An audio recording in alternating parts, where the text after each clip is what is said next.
Hello. Hi. How's it going, people?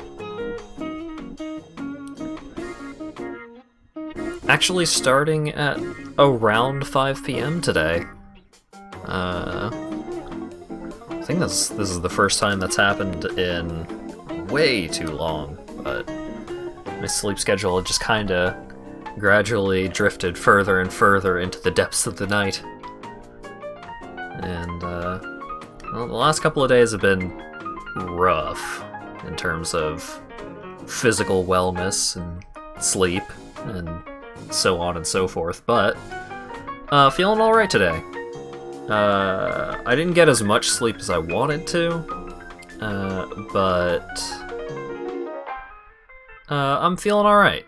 I can definitely do probably like a full stream for the most part before I start getting incoherent again. But I gotta stay up until a reasonable time again. And I have my handy-dandy half a mug of cold tea. Well, not even cold, like lukewarm tea to aid me on my quest. Here's hoping there's a light at the end of this tunnel for you and a bed that you go into at a reasonable hour. Well, one of those may be more likely than the other. Yeah, I had every intention of streaming yesterday, but it just didn't work out great.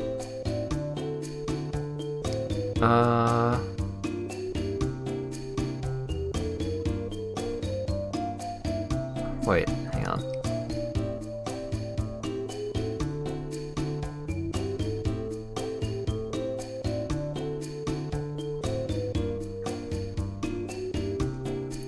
Hang on.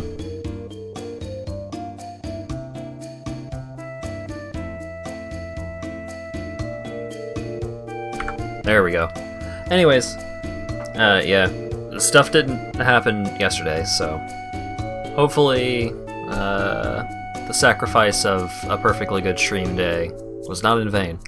So we'll see how today goes, and first thing I'm doing today is I'm gonna play some Magic the Gathering Arena, because there's some cool stuff on there right now. Bam. Yeah! So I bought some gems. I'm a sucker. I wanted to do at least one Amonkhet sealed before it ends, and it's ending in 16 and a half hours or so.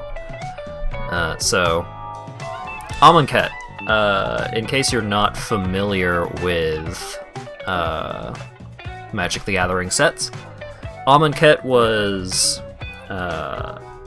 the Amonkhet block of sets was 2 sets of cards. So it was Amonkhet and Hour of Devastation. It was a really, really flavorful set, really thematically interesting. The whole deal was you had this plane, this world, that was very Egyptian themed. One of the set's mechanics was Embalm, where you would bring a you would basically bring a creature back from the graveyard as a zombie. So it's like, hey, we're embalming this creature to be a mummy, but the mummy is functionally a zombie. It was cool. There were a lot of interesting ways that they interacted with tokens and stuff. One of my favorite cards of all time was in Amonkhet, Anointed Procession, which is a card that makes that doubles any sources of tokens that you play, which is really fun. Anyways,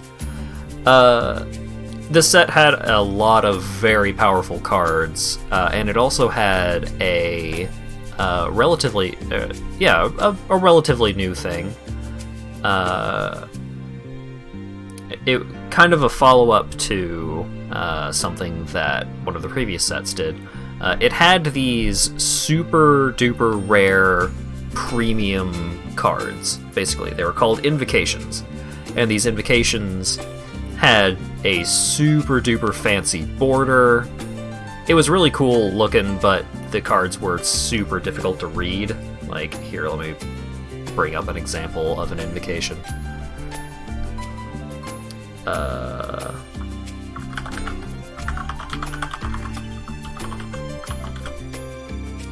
Let's see. Maelstrom Pulse. This was one of the invocations that I had actually gotten myself in a pack, because I played a lot of Paper Magic at the time. So, this was what the invocations looked like. So, you may notice that some of this text is really hard to read. Common complaint with these cards was they put style over substance. So the text at the top reads Maelstrom Pulse. The text in the little bar, like, it hardly even seems like there's text in the bar between the image and the rules text, but it reads sorcery. Just, the cards were very hard to read. These were also foil, which means they were super shiny and colorful. So they were, like, really, really nice to look at, but oh my god, extremely difficult to read. Anyways, there were a bunch of these cards, these invocations, that would show up, and they would just be, like, super rare things that would sometimes show up in a pack of cards. They weren't standard legal, so you couldn't play them in, like, the format where the most recent cards are playable. Usually they were older cards, generally much more powerful cards. Amonkhet Remastered includes cards from both Amonkhet, Hour of Devastation, and it also includes some of the more popular, some of the more commonly played invocation cards. So, Amonkhet Remastered is not standard legal, despite being a new set that is being released on Magic Arena. Kind of like how Jumpstart was. So, Amonkhet Remastered is just like... It's designed to be like the all-stars of those sets. Maelstrom Pulse, Droxopher, what? Yeah, so, Amonkhet Remastered, I mean, not a fan of this screen, but Amonkhet was also one of the sets that I played. Amonkhet and Hour of Devastation were some of the sets that I played the most of. I played a whole lot of these sets, so I'm really happy to get back to them. So we're gonna do a sealed event. Pact of Negation, Drakehaven, Chandra Pyromaster, Shatterstorm. Huh. So Pact of Negation is one of those cards that was not in the sets themselves. This was a invocation. So 0 mana instant spell, counter target spell, but then at the beginning of your next upkeep, if you don't pay 5 mana, you lose the game. For when you really, really need that spell to not resolve. Pyromaster. +1 deals 1 damage to target player or planeswalker, +1 damage to up to 1 creature that player controls. That creature can't block this turn. Okay. 7 mana ultimate. Exile the top cards of your top 10 cards of your library. Choose an instant or sorcery exile this way. Copy it 3 times. Drakehaven. Whenever you cycle or discard a card, you can pay 1. If you do, you make a 2/2 Drake. Pretty cool. Shatterstorm, destroy all artifacts that can't be regenerated. Not really playable in sealed, because there's not enough artifacts for that to be a thing that you need to worry about. But this was also an invocation. It's just a cool card. Leave to chance. Return any number of target permanents you own to your hand. Draw any number of cards, or discard any number of cards to draw that many cards. Okay. Oh, right. Aftermath cards. So another one of the mechanics for Amonkhet block was Aftermath. So you cast the first spell, which is the spell on top. Here it's shown as the spell on the left because it's probably just easier to format. So you cast the first spell, so you cast Leave, and then later you can cast Chance from your graveyard, and then it gets exiled.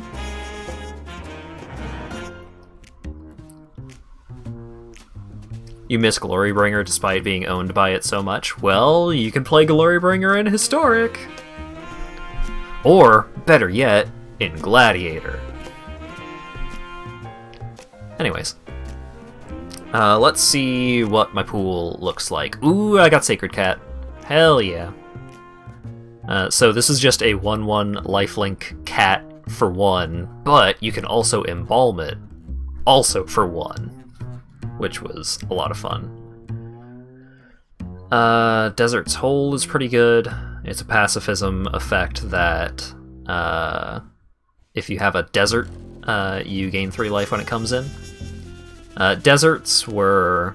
there were several different deserts. So there were the common deserts, which they come into the play tapped. They only tap for 1 color of mana, but you can cycle it for 1 and that color of mana.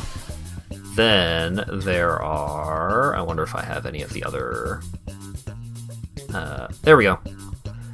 And then there are the uncommon deserts.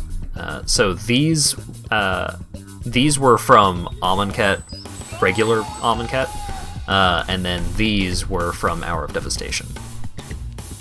So these deserts, they don't come in tapped, but in order to tap for colored mana, you have to pay life. And they also have some kind of extra ability. So this one, sacrifice a desert, and you can make a creature big.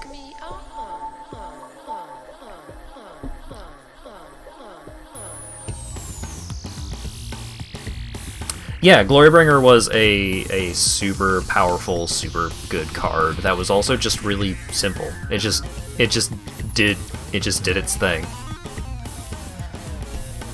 I liked it a lot. Alright, so Cartouche of Strength is a fantastic card. You enchant a creature, it gets +1/+1 and it has trample, and when it enters the battlefield, you can make the creature that's getting enchanted fight. And then Trial of Strength is also really good because Trial of Strength, so 3 mana enchantment, when it enters the battlefield, you make a 4/2. But then if you play a Cartouche, then the Trial of Strength goes back to your hand, so you can play it again, and that's how all of the trials work. So you play out a trial, it does a thing, and then you can play a Cartouche, and you get the trial back, and you can play the trial again. It's great. Sunset Pyramid is fine. I like Evolving Wilds. Wall of Forgotten Pharaohs... It's a pinger, but you need to have a desert in order to ping with it. It's fine, but it's not impressive. Shadowstorm Vizier is... Shadowstorm Vizier was like the... one of the uncommon payoffs for the cycling deck, because there was also a cycling deck in Amonkhet block, except it wasn't as good as the Ikoria cycling deck. Ooh, I do love me an on-crop champion.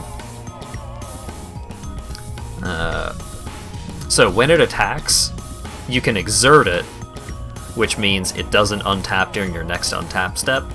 and when you exert it, it does a thing. So in this case, when you exert it, you untap all of your other creatures. So that's a fun card if you have some kind of synergy where it's like, you know, you could have, it could be as simple as like, I have 2 on-crop champions, I exert them both, they untap each other. So that way, they're always untapped, and they also untap everything else. It's goofy, but it worked. Ashra Cultivator, let's see. I don't have a lot going on in my green. Like, I like what I have in my green, but it's not... I don't think it's gonna be good enough. Got On-Crop Crasher. This guy's nuts. 3/2 for 3 with haste, and you can exert him to make a creature unable to block. It's great. Firebrand Archer is a cool card, but you kind of want to build around it.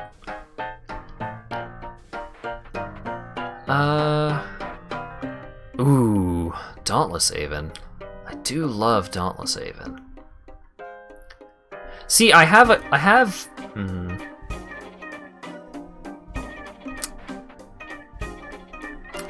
lot of the pieces of like a cool white-green exerty kind of deck. Like when this guy deals combat damage to a player, you untap a creature or land. But I just don't think there are any real finishers in this pool, at least. I mean, I could just play a bunch of these guys.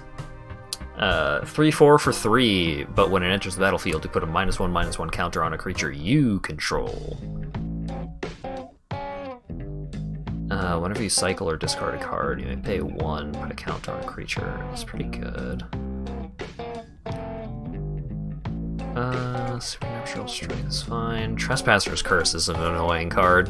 Whenever a creature enters the battlefield under enchanted player's control, that player loses a life and you gain a life. So you play this and you curse your opponent, so that way whenever they get a creature, you drain them for 1. Pretty good. Lethal Sting is great. Destroy target creature, you just gotta put a counter on a thing. Order the Accursed, pretty good.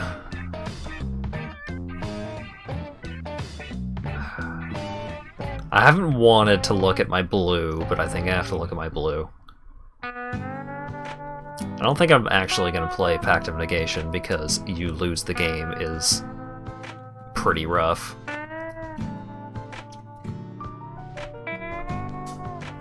Amonkhet was Red Deck Wins era. Oh, absolutely. The Summer of Red. Prowess Inflict 2. Whenever this guy attacks, you jump a creature. Oh man. Oh man, I'm gonna have to play blue.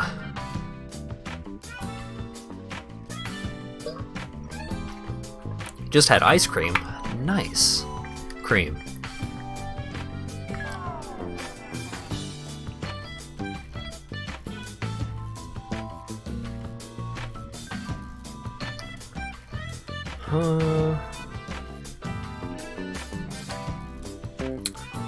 Oracle is good. Oofa doofa. Yeah, I think I gotta play blue. Not happy about it.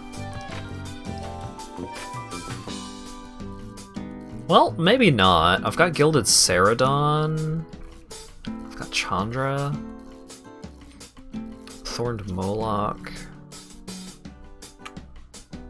Although I also have Firebrand Archer.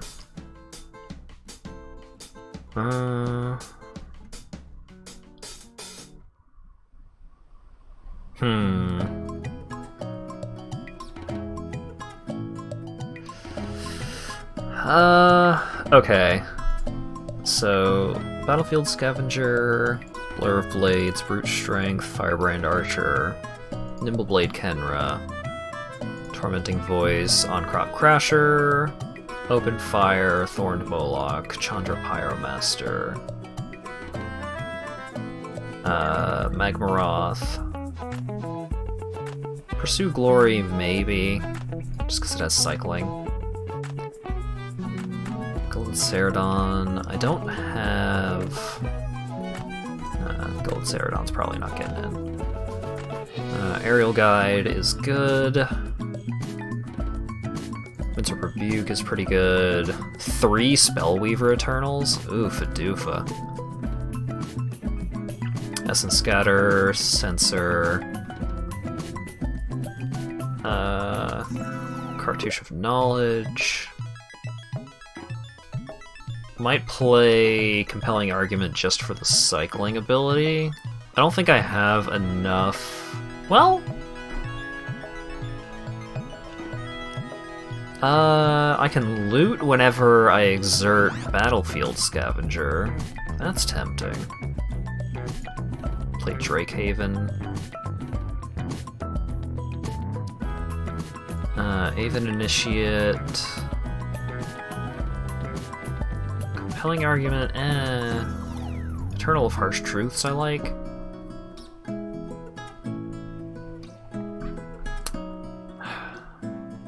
Is this what I'm doing? Is this it?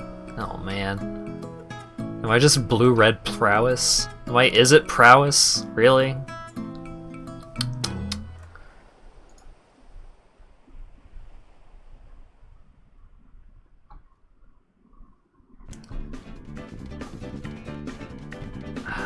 Part of the problem is I don't really have a well...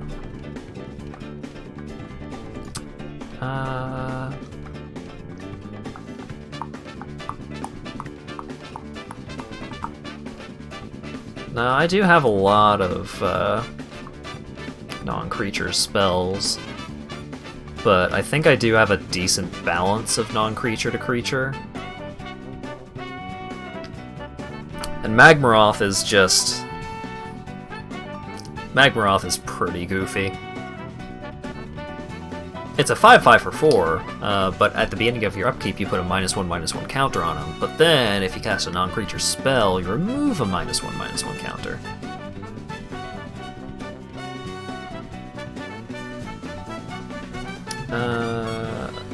So I also have Tormenting Voice.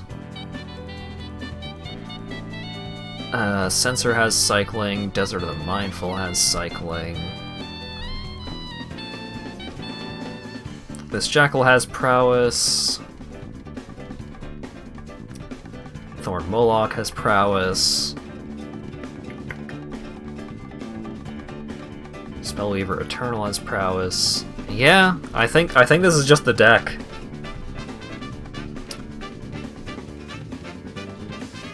I don't think there's really anything way better that I'm missing.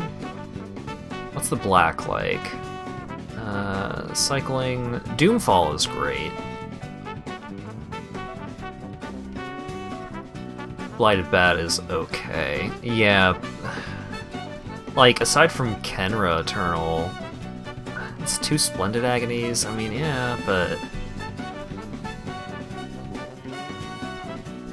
Forsake the Worldly and White. Even of Enduring Hope. Yeah, I think this is as good as it's getting with this pool. Which is sad, because I do love me some Ornery Kudu and Sidewinder Naga. I mean, theoretically I could play white-green. I just don't... no, I can't, actually. I don't have enough low-costed white or green creatures. Okay. Blue-red prowess. Fine. Fine. But let it be known that I'm not happy about it.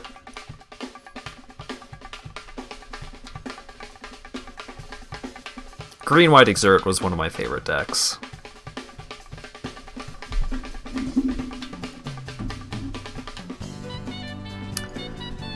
Yeah, perfect.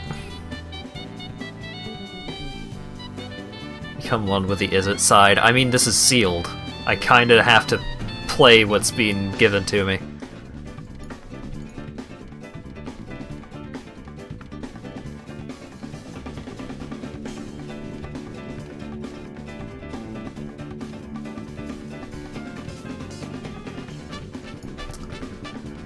Uh...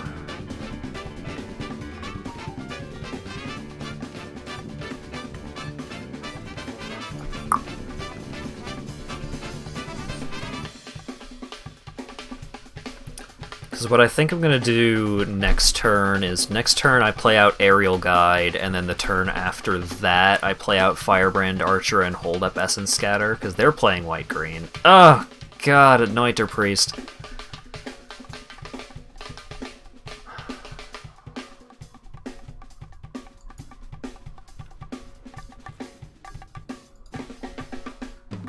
Anointer Priest, I play this card a lot. It cares about tokens. It makes life gain happen. I loved this card. Oh, don't... It's gonna Cartouche of Ambition. Or, not Ambition, Cartouche of Courage? It's gonna green Cartouche and fight my... Wait, what? Abzan! Ooh, Nest of Scarabs. Spooky.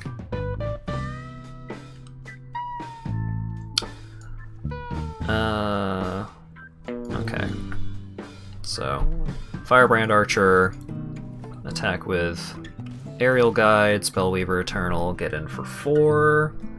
Hopefully my opponent tries to play a big dumb creature this turn, and then I Essence Scatter it, and then I get a paying off of Firebrand Archer. No, it's targeting my shit. Ooh, it's gonna kill one of my things, and then it's gonna make a bug by killing one of my things. Don't do it. Ho, don't do it. No! That was the worst card they could have possibly played! I'm doomed! I'm dead. I already have lost this game. God damn it.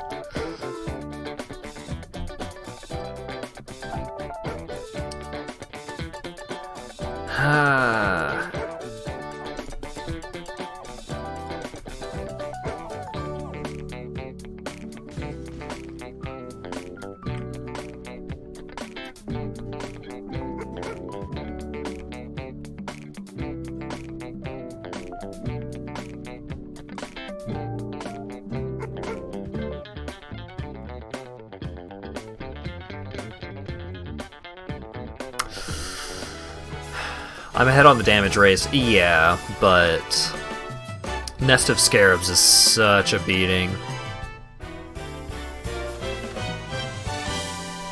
Ugh! Ugh! Baleful Amonkhet. See, that's the thing, that's exactly the card that I would have absolutely loved to Essence Scatter. 4/3 Lifelinker. Oh, God.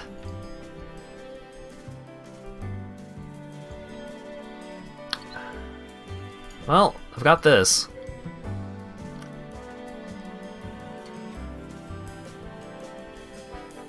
Hopefully I can just Essence Scatter it on the way back down?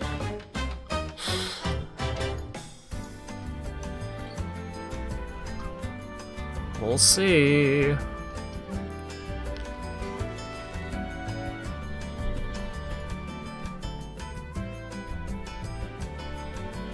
Cycle Beneath the Sands, yeah, makes sense.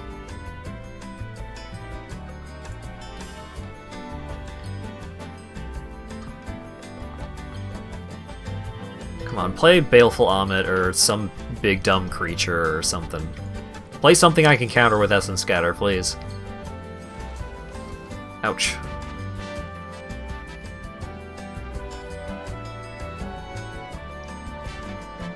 Come on.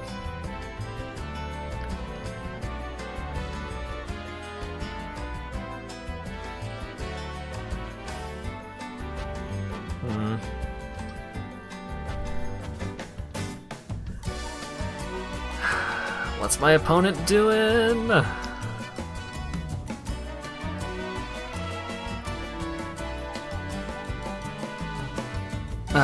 That's what I was worried about. Oh well. I still get to counter the Baleful Amonkhet, but Lethal Sting did sting.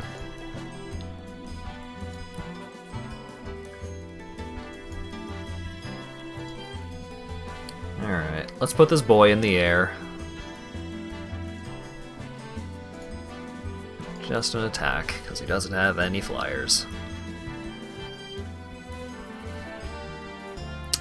What else does my opponent have? Oasis Ritualist. It's not awful. Hope Tender. Yeah, that's fine.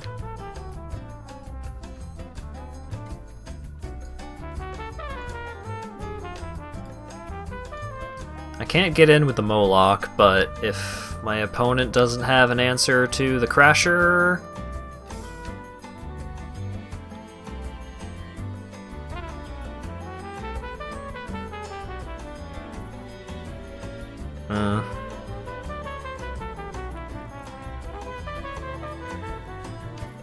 What you got, bud? What you got?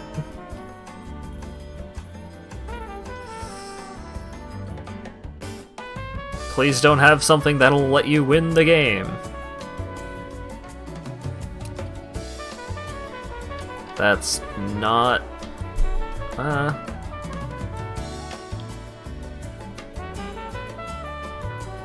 6, 7, 8, 9, 11. Oh my god!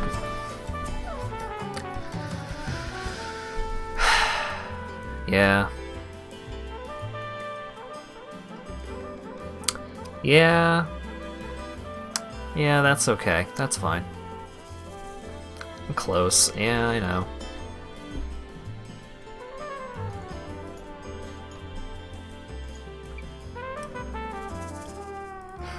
Worst case scenario, even if I get 0 wins, I mean, I hope I don't, but even if I get 0 wins, I still have enough gems to do a Draftiola.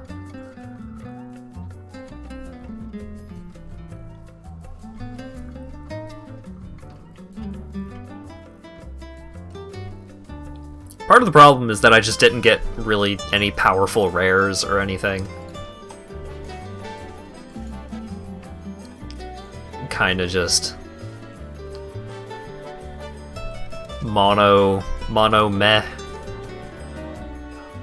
mono passable.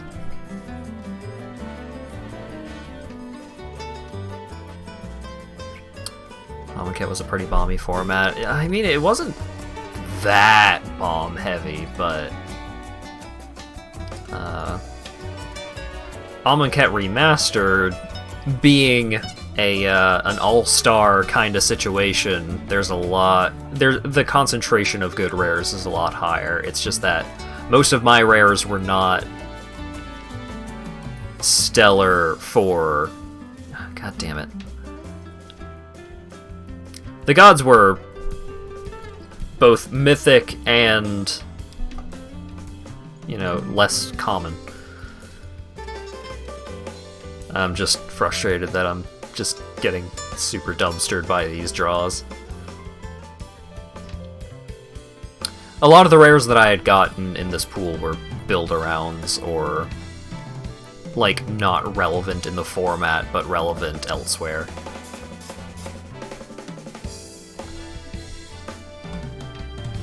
Oh my god, these draws. My opponent literally doesn't have to do anything except just keep attacking with this 3-3, and they are going to win this game because the 3-3 has lifelink, because of the Cartouche of Ambition. No. I mean, they're gonna pay the 1. Yep. Yep.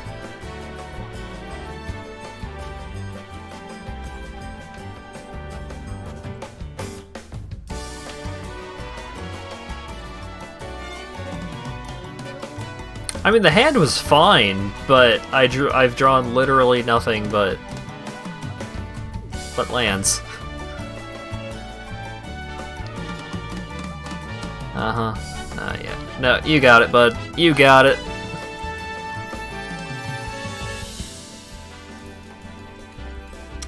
You got it.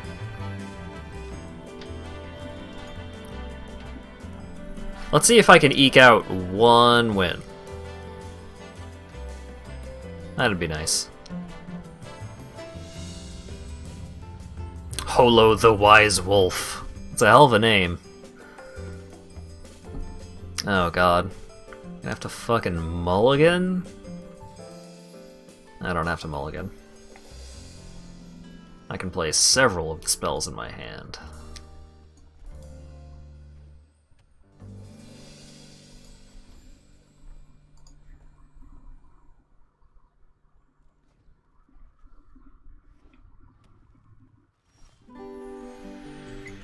Aha!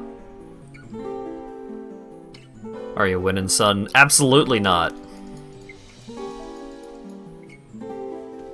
Yeah. Not even close to winning. Oh, Jesus. Quarry Hauler? Really? Oh, fine. I can do that too. Fuck you.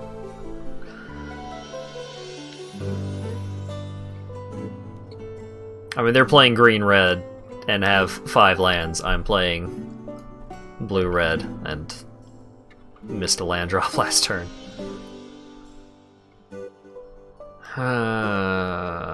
Eternal of Harsh Truths?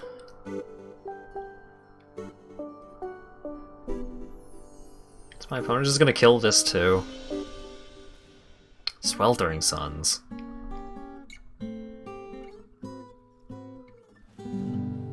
What? My opponent's got it all. What? Ah, I see.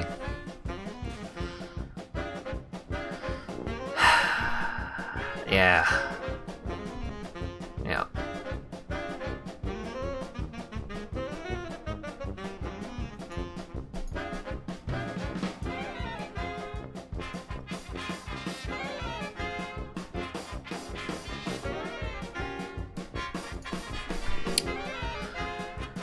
Playing this dude out lets me set up for some stuff next turn.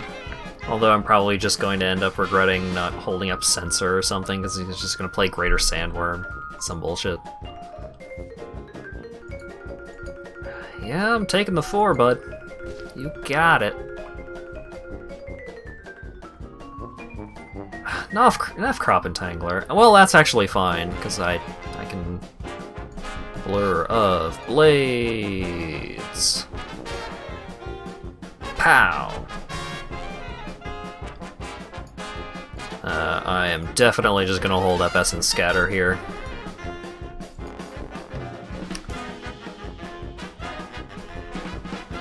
Oh yeah. Oh yeah. Yeah. That boy needed to go. Holy cannoli. Actually, I should have cycled Censor. I'm a fool. Well, no. Yeah, I can hold on to it for Drake Haven if I ever actually draw into it. Let's see if I draw into it. I drew into it. Wow.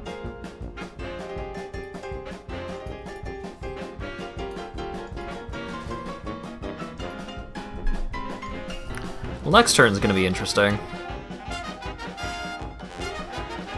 Assuming I don't just die here. Ugh.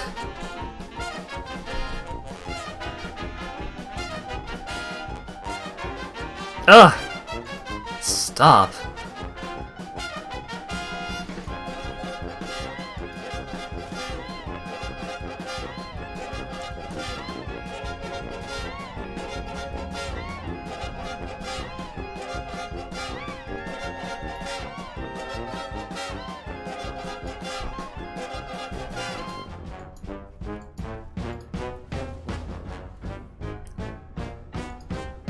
I will pay 1 to make a Drake.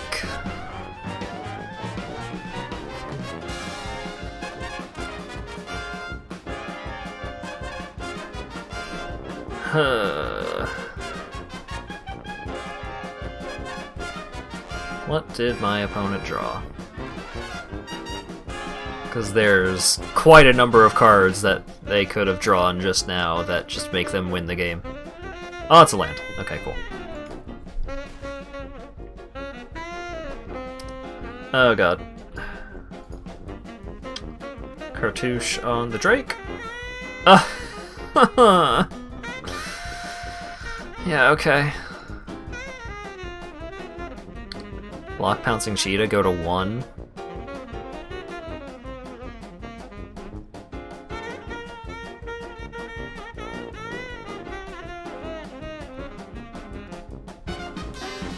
Oh! They didn't kill me.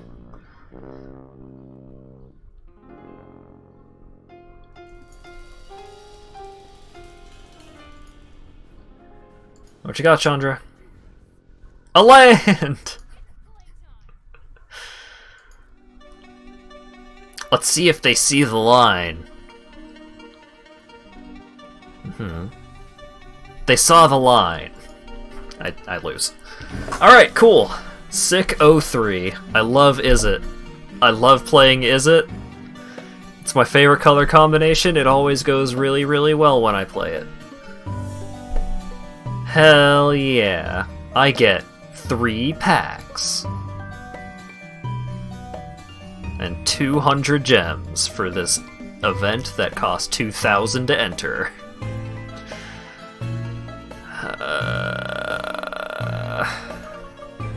Alright, well, let's see if we get anything cool. Abandoned Sarcophagus, that's not cool.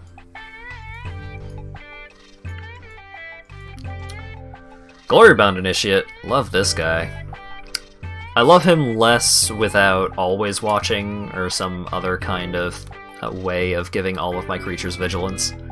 I had a standard deck for a while that I almost won a game day event with, but I misplayed incredibly poorly.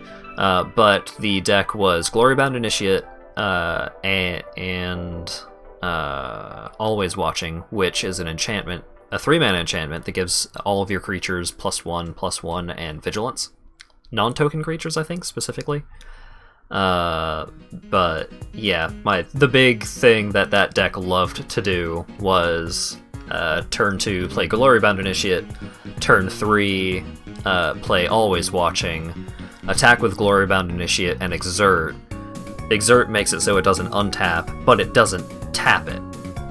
So if a thing with Exert has vigilance, then you can just attack with it and exert it every single turn.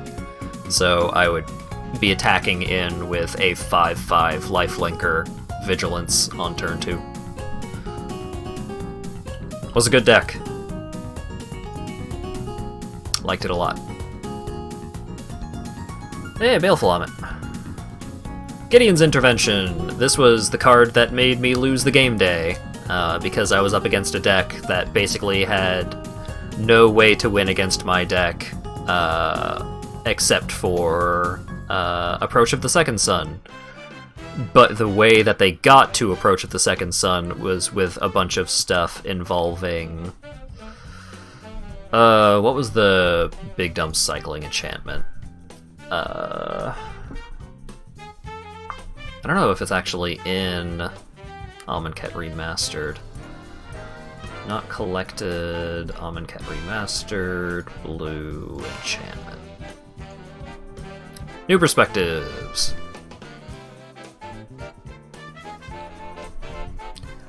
Yeah, so my opponent was on, I think it was New Perspectives. They were on a basically cycling combo deck, and they would just do a bunch of bullshit with like cycling cards and cards that had effects when they were cycled and stuff like that. And then they cast Approach of the Second Sun twice, which makes them win the game. And instead of naming Approach of the Second Sun with Gideon's Intervention, which makes it so your opponent can't cast spells with that name, I named the thing that got them to Approach of the Second Sun, so they just cast Approach of the Second Sun twice before I could kill them. So, Gideon's Intervention, when it enters the battlefield, choose card name, opponents can't cast spells with the chosen name, prevent all damage that will be dealt to you and permanents you control by sources of the chosen name. And my opponent was playing...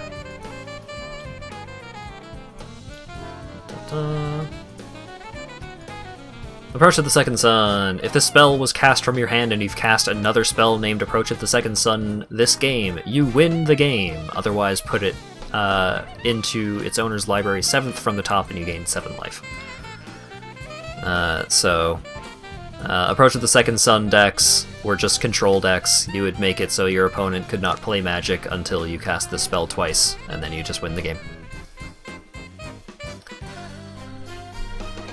And despite having to cast a 7 mana spell twice, you would think that a pretty low to the ground, mostly aggro type deck would be able to deal with that, but not quick enough.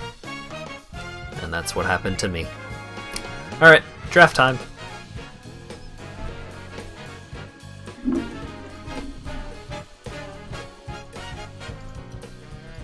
Let's see if the draft goes better than the sealed. Because... boy howdy, if it doesn't, that's bad.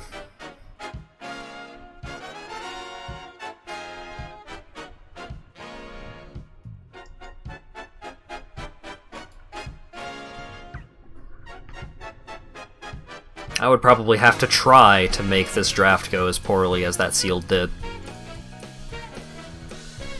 I'm ready, baby.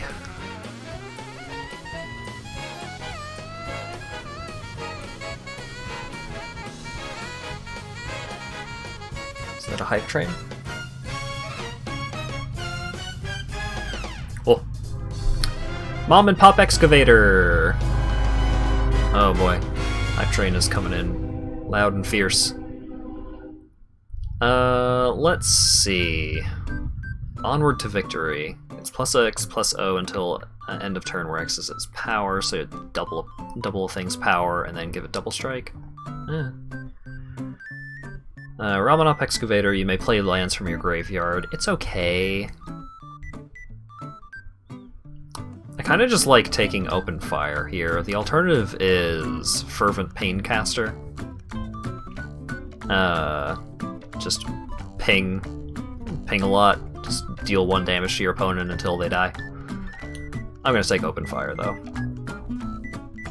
Bloodlust Insider is okay. The alternative would be Cartouche of... actually... no, let's take Cartouche of Ambition. Just completely cut this pack on black.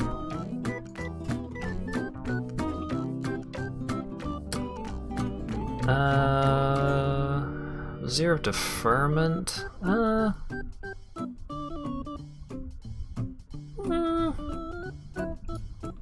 mean, I should probably just take On Crop Crasher, because this card is nuts. Other than that... Marauding Bone Lasher's okay, it's just a 3/3 for 3 for the most part. Compulsory Rest, pretty good. It's a pacifism type effect. Supply Caravan's okay. Oasis Ritualist is not bad. Alright, On Crop Crasher for sure. Vile Manifestation gets +1/+0 for each card with cycling in your graveyard. I don't think I'm gonna go for the cycling type deck. Ooh. Impeccable Timing. Tawcrop Elite. Ooh, I do love Tawcrop Elite. What's going on? I should probably just go with Nefcrop Entangler. Don't Doesn't put me into another color. Sunscorched Desert I like. When it enters the battlefield, it just deals 1 damage. And also, it's a desert, and there are a lot of things that like deserts in this set. So, I'm going to take Nefcrop Entangler. What I would really like to get back is either Tawcrop Elite, just any of these 3 white cards, really. Because then I can kind of lean into a Boros Exert kind of situation.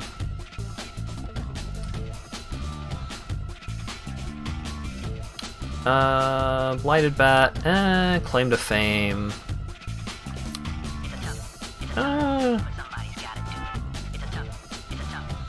Claim to Fame is actually not bad.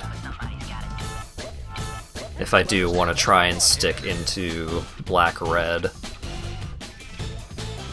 Return a creature with CMC 2 or less to the battlefield, and then it gets +2/+0 and haste until end of turn. Yeah, sure. We'll go Claim to Fame.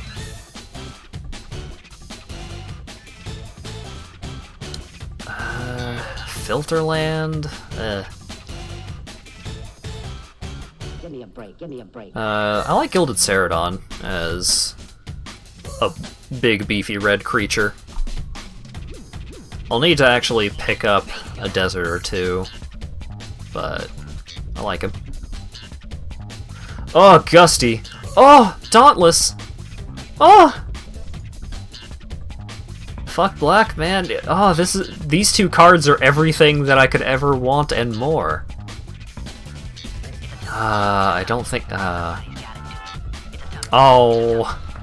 I'm only gonna get one of these two. It's gotta be Gusty. It's gotta be Gusty. But Dauntless is so good.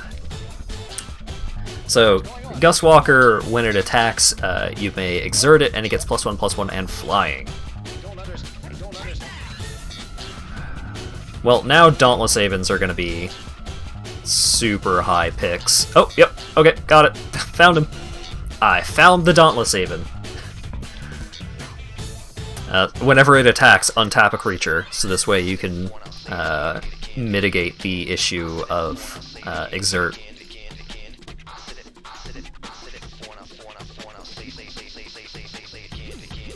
Into the Afterlife. Desert Ceradon? I could just take Desert Ceradon. Just because it cycles for a red.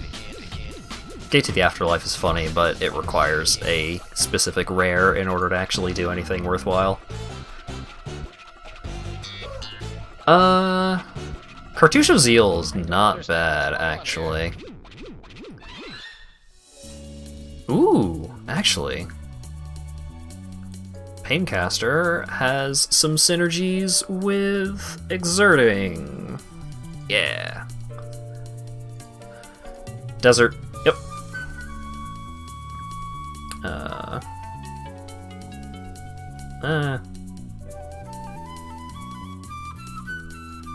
Sure. Just because I don't have one yet. Because I don't have one yet. Because I don't have one yet, probably. Catcher's Name is actually good in this deck. Zombies you control get +2/+1 until end of turn. Other creatures you control get +1/+1 until end of turn. Glorious End!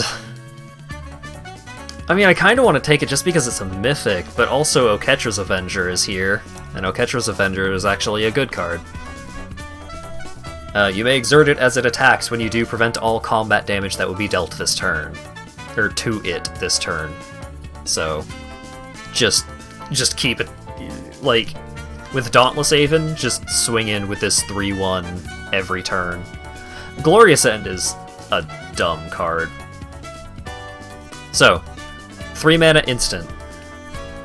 End the turn. So everything that is currently happening, like on the stack, on the board, everything just stops. And then it goes to the next turn. But at the beginning of your next end step, you lose the game. And that's not some, like, fancy wording. That's exactly what it sounds like. You lose the game. Open Fire.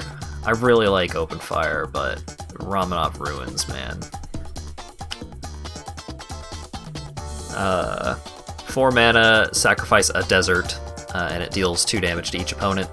So, sacrifice a desert, which means if you're, like, in the late game and you just need to finish off your opponent, you can sacrifice other deserts that you control, and then eventually get around to sacrificing Ramanov Ruins if you have to.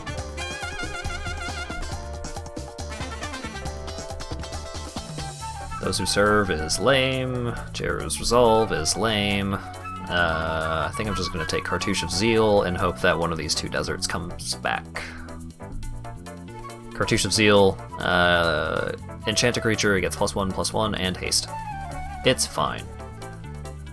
Puncturing Blow, deal 5 damage to target creature. If that creature would die this turn, exile it instead. Great. Big removal. Deals with some of the most frustrating cards to deal with in this set. Talkrop Elite, more Exert synergy. Also, it's a flyer that does good stuff. It's a good card. Mighty Leap? Maybe. I don't think I want another Gilded Ceradon. It costs 5 mana, and this is a pretty fast format. I'll take the Mighty Leap. +2/+2 until and flying until end of turn. It works. Ooh, Kenra Scrapper. First of all, look at the fucking art for Kenra Scrapper. Oh god. Look at this dude. He's so fucking cool. But also, it's another good Exert card, and it has Menace. It's good. It's a good card. Would be nice to have that Puncturing Blow as well, but what are you gonna do? Vizier of Remedies is not bad, just as a 2/1 for 2. If one or more -1/-1 counters would be put on a creature you control, that many -1/-1 counters -1 are put on it instead. This is part of a 2-card infinite mana combo. But I think that's like modern only, modern and earlier. I don't think it's in Pioneer or Historic or anything like that.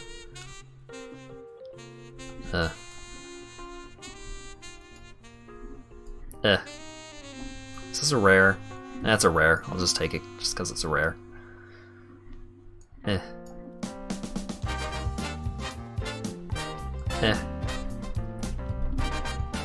Hey! Sacred Cat. It might not make the cut, but I'm taking it. New Perspectives, I don't want to see you. Zealot of the God Pharaoh. Oh, this guy must have been a Planeswalker deck card. 5 damage, deals 2 damage to target opponent or Planeswalker. Oketra's Monument, though. Oketra's Monument is a good card. Whenever you cast a creature spell, doesn't have to be a white creature, but white creature spells you cast cost 1 less. And then whenever you cast a creature spell, you get a 1/1 with Vigilance. It's great.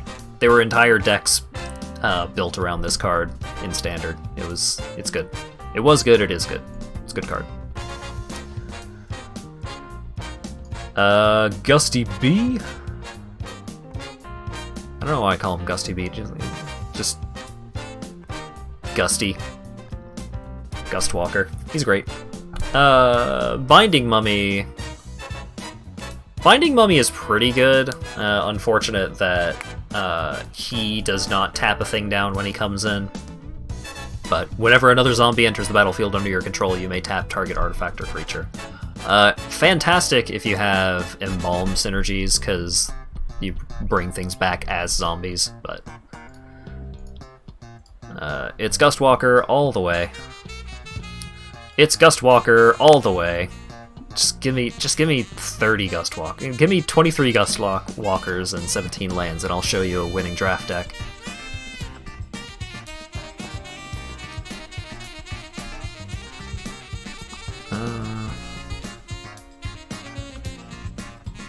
Fanbearer, just to tap some things down, I guess. By force, destroy X target artifacts. It's neat, but just take this Magma Spray. Puncturing Blow, I guess, but I don't think I'm actually gonna run that. I don't know if I'm gonna run that the Puncturing Blow that I already have.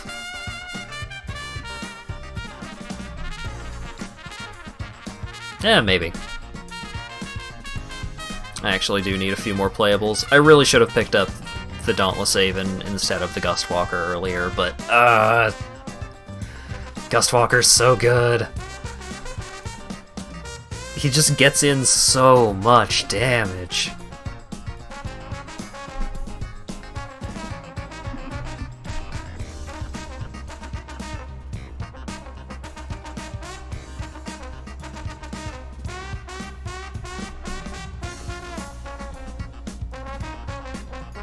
Ketra's Avenger. What's unconventional tactics again? Target creature gets +3/+3 and flying until end of turn. Whenever a zombie enters the battlefield under your control, you may pay white to return it to your hand. That's cool, but it's not what I'm looking to do. Give me Ketra.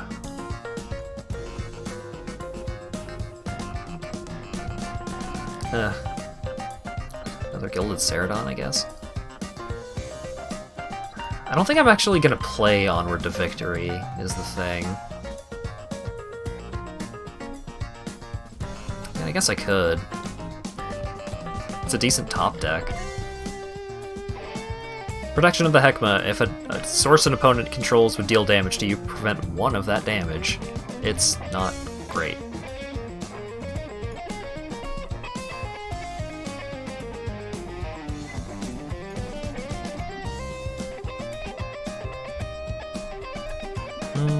Maybe I'll play Solitary Camel. Probably not, but... What do we got? What's the deck? I need to make one cut. I mean, that cut could probably just be a land. Realistically.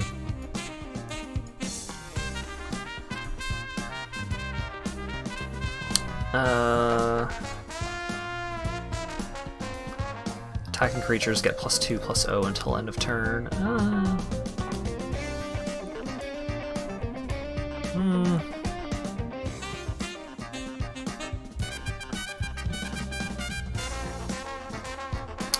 I could play Kefnet's Monument in this deck.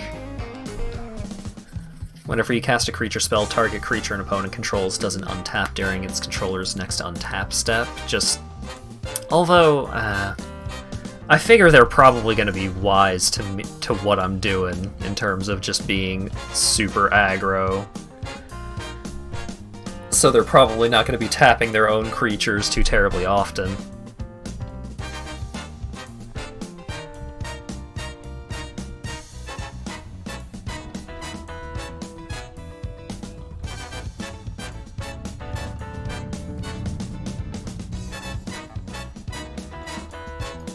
Just cut a mountain. 16 lands. 16 is pretty greedy.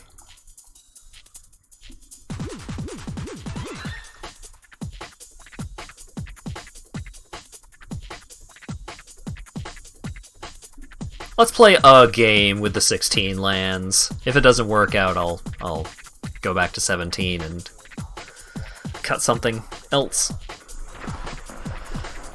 But this is the kind of deck that you drafted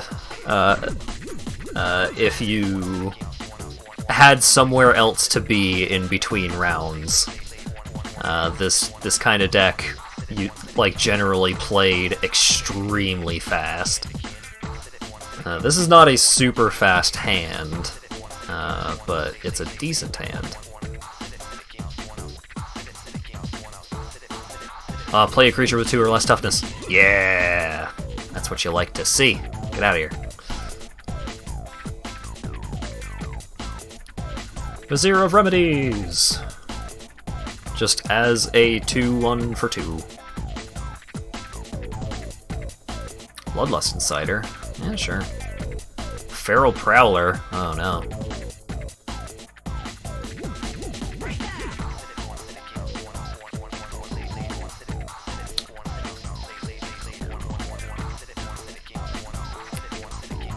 Yeah, I'll just start getting in with On-Crop Crasher. Feral Prowler cannot block. Alright, so now he's tired, so he's not going to untap next turn, but that's okay. Hopefully. Sixth Sense. Huh.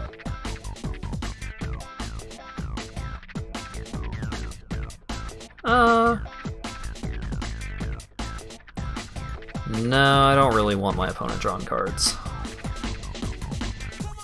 Oh! Beautiful. Oh, Ketra's Monument. Play Gusty. Gusty makes a boy for chump blocking.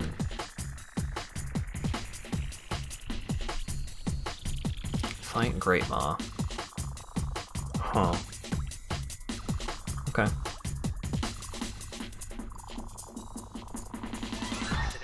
Boop.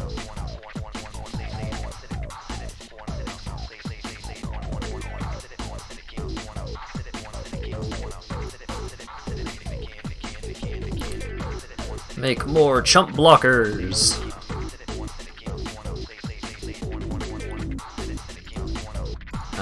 Exert with you, exert with you. You cannot block.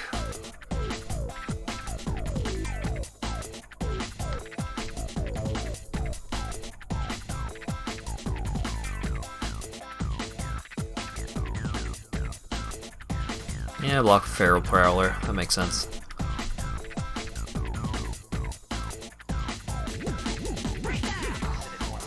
Alright, so now I have Mighty Leap available.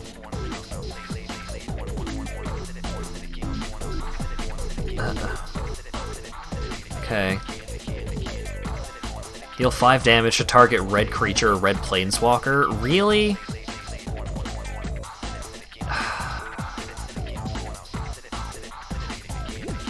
That sucks. This person should not be playing that card in their deck. Like, the specific color hate cards are not something that you should really be playing, but this person is getting rewarded for doing so. Which is unfortunate. Paincaster. Yeah. Probably gonna ping my my 1/1.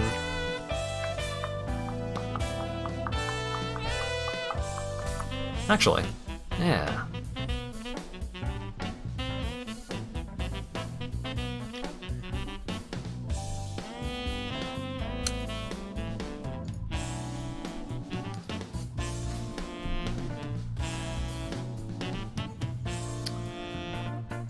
Alrighty. So, get another 1/1. Just attack normally. Because now I have a 4/4.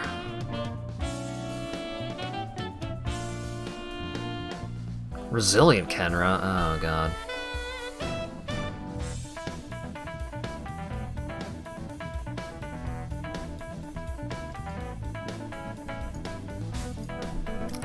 Continued chump blocking.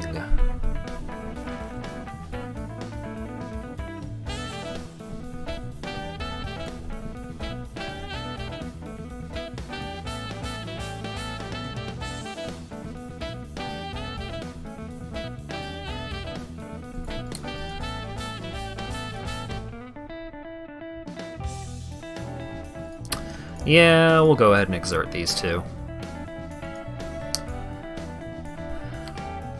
3 attackers, pump the board, make the Gilded Ceradon big. Brings my opponent down to 5. So, if I can survive a little longer. Okay.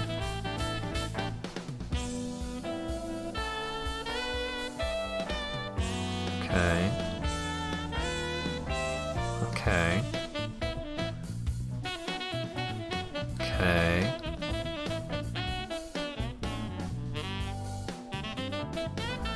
That's gonna deal 6. He's gonna draw a card. No matter what that card he draws is, that's not... Well, oh no, yeah, that's fine.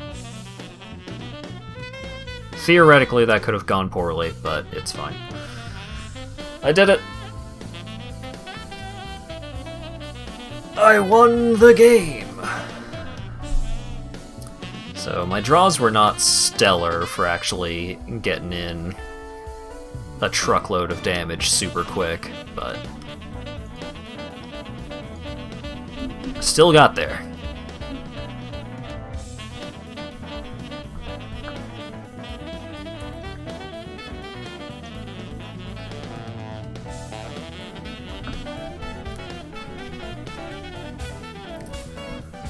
Alright, alright, alright.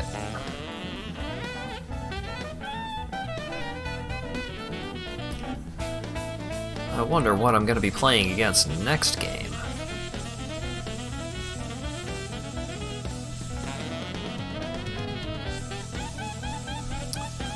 Ooh, Gusty. Gus Walker into Oketra's monument. Yes, please. On the play? Don't mind if I do.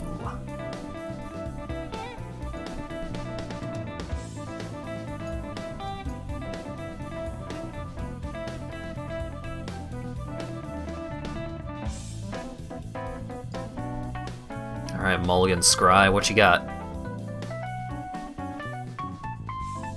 Green, red? Yeah, that makes sense. Magma Spray! Bitch.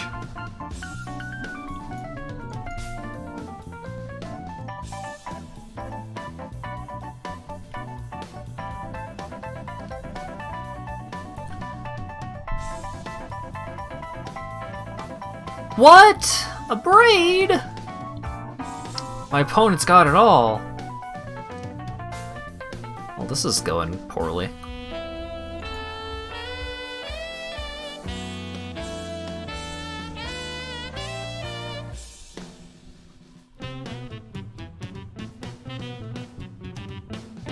My opponent's over there playing green-red control.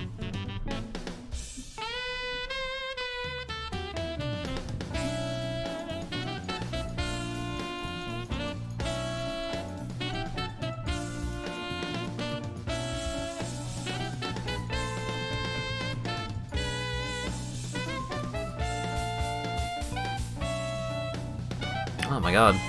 They are really stonewalling me. Having some issues.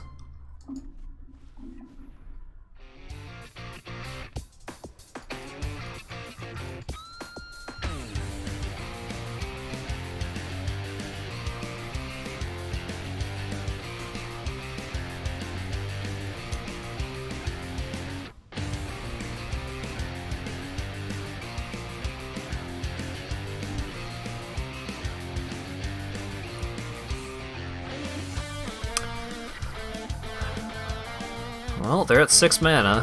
What have they got? Zealot of the God Pharaoh? Okay.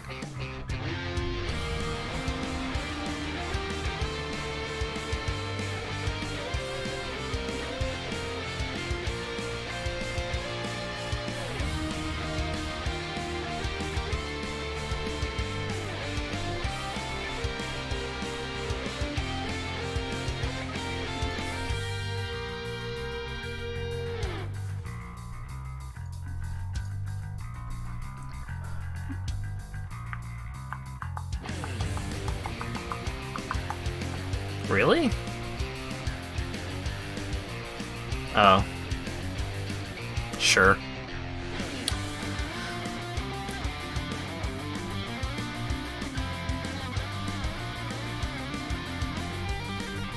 Oh my goodness.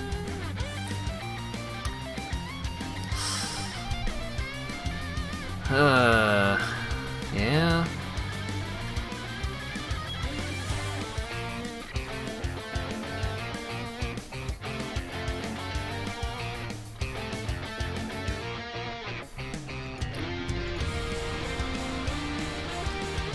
Alright. Exert, get in some extra damage.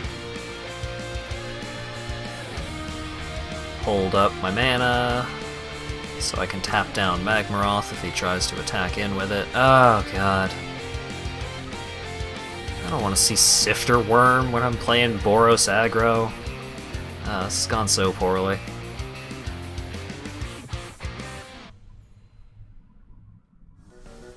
Wait, what? Gain 1 life? Okay.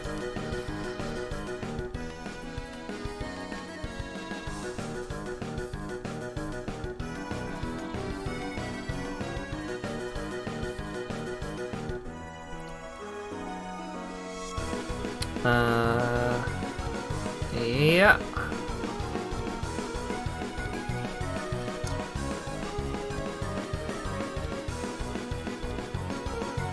crash through, remove a counter from Magmaroth. Sure, that makes sense.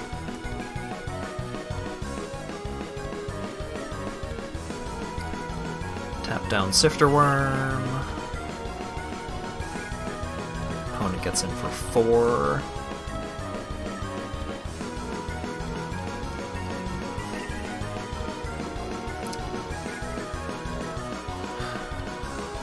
How much damage can I get in here?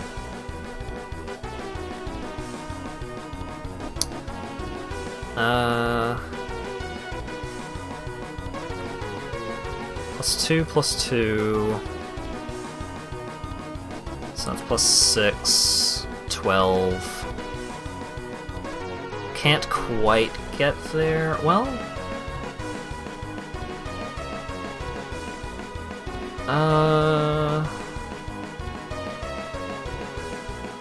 4, give it double strike.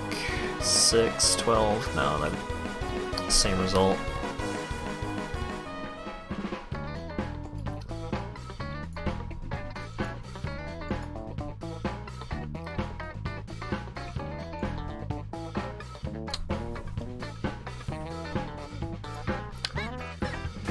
Okay, so if my opponent doesn't gain life or kill me, I can win next turn, theoretically.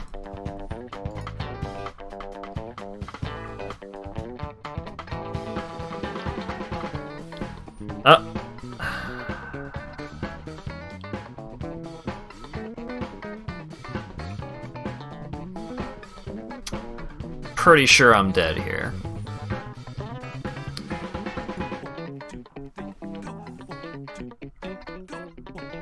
Oh, no, it's fine. I'm fine. Everything's fine.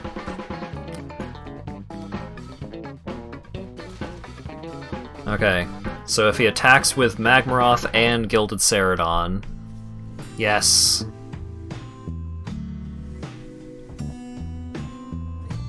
Can't block. Yep, that's fine. So I take 9. And then I deal a truckload on the Crackback. Mighty Leap. Exert. Brings it up to 6. Give it +6 +0. Get in for exactsies!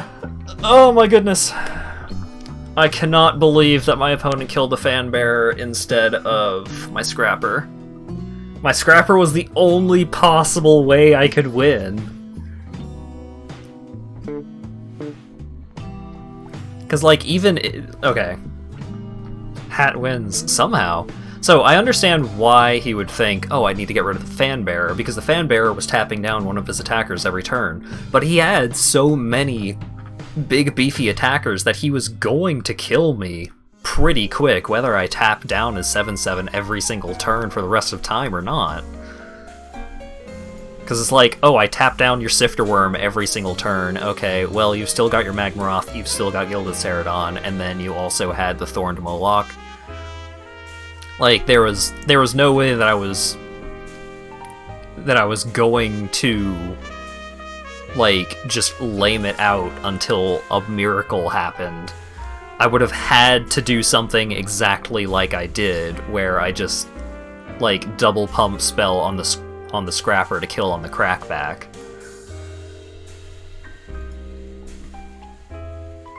But maybe this person doesn't know the format as well. It's hard to say.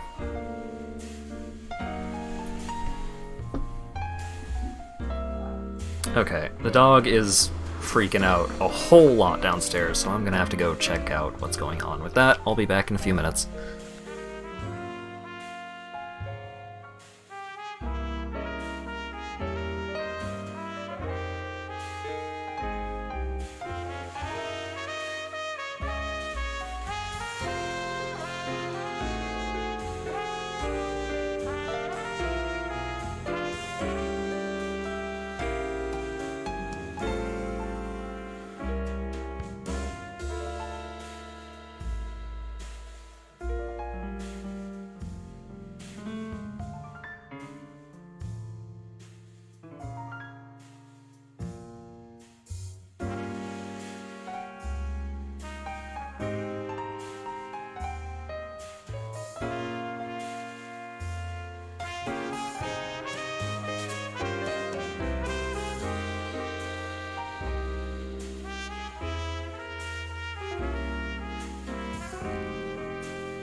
I have no idea what she was freaking out about. When I tried to let her outside, she just wanted the reflection from the sun off of the window on the back door. Because she loves chasing after lights, reflected lights. So, super have no idea why she was freaking out, but... oh well.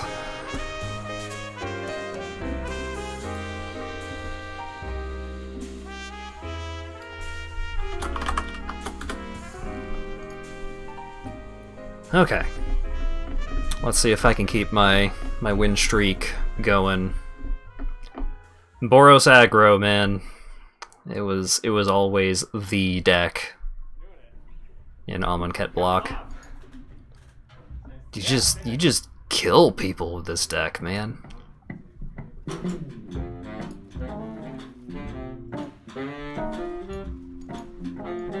People from Jund be like, we'll just kill you.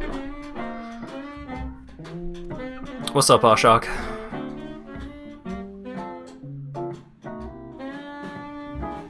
Honored Crop Champion. Or Captain. That's bad for me. That's a good card.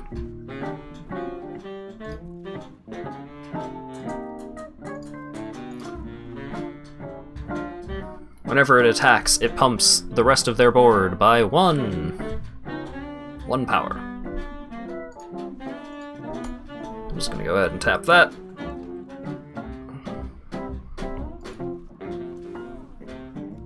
Oh, so they are not playing a Boros aggro deck, they are playing a red-white stuff deck, which is good for me.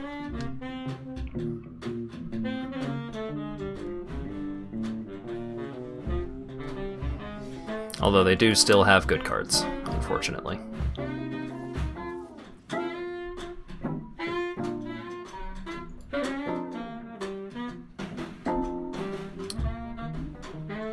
Honored Crop Champion is kind of just going to put in a lot of work on its own. Unfortunately, I think I am just going to have to get rid of that.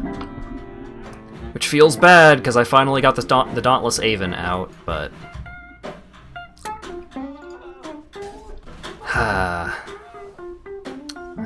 it's a problem that needed to get rid of.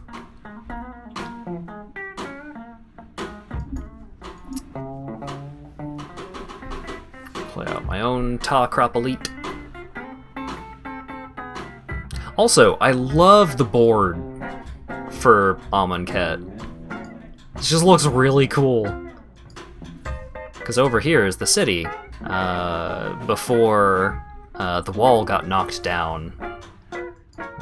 Nicol Bolas, being the huge jerk that he is, destroyed the Hekma, which is the protective barrier keeping the harsh desert out of the city of Amonkhet. Oh my god, my opponent has everything. I'm gonna lose this game, just because my opponent just has a bunch of good cards.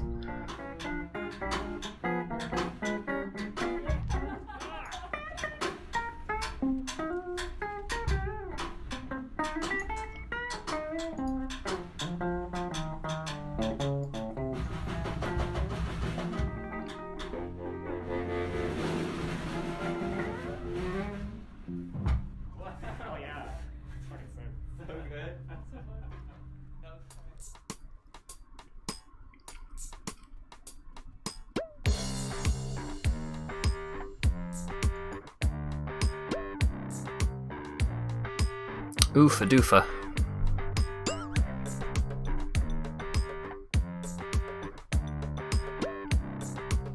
Because, like, normally in a Boros aggro deck that you wouldn't be playing the Anointer Priest or the Sacred Cat. Even though they're, like, totally serviceable on their own. It's just not really where you want to be.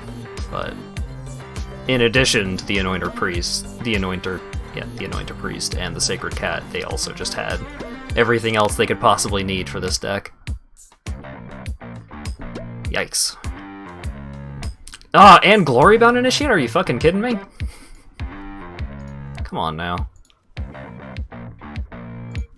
Well, I have to get rid of the Dauntless Haven. If I survive until next turn, then hopefully I can get rid of the Glory-Bound Initiate.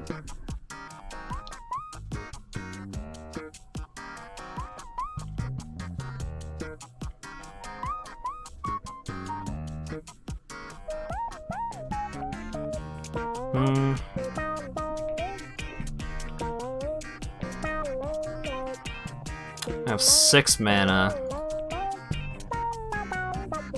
Ugh. No attacks.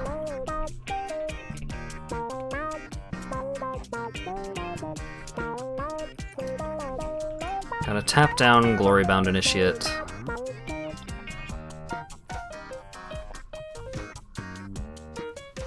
Exerting Tawkropolete.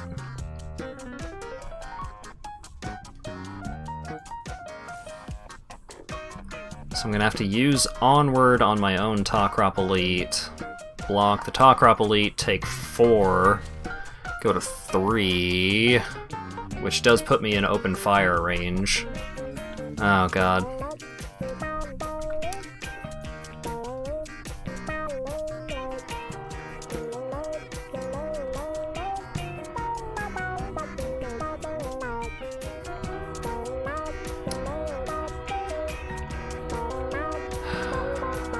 So I can't kill the Dauntless Haven until next turn. So this turn I have to tap down the Dauntless Haven. Creatures you control get +1/+1. Oh, I'm dead. Damn it! My opponent had everything. My opponent had everything. They had multiple Dauntless Havens. They had, like... Man, I wish I could have drafted a deck this good. Glory-Bound Initiate, Honored Crop Captain, multiple Dauntless Havens, Tawkropolete. They had everything.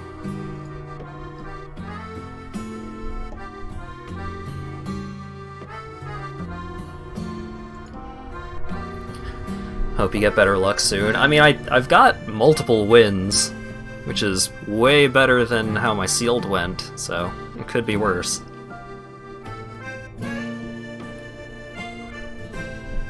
Ugh.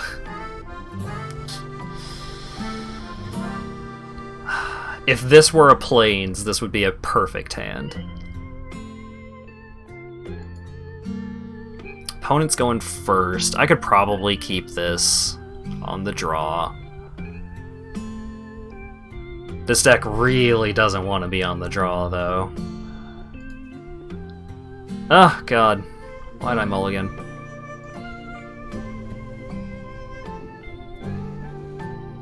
If I draw nothing but lands for the next several turns, this is a perfect hand. It's probably not... No, well... Getting started.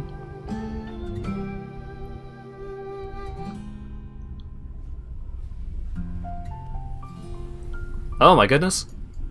Am I gonna get there? Is this gonna happen somehow?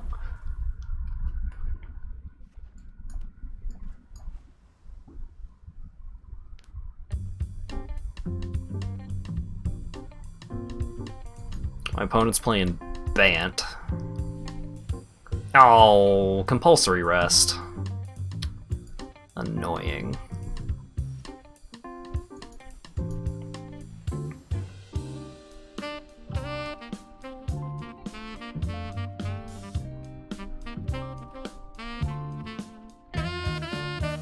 Oh god, is he gonna Essence Scatter me off of the Naga Vitalist?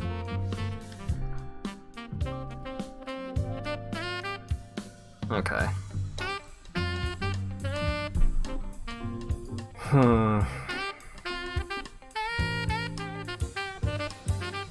Oh.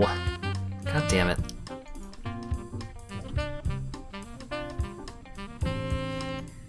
Flying blocker. Yeah, I'm probably gonna lose this game.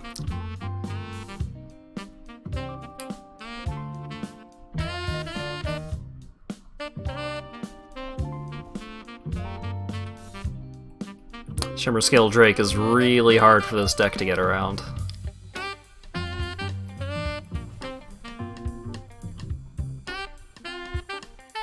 Oh, okay. No, it's fine, actually.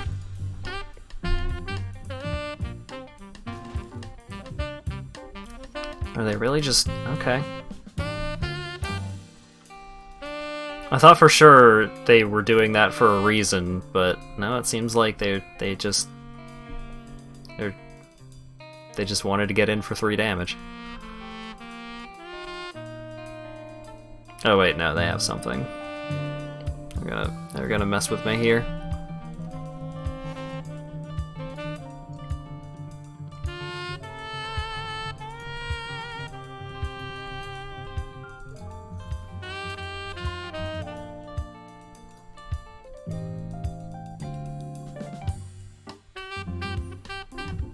Ah, I'd lose.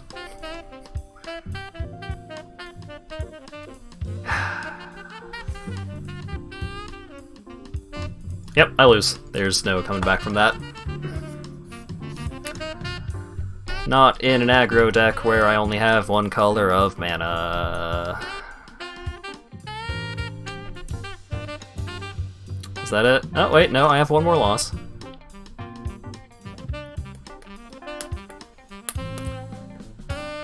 Oofa doofa. Opponent just had exactly the cards they needed to completely shut me down.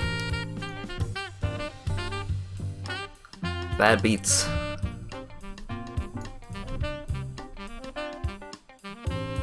Drawing a mountain here would be really cool. I didn't. But it would have been really cool. Black-white zombies, I assume?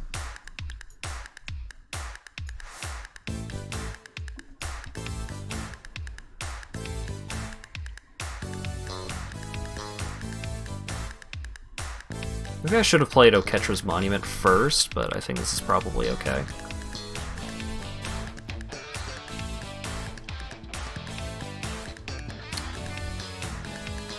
Oh, I could play Oketra's Monument and Avenger this turn. That's pretty good. Get in for 2. Untap itself. Just in case I really need to block the Dauntless Haven, which... that would be bad. Alright! I guess I lose then. Yeah, that's fine. Hachi Machi.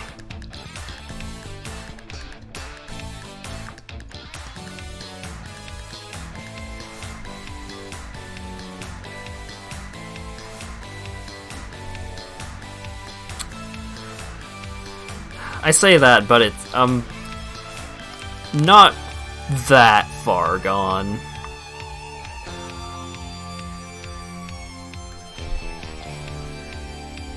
Like, it's not great for me here, but could be worse.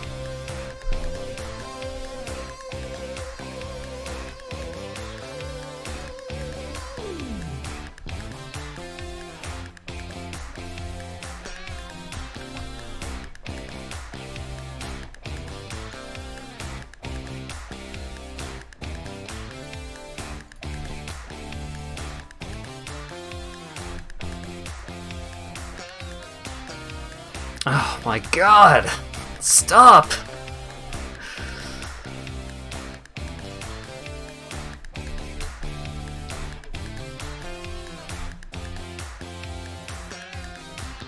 This is a nightmare.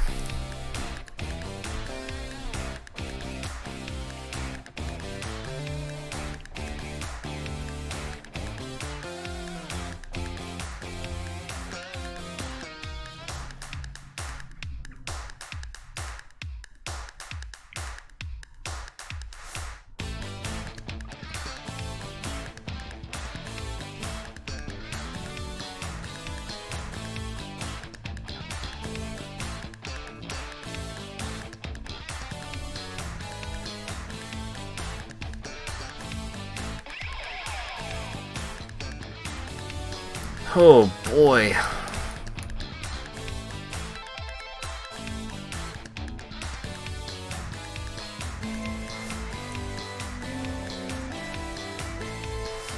Oh my goodness.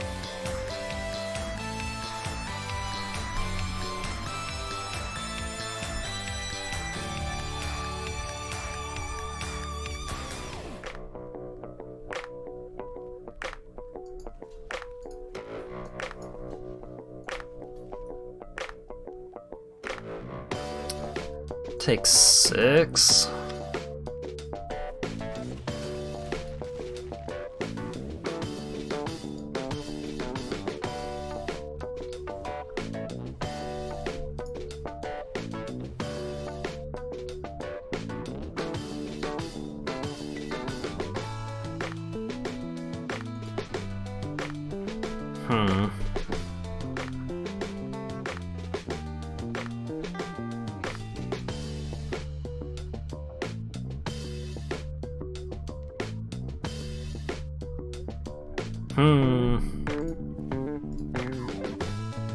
Gotta tap down this guy, because he has Afflict, and creatures with Afflict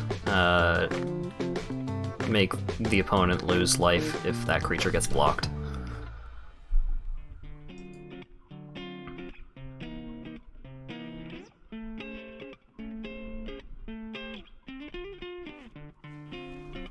Oof. Alright.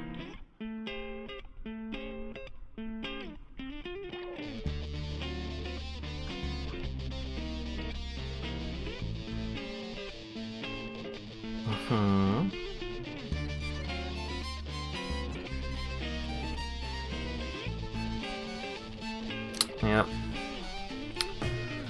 Killing my flyer.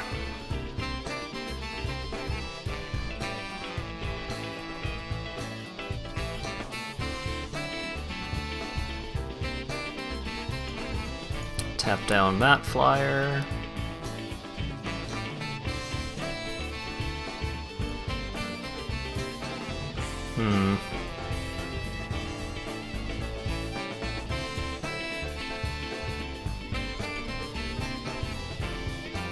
Afflict 1. Oh, I'm dead. Super dead. Ah! Drew nothing but lands in a 16 land deck. I feel like I shouldn't be surprised.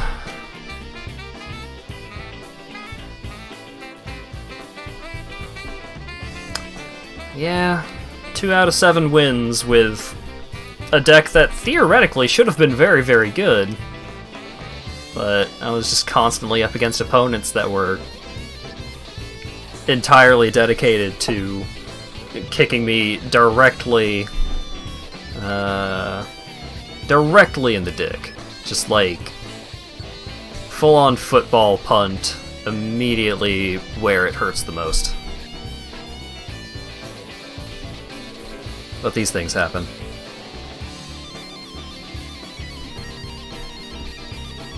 Oh well, I got a couple of packs. I got basically no gems, so I spent basically $20 to get kicked in the dick several times. Well, no, it was 6 losses for the sealed as well, so I paid $20 to get kicked into the dick 3 times, and then it built my hopes back up with those first 2 wins with the draft deck, and then kicked in the dick 3 more times.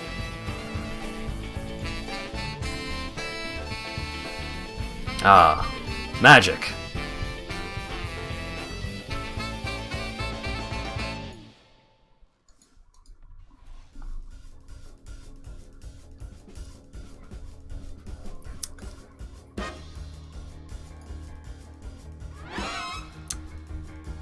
That is Mastermind.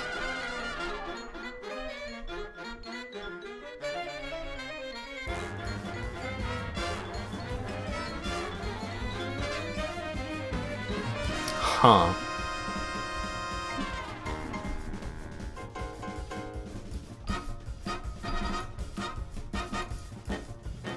What?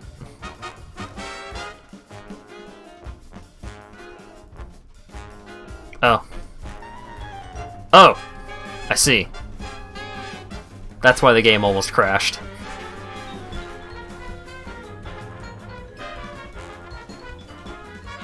Kinda like Momir? Yeah. It's a 200 card, 5 color deck where you can discard things in order to get... I mean, it's free entry. Let's give it a try. So you discard a card in order to get a land that taps for any color of mana. So you need to balance between discarding stuff that could be good later for being able to play stuff earlier.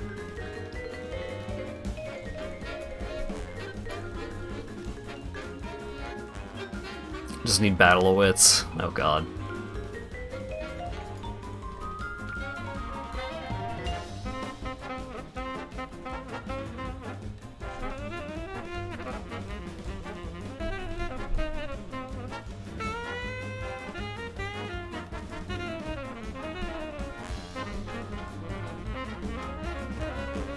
I mean, Basri's Solidarity is a good card, but it's really not doing a whole lot for me when I don't have any low-costed creatures. Meanwhile, my opponent seems to be having some issues.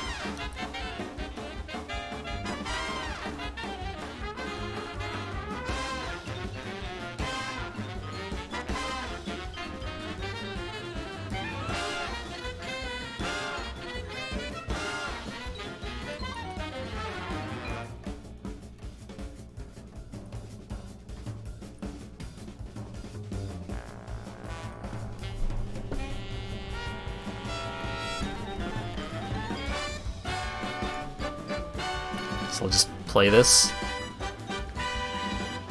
I think my opponent is AFK.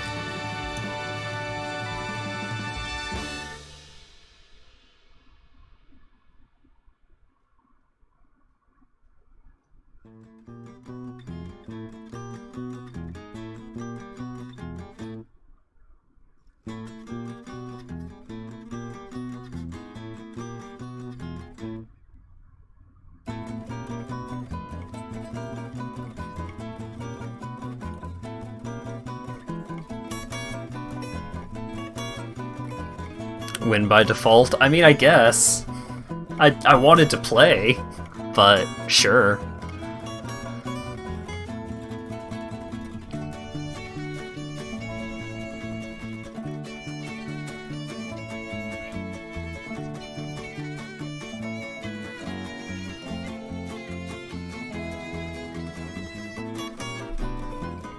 What?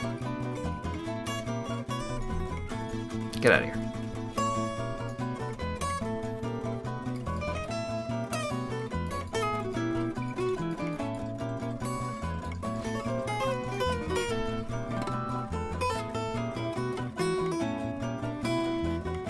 Yay! I did it. I won at Magic. Oh god, Dexter's starting to freak out again. And I know it's for no reason. I know there's nothing going on that could possibly give her a reason to freak out. But I do have to go downstairs and figure out why the fuck she's freaking out anyways, because she's gonna wake Lawyer Dog up before he has slept enough.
That's all.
Okay, I'm back, and maybe I'll actually be able to be back for more than an hour this time. Holy cow.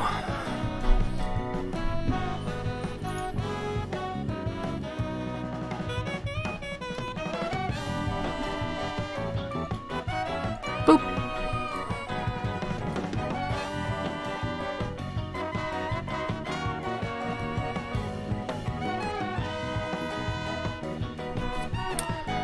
Yeah, so this game mode is like the inverse of Momir. It is like, yeah, you know everything that you have. You know what you have available in order to actually cast.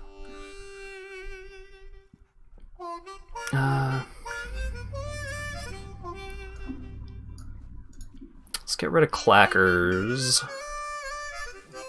Swing with Vampire. Bring in Raking Runner. And it's a curated deck rather than just any creature, yeah.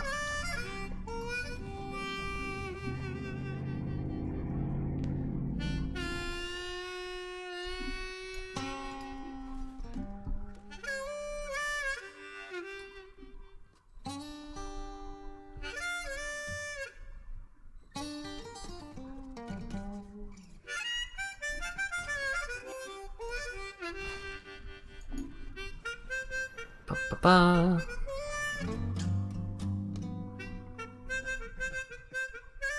You could get some janky overcosted legacy card. Yeah, you could get Phage.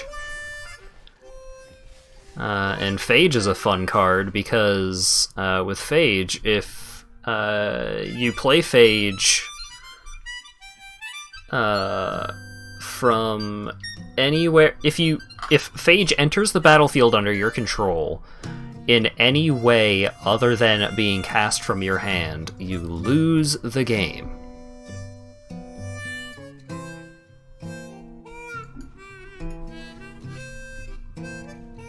Which is pretty fun.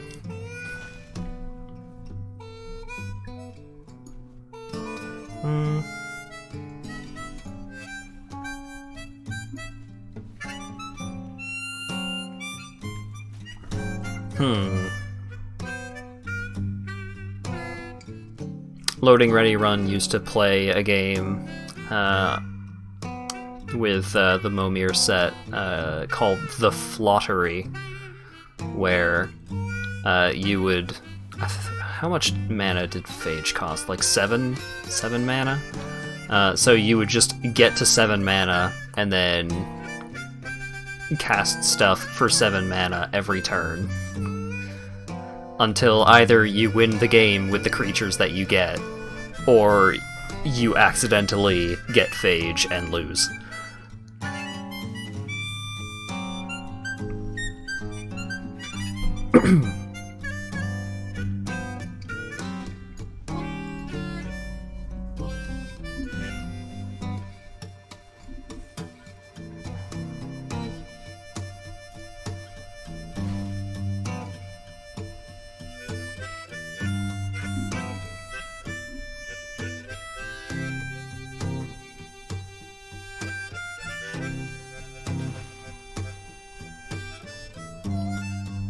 I'm getting some pretty good pulls so far.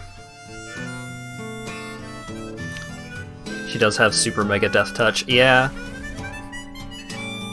It's true.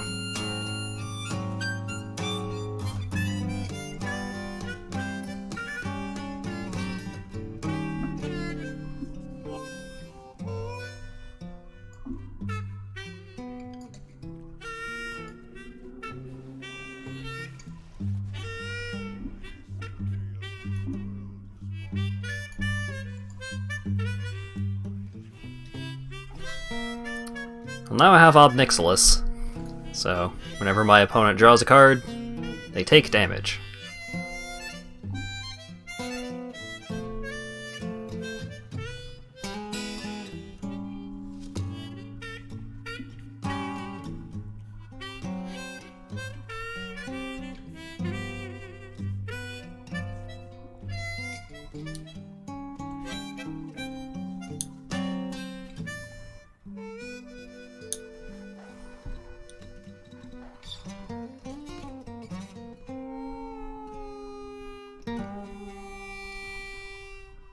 I'm gonna blow up my dog.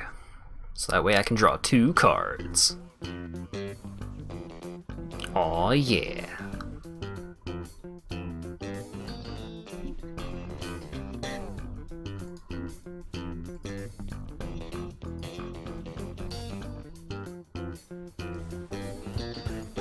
And then next turn, I can play Wander Strike to exile a creature and then proliferate.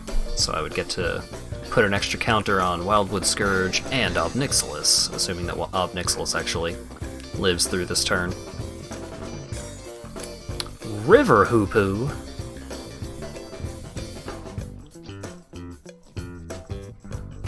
Well, that just needs to go, because it draws cards. I don't want my opponent drawing cards.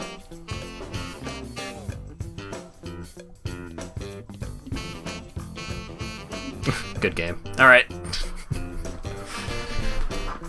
My opponent was just like, I'm done.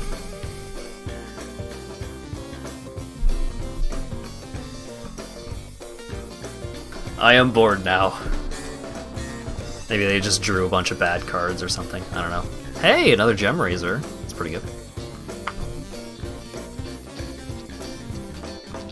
Alright, well, that was an event.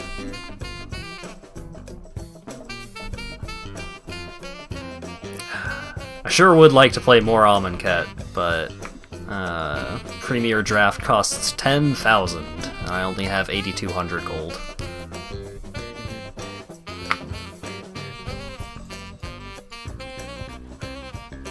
Another Elder Gargaroth.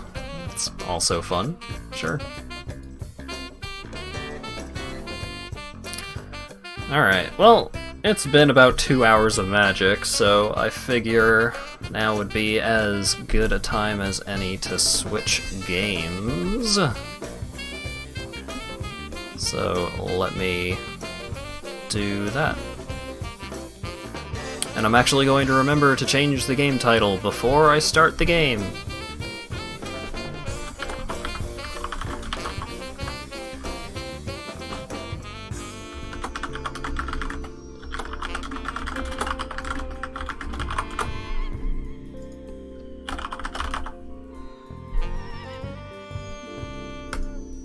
Ba-ba-ba.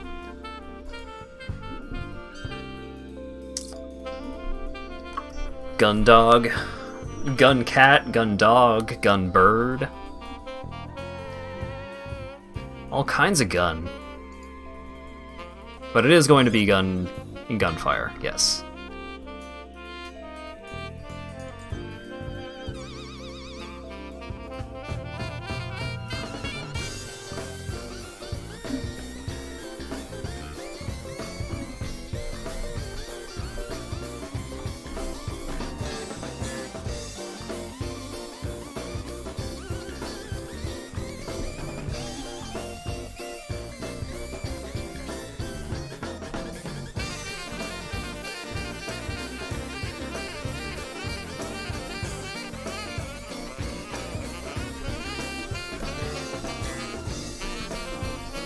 Okay.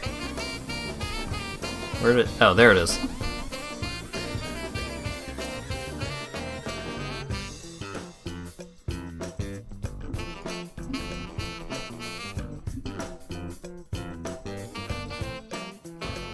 Any bets on whether or not Hat will notice? Notice what? Oh god.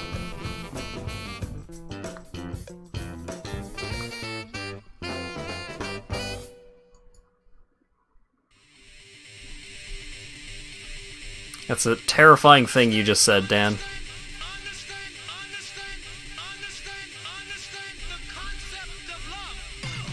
Oh, what?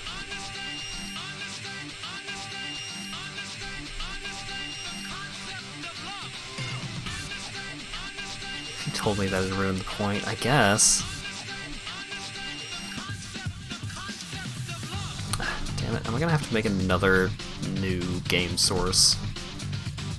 The Streamlabs is just like, oh, I don't know what happened to that game that you were capturing before.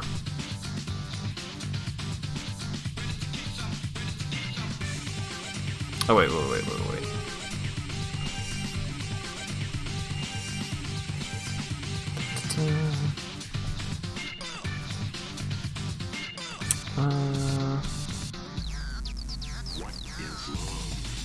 Okay, and then... Hey! I made it happen. I made it work. Kapow!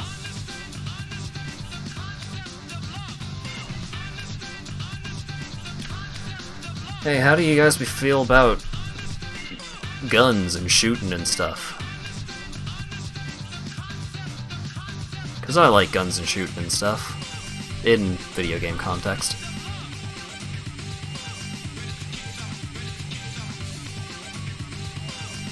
He didn't notice Lamau. Oh boy. Free love was too tame for him.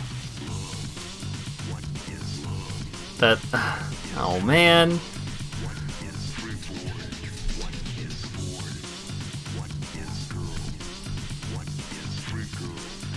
What didn't I notice? Oh.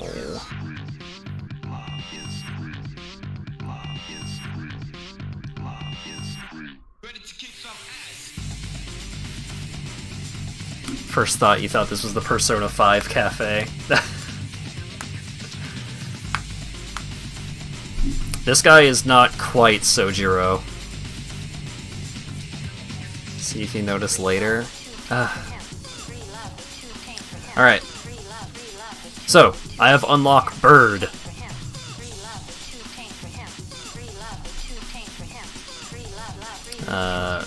So originally I was playing as the cat. But then afterwards I unlocked the dog. And then I unlocked the bird. And the bird is the only one that I've actually beaten the game with so far. But since I haven't shown off the dog, let's go with the dog first.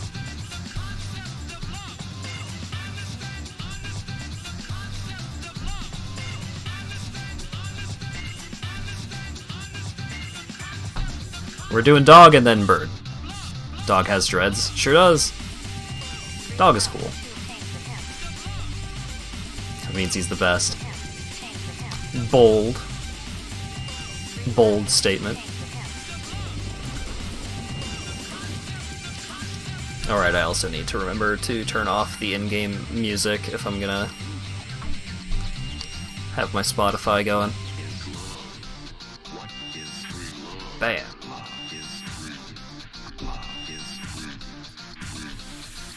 Okay. Save changes.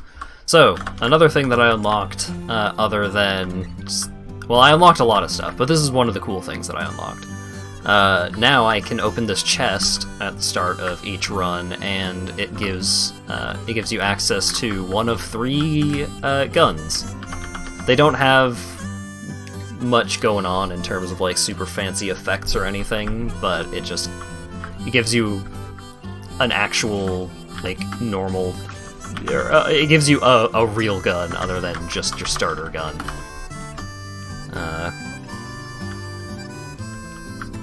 It's a little less impressive considering that the starter gun is just good on its own. But yeah, so the dog's skill set is... there are a couple of things that the dog is pretty good at doing. The 2 main ones are the dog likes explosive weapons, so he gets a lot of benefits for his explosive grenades, rather than having like a poison grenade. His grenades are just straight up frag grenades. Like this. Bam. But he also likes stuff like rocket launchers, but if you have 2 non-starter guns... Da-da-da.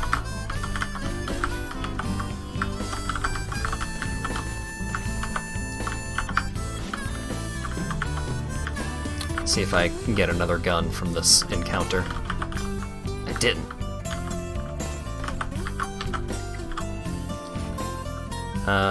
First shot from a magazine deals 50% extra damage.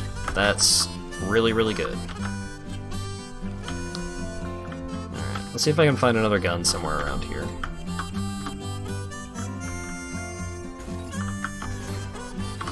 Gun!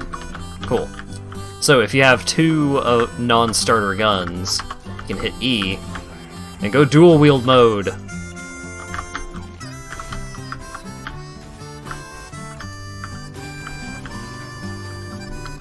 I don't actually use the dual wield mode that often.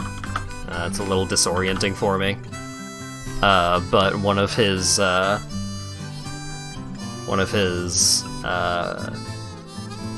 skill trees, basically, is really oriented towards dual wielding.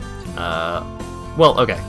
This tree is kind of like dual wielding offensively. This one is dual wielding defensively, and then this one is make shit explode. For the most part.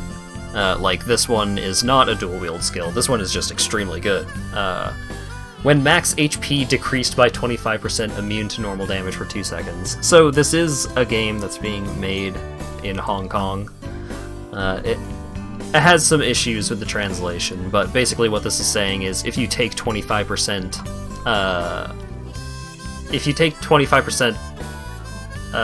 damage to your HP, like 25% of your health bar, you get 2 seconds of immunity to damage.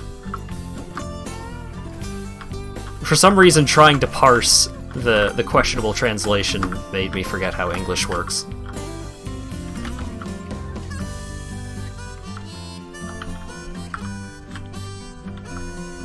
But yeah, that skill is one of the best skills that the dog has, so I'm glad that I was able to pick it up pretty early.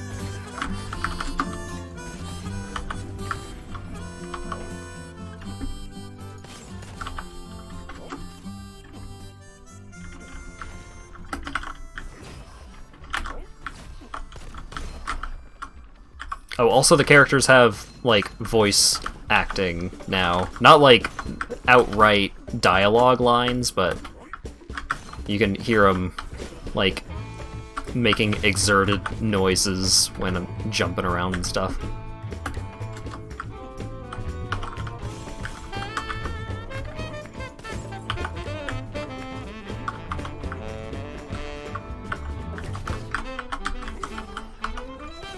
What does the bird sound like? We'll get to it.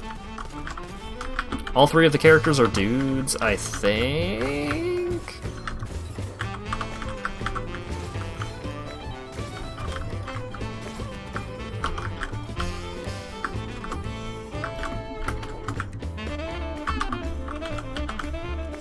Aw, yeah. Lightning Blast. Which is okay. Lightning Blast is okay. Explosion AoE for grenades and explosive weapons, plus 2 meters, explosion damage plus 30%. Hell yes.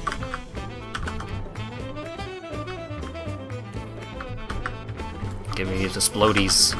Ow. Kaboom.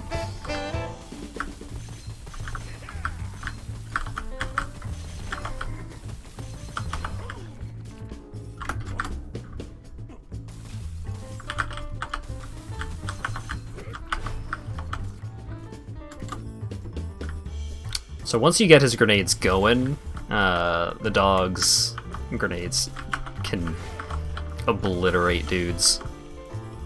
Not quite as efficiently as the bird's grenade ability, but we'll get to that. Yeah, excuse me.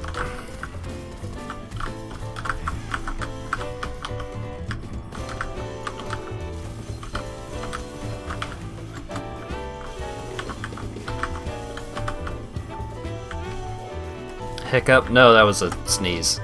That just got caught weird.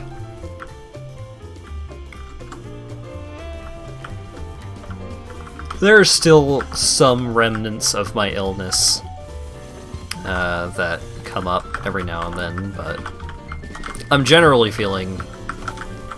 I feel better, but I don't necessarily feel not sick. I still feel sick, but I don't feel bad sick. It's more just like... It's not as awful as it was. It was awful for a couple of days there. Alright. Launch a lightning field. Any projectile going through it deals 50% extra damage. Okay, so I've never actually used that ability. Ah, okay. Got it. That's pretty neat. Reminds me of the barrier gun from Resistance Fall of Man. Maybe I should stream those. Do I still have all 3 of them? I think I may only have Resistance 3. I don't recall. Resistance 3 was the best one anyways, but I would like to at least show off Resistance 1 if I'm going to play those games.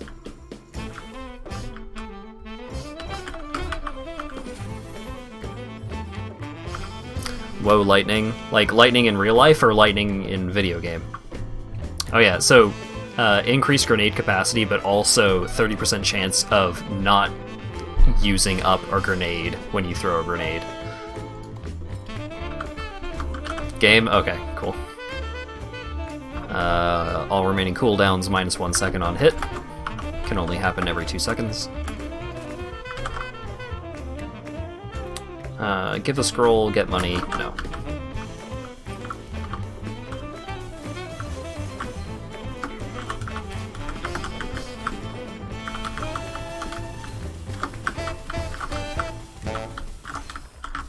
Oh yeah, so here's an example for me to show off like one of the things that bothers me about this game. Just like it's relatively minor because it doesn't actually come up that often.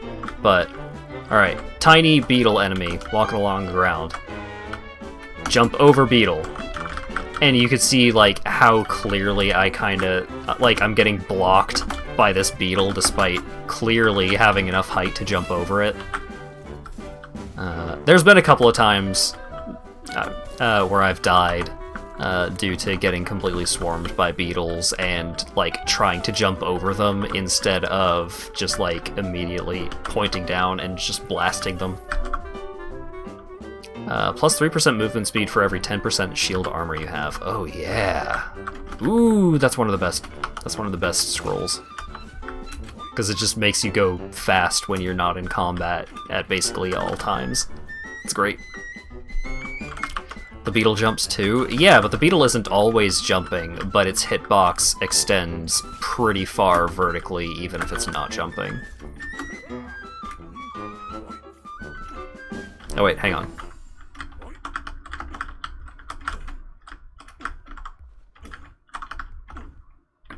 There you go. That's what the dog man sounds like.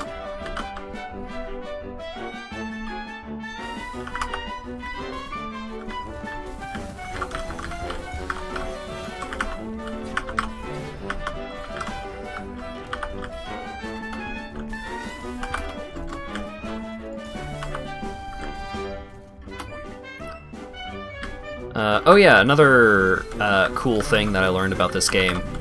You can have like separate save slots. So if you're like, you can have a slot where this is the progression that I have when I'm playing solo, and then this other save slot is the progression that I have when I'm playing with other people. So that way you can avoid situations where it's like I'm level 55, but all of my friends have just got the game, so they're all level 1, and so I am generally just like a lot more powerful than they are. Not in a way that it's just like, oh, I can breeze through the game no problem, but I just have access to a lot of extra stuff. Like, I like, generally the levels are impactful, right? So that would thus mean that lower level characters are less powerful. I mean, that's just logic. But yeah, you have the option of like switching to different save slots, so that way you can kind of keep on the same level as the people that you're playing with.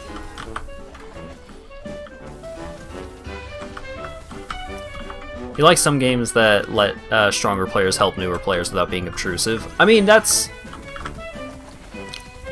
It's not... There are a couple of mechanics that leveling up gets you access to that can change the game in some regards, like the thing where I can just get a gun right at the start without having to rely on the regular-ass starting pistol for a bit. Like, you don't spend much time at all before you get access to a gun that isn't your foundry, which is the starter pistol. But it's still it's still greater than 0. So that is something that changes the game in a notable way.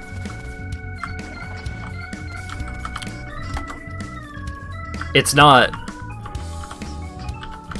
a drastic level of difference. So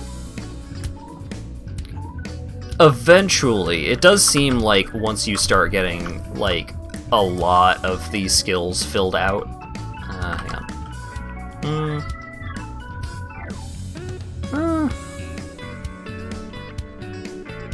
Kind of like having a free thing from the peddler, actually. What was I saying? Right, like, eventually it gets to the point where the levels will make the game much easier. Not, like, cakewalk easy, not like, oh, I don't even have to try to beat normal mode. Like, I'm level 50-something, and even still, I still have a lot of issues just making my way through normal mode. So in those cases, it's not as much of an issue playing with lower level players. But it could still be a situation where it's like, okay, I mean, hey, let's try and stick to like the same strength, so that way we have a consistent level of challenge when we're playing with each other. So it may not even be necessarily a balance thing, it could just be like a sense of shared progression.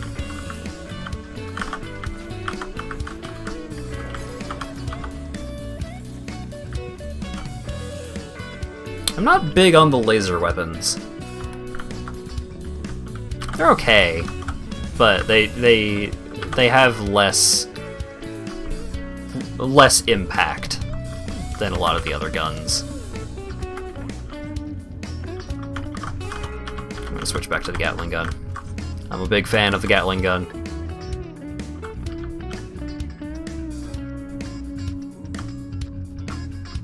Hey, peddler! Yeah, give me that.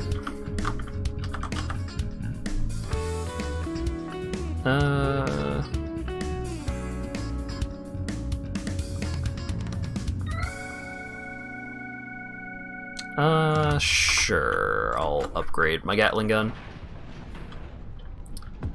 Now that I've gone through the game more, has ammo been more relevant? It is rare that I run into situations where I am having issues with ammo. And like, I don't even have a lot of upgrades pertaining to ammo and stuff. Like, sometimes if I'm just like being super haphazard with how I'm using my ammo, or if I'm like if both of my guns are special ammo weapons, special ammo, like, the numbers on special ammo are generally just lower.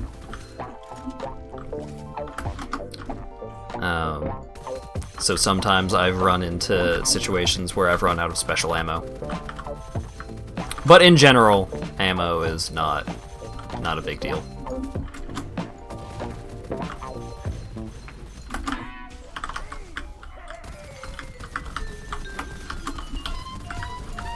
Got him.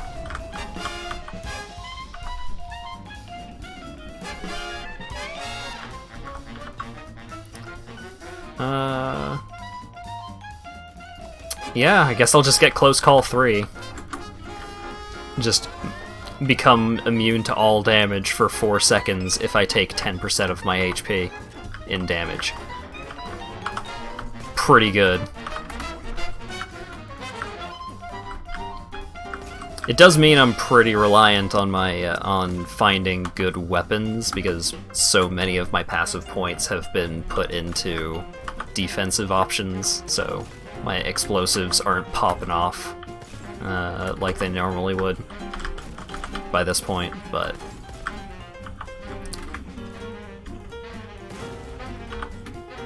still pretty good.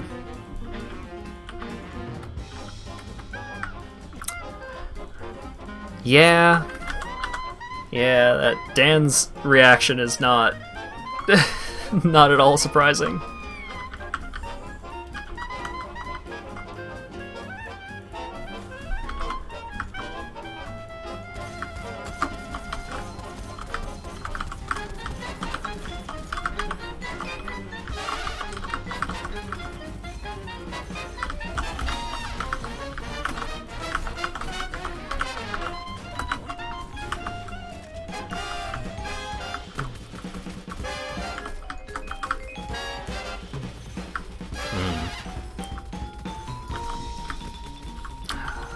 These guns are okay, but nothing super impressive quite yet.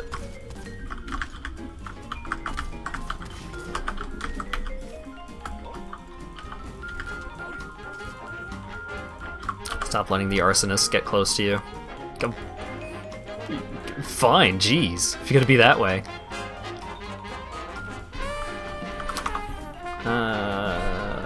50% chance to fill magazine instantly when killing an enemy. That seems pretty good to have on a Gatling gun.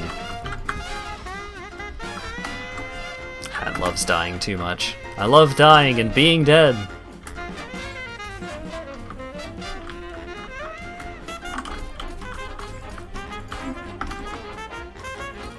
Let's go do a vault.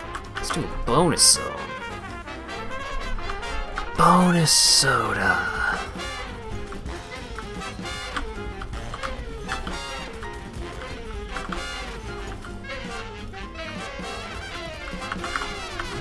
Drinking a soda inside a soda. Trying to kill these stupid scrawny birds with low accuracy weapons is such a hassle. Alright, that's the elite. Big arsonist.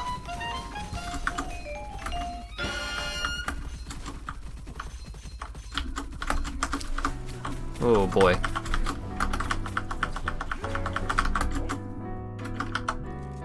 Having issues.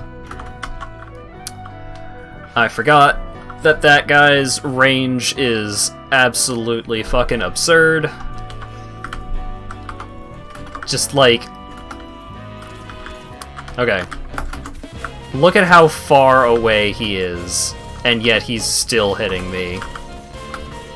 And I don't think there's really any considerable drop-off. And I just don't have any movement speed increases that are relevant in this situation. Like, my main movement speed increase requires me to be at full shield, which is really difficult for me when I get hit by his acid thrower and my movement speed gets reduced by that. And then I am stuck in the acid thrower's range until my shields are empty.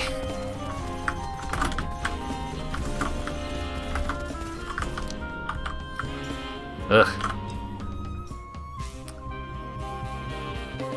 Tough enemy. Ooh, Crimson Fire Scale.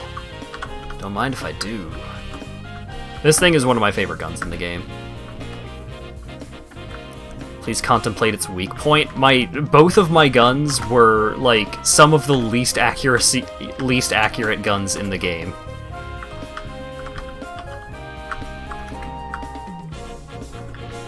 I was doing my best.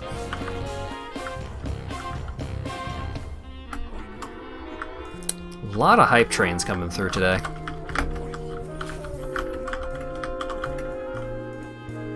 Flame Shard, no. Buff? Maybe. Final Judgment, yeah.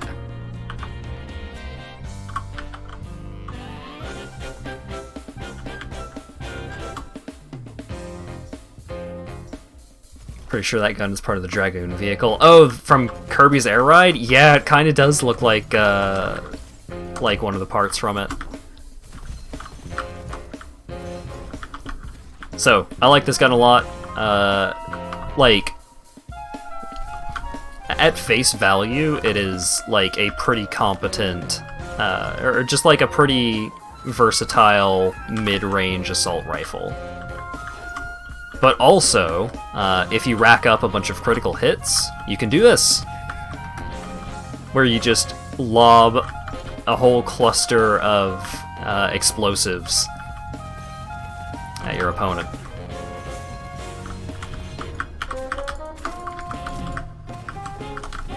It's great. Oh god. Back was up against a wall.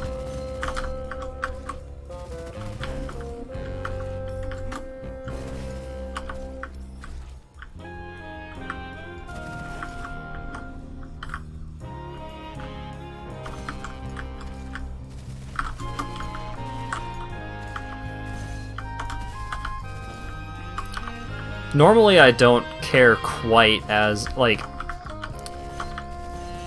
on most weapons I wouldn't go out of my way for accuracy mods. On this gun, I would consider, like, actively seeking out accuracy modifiers.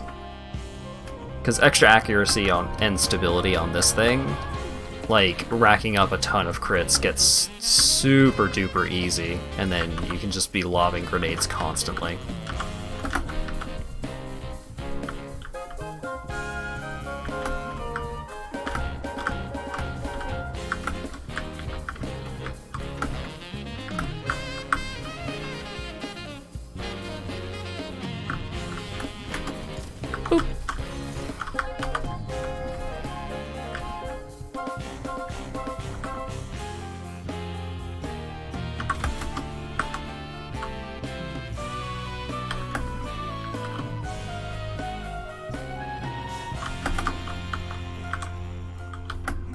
Woo! Petition to replace coyotes with maned wolves. Boy howdy. That'd be something. Did Twitch censor that too? Did Twitch censor what? I'm not getting any messages. Like, I'm not getting notifications that any messages are being deleted or anything.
I'm very confused as to what you're talking about, Dan. Like, are you saying that Twitch is modifying, like, is changing your messages? I'm confused.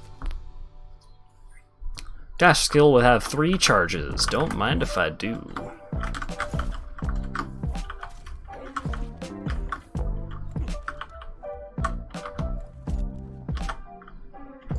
Would like to enhance my Crimson Fire scale.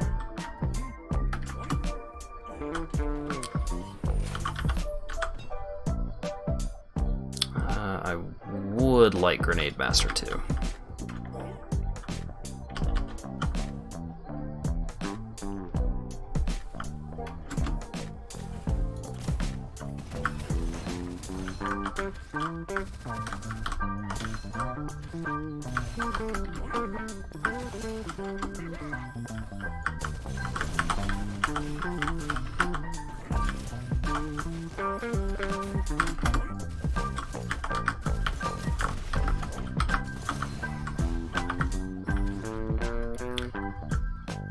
Oh boy.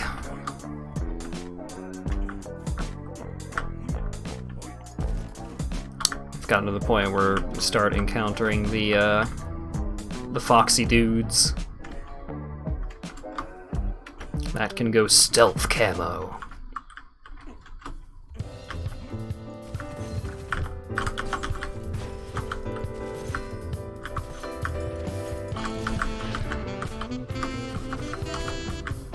Whoop, whoop.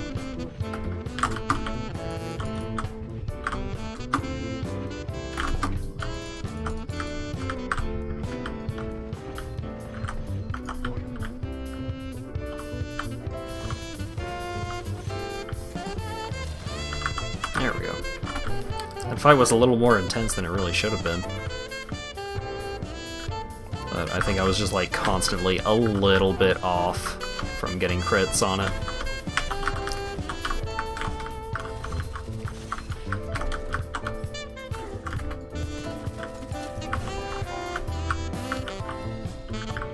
Ah, there you are. Alright, let's go back and do the vault. Woo!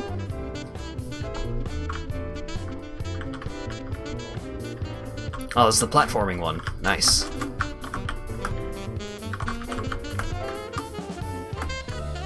Double nice since I have the 3 dash charges scroll.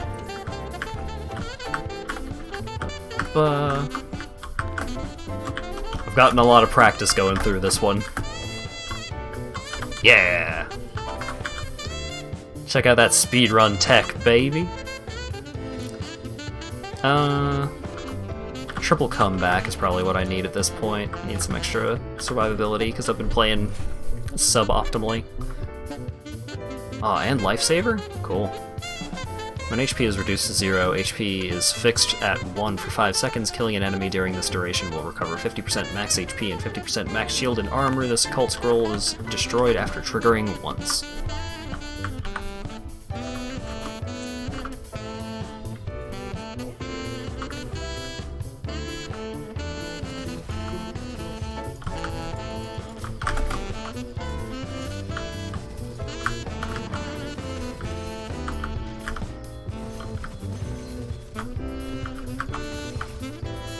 Oh, this...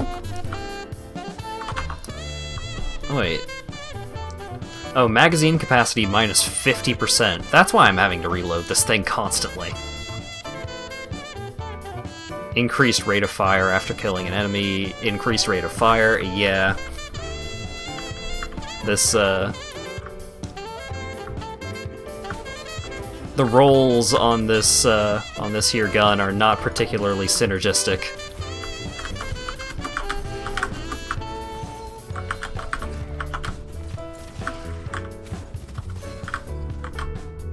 Because, like, the rate of fire stuff is nice, but not when the rate of fire stuff is on a gun with drastically reduced clip size.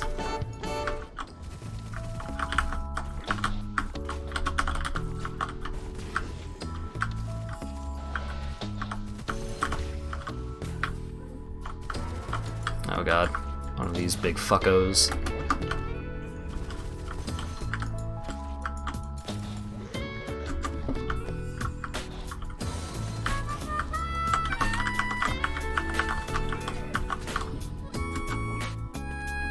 Cost a lot of grenades to get through them, but oh well, it's probably fine. See if I can grab a couple extra grenades.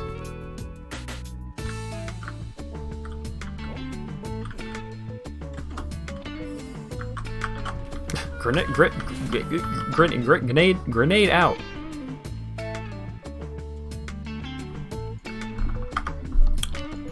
Restart the captioner real quick, because I think it got upset by that. Explosion damage up, gain personal immunity to explosion damage. I think it's what. Okay, so that perk has gain personal immunity to explosion damage. What I think it actually means is you gain immunity to exploding barrels, not like any explosion-based attack that enemies do. But it's kind of hard to tell. Because like I had mentioned before, the translation is a little iffy in places.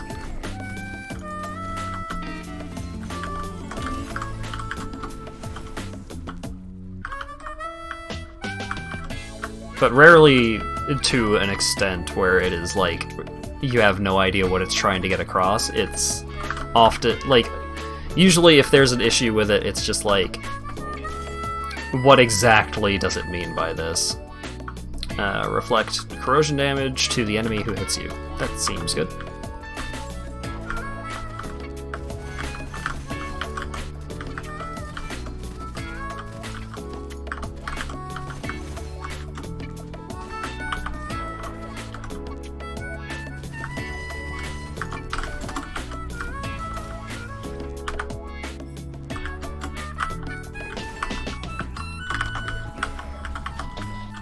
Oh, well. I got shoulder checked something fierce there.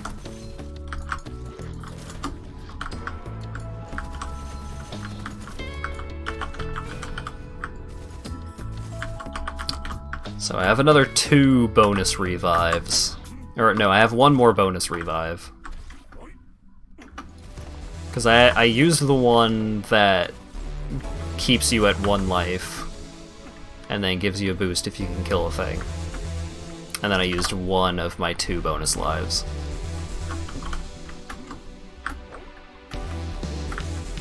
What would be really cool is if I could find a golden chest that lets me re-roll the mods on this fire scale.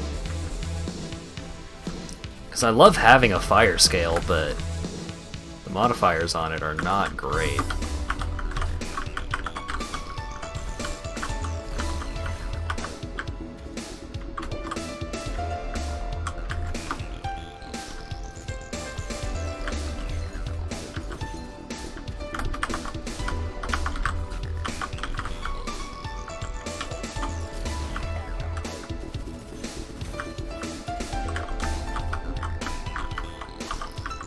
Scalpel.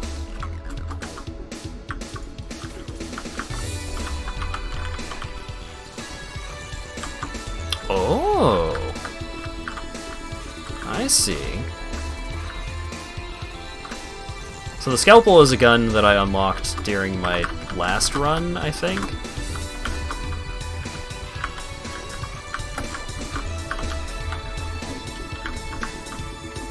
Ouch.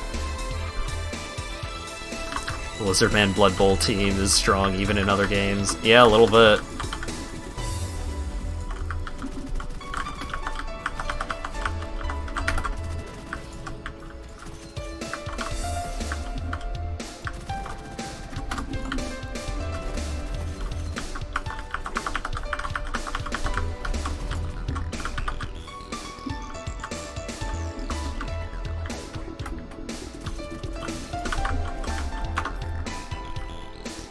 Firing increases accuracy. Weapon can switch between single shot and double shot. Oh, those mods are not great, actually. But it seems like, yeah. So single shot, you only fire 1 bullet at a time, and then 2 shot, you're firing 2 shots at a time. Works like it says on the tin.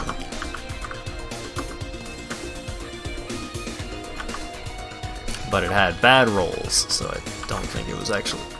I've been really striking out on actually getting good modifiers on guns this run.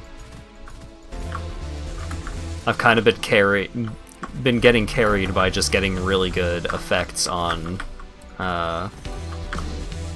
passives and scrolls and such. But even then, like I'm out of my my revives now, so I don't have that many more extra chances.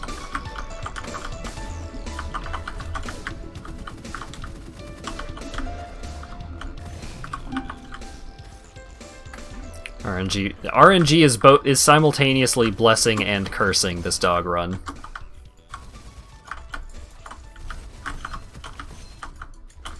Cause like this gun is just so hard to use because it has such a small clip. And because the rate of fire is jacked up super high, but it doesn't have any stability increases. So the accuracy just goes to shit immediately.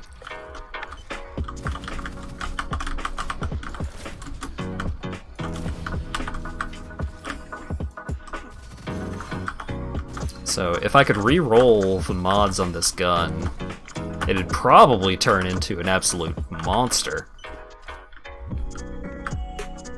But until that happens...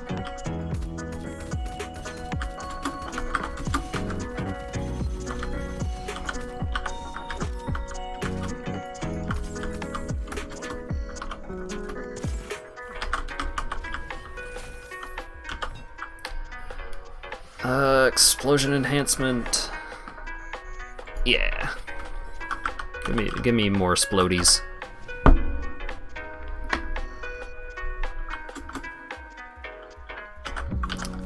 Peddler. What do you have?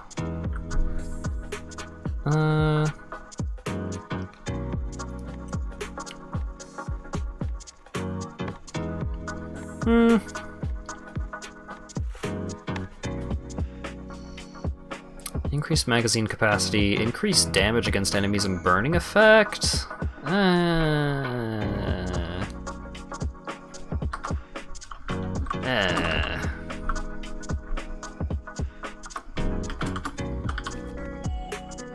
Just give me some ammo. 0 gold. Yeah, I have a scroll that makes the first purchase at any given peddler free. So I can get one thing for free from any shopkeep. And that happens for each individual shopkeep that I come across.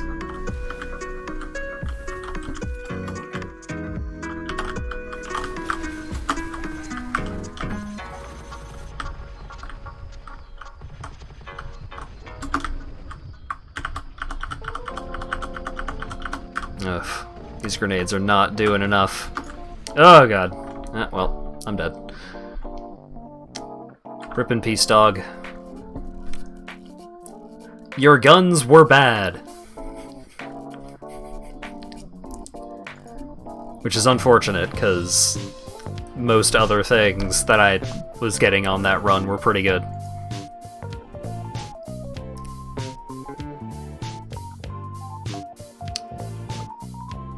$115. Dang it. Dual battle soul. Advanced dual wielding. Actually, it's been a while since it's actually been a while since I played the cat.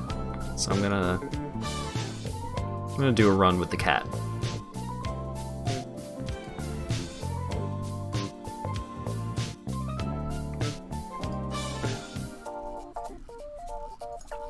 Can I go to my talent tree as the cat? It's not... okay. So I have a talent that lets me store some of the overarching progression currency in between runs. Normally, anything you don't spend gets lost. Use it or lose it kind of thing. But I don't have access to it here. Which is unfortunate. Alright. Cat time! I've gotten a lot of upgrades. Sorry. I've gotten a lot of upgrades since the last time I played the cat, so hopefully this goes well. Rate of fire increase. I don't want to see that. I mean, it's still probably the best gun out of these three. Well, you know what? I'm taking the Star Destroyer. The Star Devourer. Sorry. Star Devourer is pretty good in this... in Act 1, because there's a lot of enemies with shields, and the Star Devourer does lightning damage, which does 50% increased damage to shields. And also it's just really easy to use, because it recharges on its own over time.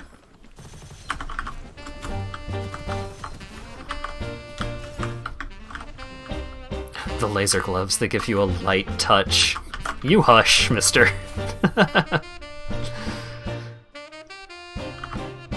Oh right, bloody ammo. You can hold the fire button to continue shooting. Even the magazine of automatic weapon is empty, but you will take damage from each shot you fire. Oh wait. Hang on. Let's see what the cat sounds like.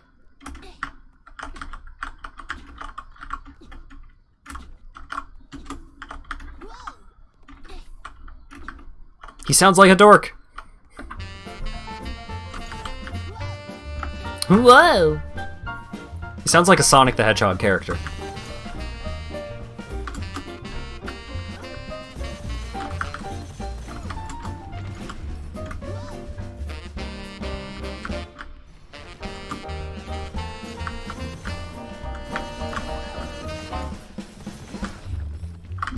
Ooh. See, I didn't see a single rocket launcher over the course of that run with the dog. And that would have been so extremely good for that run with the dog.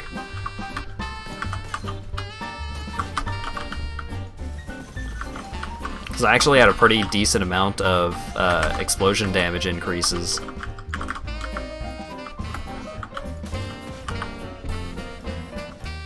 The game knows, yeah.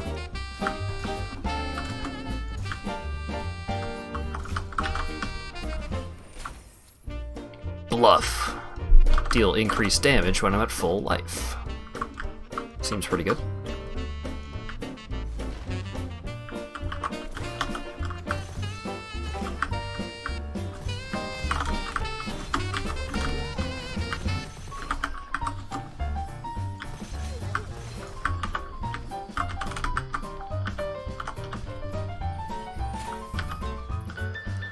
Increased fire damage. Smoke grenade damage.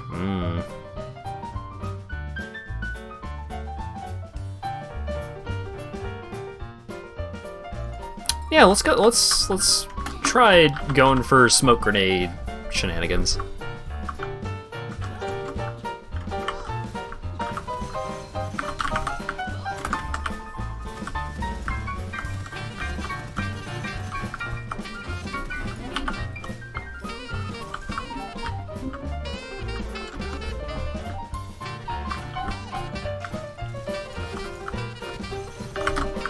I think one of the biggest permanent upgrades that I've gotten has been like increasing my grenade capacity from 3 to 8.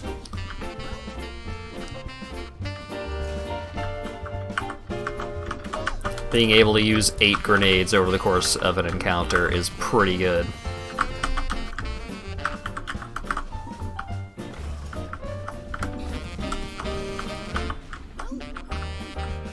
It's a little more relevant with the bird, but it's still pretty fantastic on any character.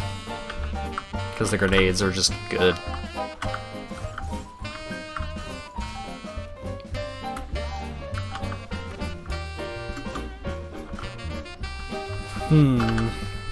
What do you got here? Enemies affected by smoke grenades explode after dying. That's pretty good.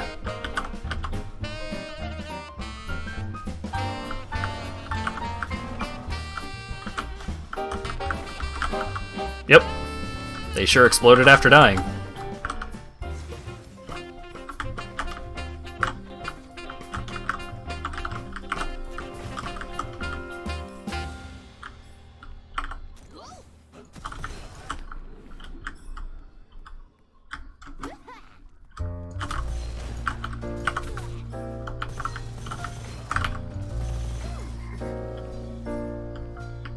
Hmm.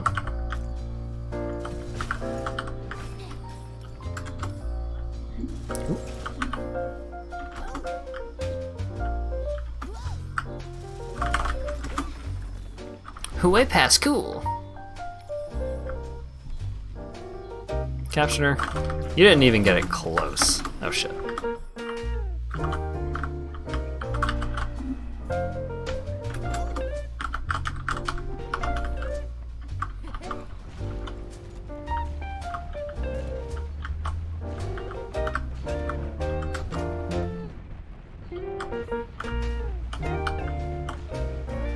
Ouch. Flipping a school does sound like someone from the something the Sonic cast would do. Maybe.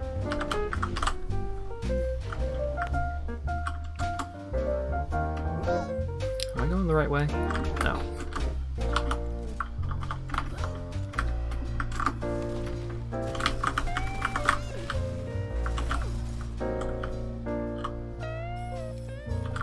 Ooh. Upgrade a normal inscription for the Star Devourer.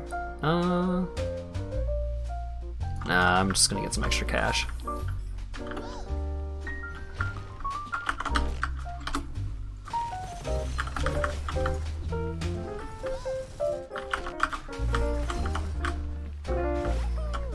Ooh.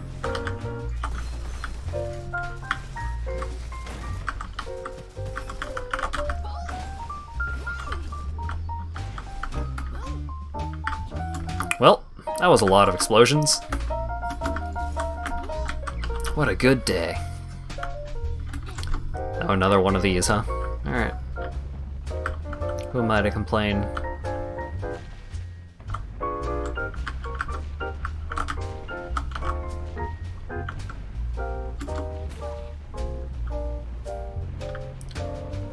So, I do actually have a complaint about this vault. The fact that, like, the boulders don't follow a pattern means that sometimes you can get stuck in a pattern where there's just no opening for you to go through without taking damage, which is kind of annoying.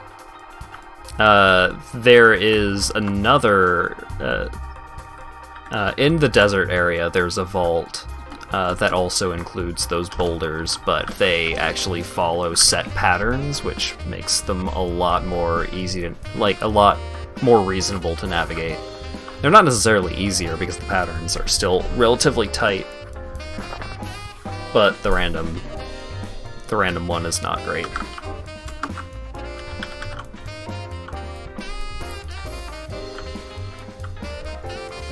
It's not a huge problem, it's just like, I would like to be able to do those without taking any damage, but also without waiting like a minute for the right pattern to show up.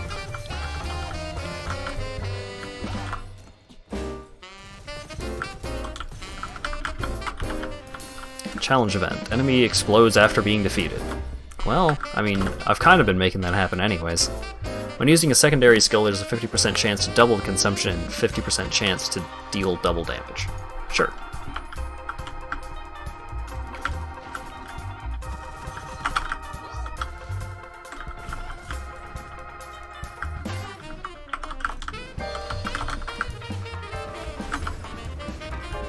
Sometimes your grenades will deal double damage. Okay, so the way that I think that scroll works is sometimes sometimes you'll use 2 grenades. Sometimes your grenades will deal double damage. I'm not sure if they're mutually exclusive or if it's like a coin flip. I'm not sure. Also, I'm out of grenades, which is not great.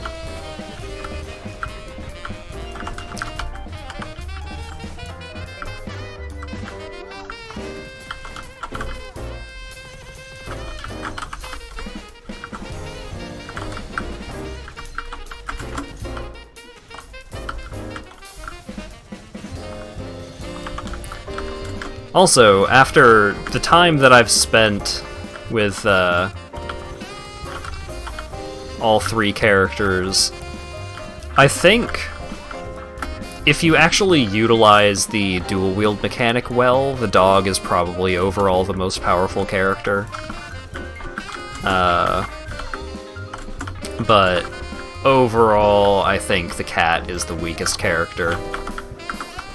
Which is unfortunate, because I love cats, and cat characters, and so on. But it just feels like his abilities are not as good as the other two.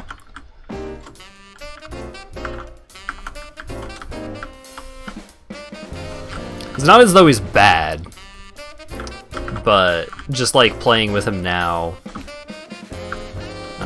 it's like some of these encounters would be way easier if I were using either of the other two characters.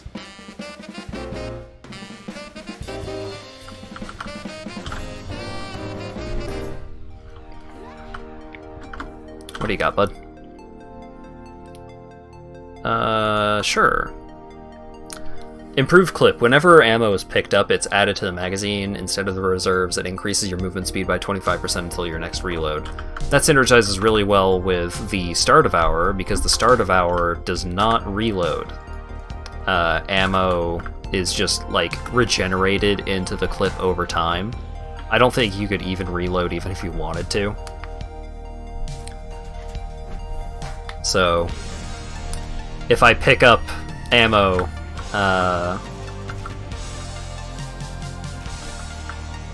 yeah, see, like, I picked up some ammo, and now I'm going to have a 25% move speed increase until I just, like, switch weapons and reload, I guess.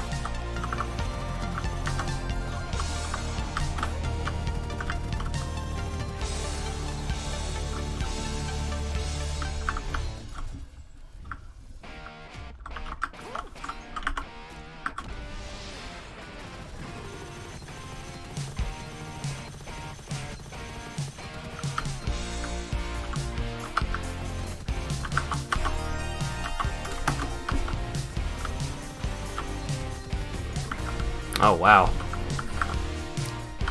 Took him out real quick. Increased fire damage? I'll take Energy Blade. Increased weapon damage against enemies in elemental effect. That's pretty good for what I've got going on right now. Dual Edge? Yeah, sure, fuck it. Dual Edge is a pretty wild effect. So, it's a legendary scroll. For every kill that you get, you deal 1% extra damage and take 0.5% extra damage. And that can just keep stacking forever. So eventually gets to the point where you are dealing a truckload of more damage, but so are the enemies.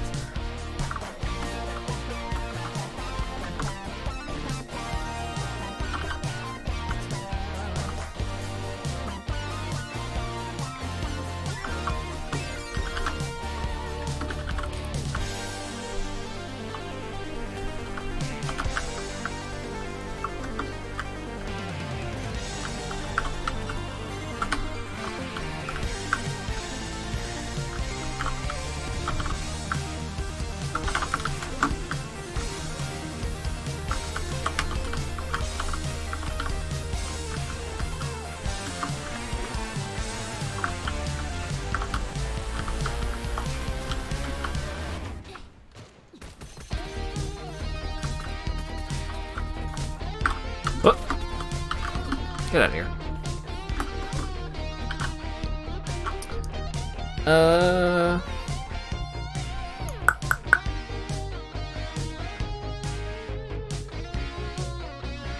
Give me the damage scroll. Yeah, rewarded. So the damage scroll could be any kind of scroll, but it could also be cursed.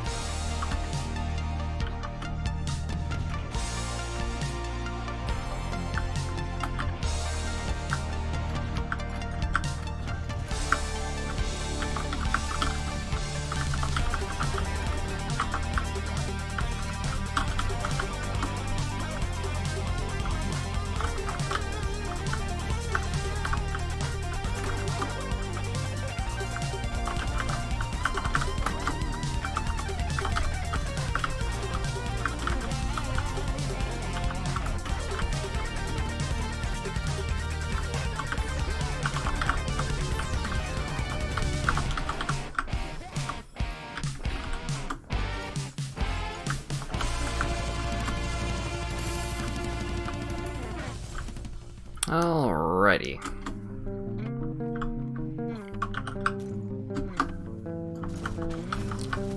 Pretty easy going. Nothing super complicated going on with this run, just mostly using grenades and hoping that works out. Still holding on to this SMG. I should probably just be using the LMG more. Once you get used to handling the LMG, it can really tear through stuff. Because the recoil isn't even that bad, it's not... As long as you can get it in the general direction of the enemies, you may not be scoring a ton of crits, but you will generally be hitting them.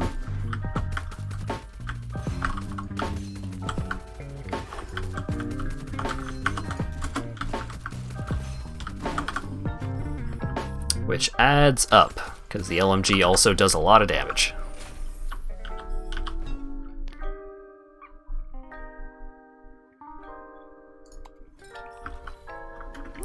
I am Heavy Weapons Cat, and this is one of my 17 different weapons.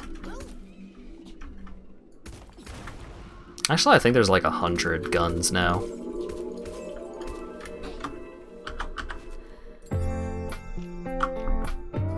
Maybe not 100. At least 50.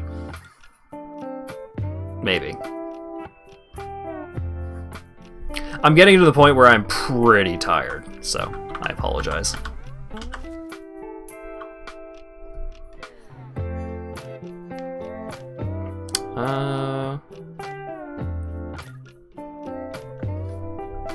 Sure.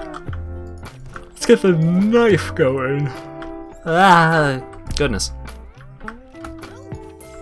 50 is plenty of pew. Yeah. Can I check from here? No.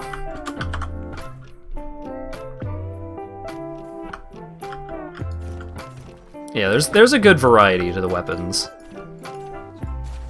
Especially since, like, sometimes the mods that you get on a weapon can completely change how you use it.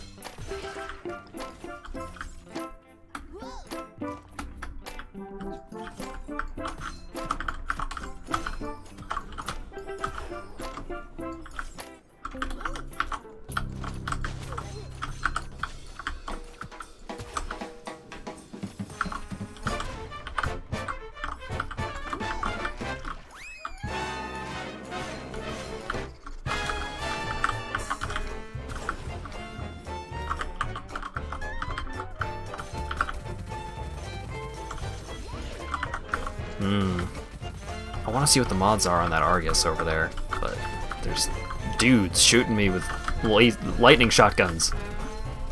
Get out of here.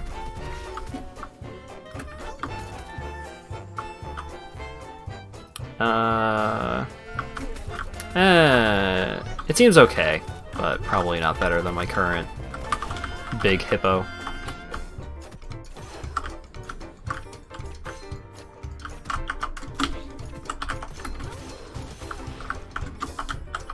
Oh, there were two dudes behind me. I really need to use my my E more often on both the cat and the dog.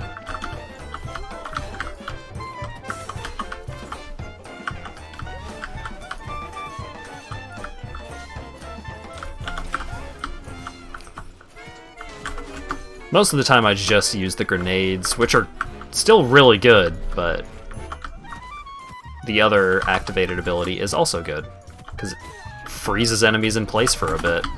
Lets you set up some sick headshots, or just keep them from murdering you for a few seconds while you do something else.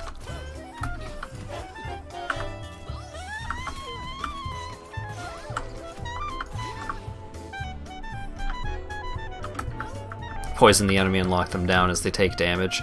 Well, okay, so the poison gas grenade deals damage over time, but poison acid weapons, like the acid effect, or the poison effect, or whatever you want to call it, does not deal damage over time. It slows the enemy.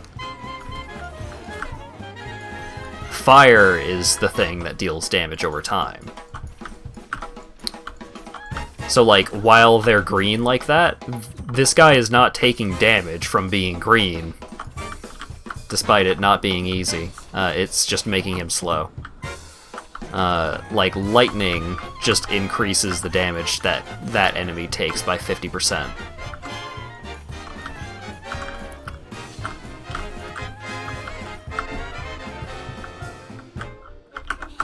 Oh god, this dude again.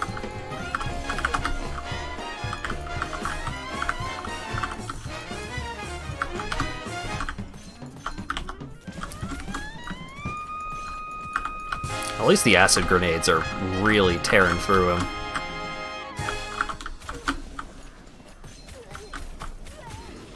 There we go.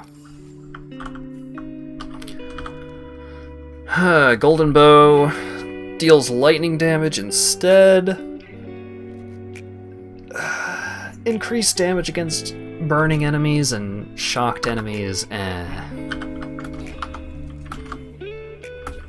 Unimpressed.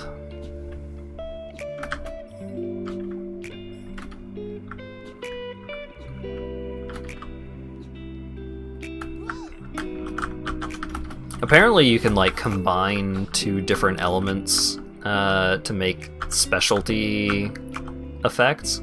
Fill the magazine instantly after using dash. That seems pretty good. I don't really have a gun that uses that super well right now, but I could. Well, I mean, I have this big hippo. Yeah, maybe.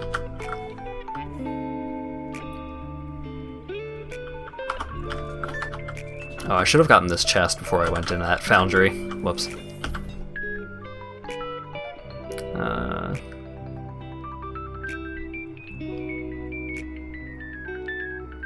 Yeah, let's get Smoke Genius. It makes the damage from the smoke proc more often. It makes it last longer. It's great.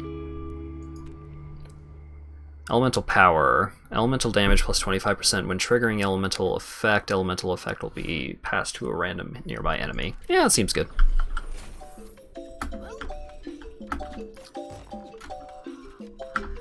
Can end up just, like, slowing entire crowds of dudes.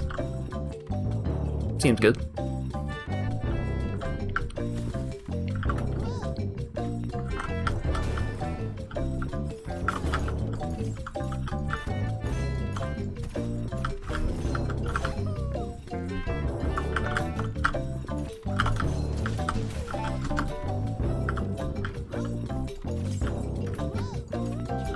There's an upgradesman up here.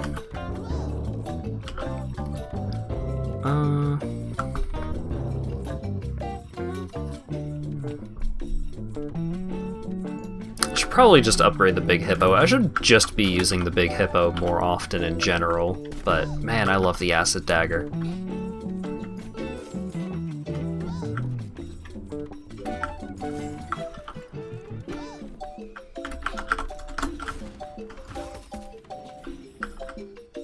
Cavalry, eh.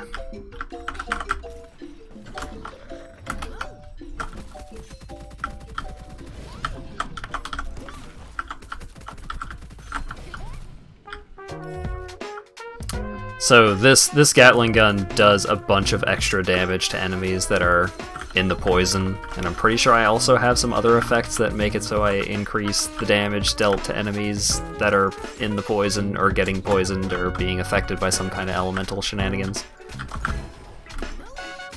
Get them 6 synergies going. For lots of damage.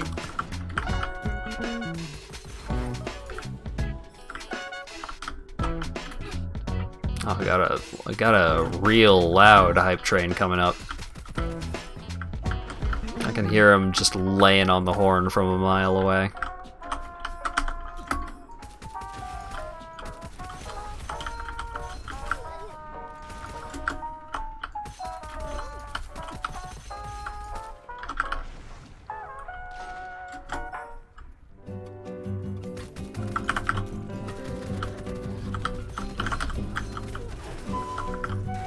Yeah, like that guy, the Charger, I wasn't even hitting his weak point.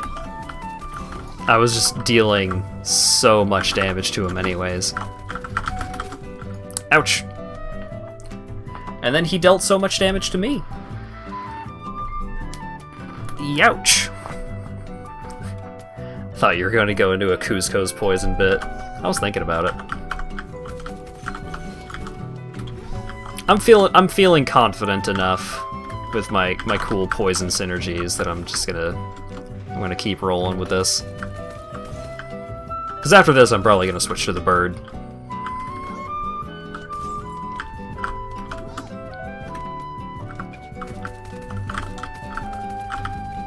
So the bird is so good. I like the bird's abilities so much.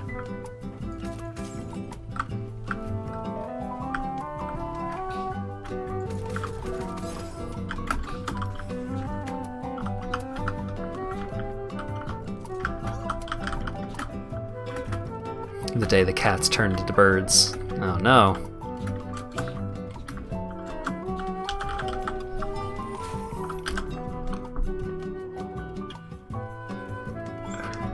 Ugh. After using Smoke Grenade, increased max shield? Yeah, that seems good.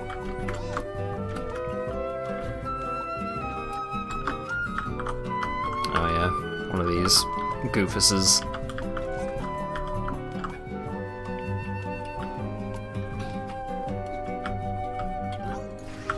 He barfs up grenades, and then you can use right trigger to detonate the grenades.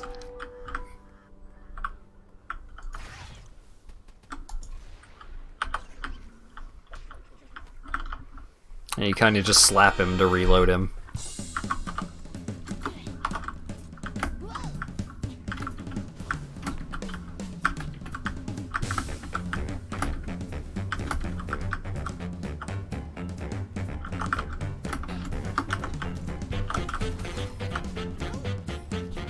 Weaponized lizard is not one of the things you were expecting.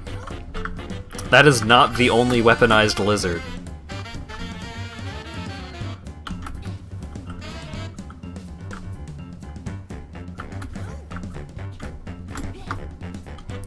There's another, and I think the other one is... better, but...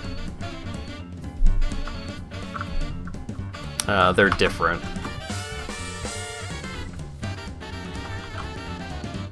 Non-mammal racism going on. Maybe.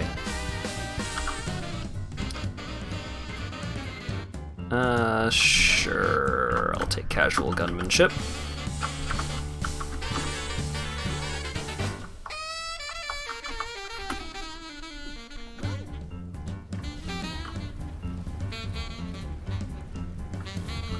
Alrighty. Time for this dude.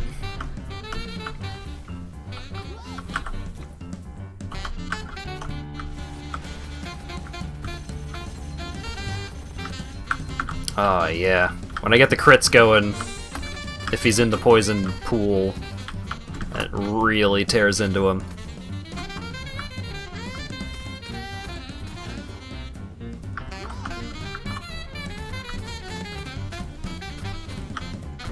Time to take down Dune.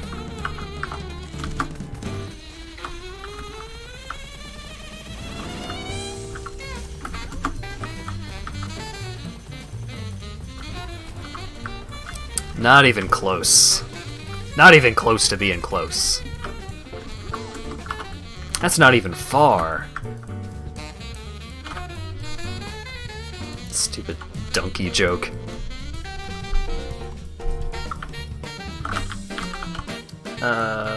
Increased lucky shot chance for 2 seconds after using a dash. Nice.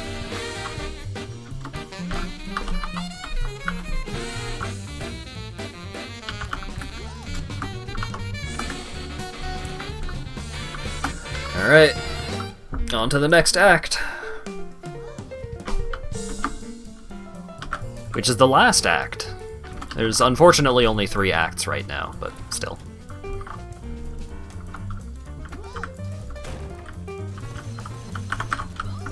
Don't let that fool you into thinking that there is not a bunch of video game in this video game.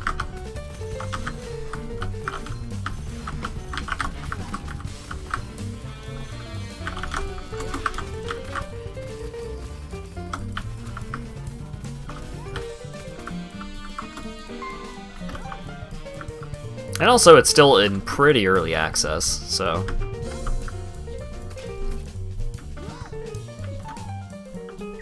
Like, the third playable character was only introduced yesterday. Is this the run? Maybe. Anything is possible. Get it? Because I'm playing a cat. Cats have paws.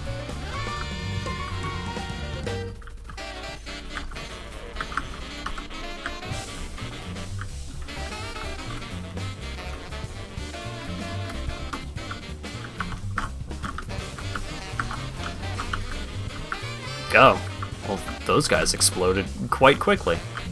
How disappointing.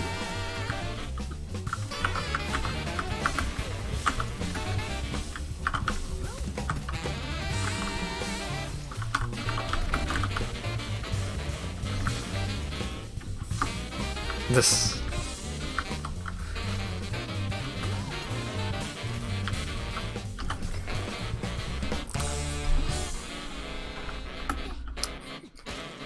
Getting your fair use out of those emotes, eh, Acker?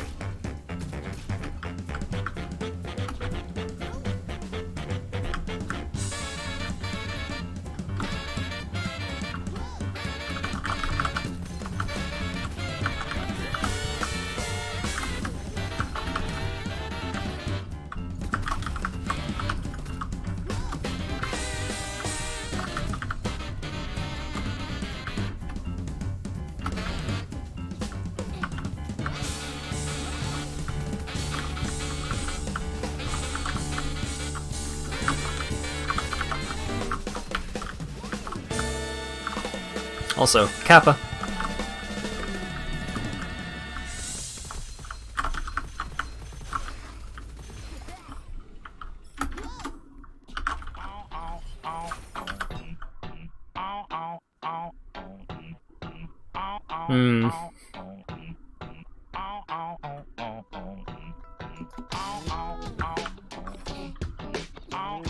Tough choice.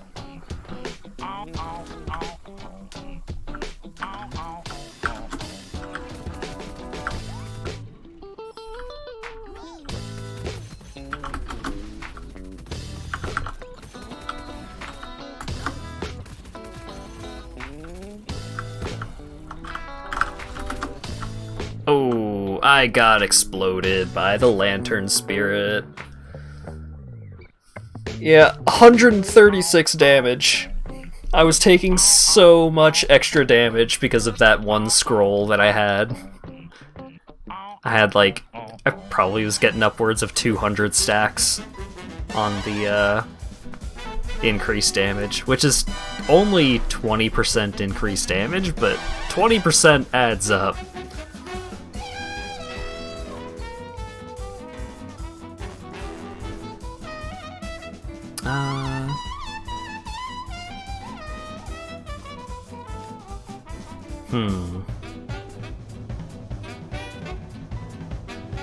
Let's just get the thing that increases the gain of the progression currency.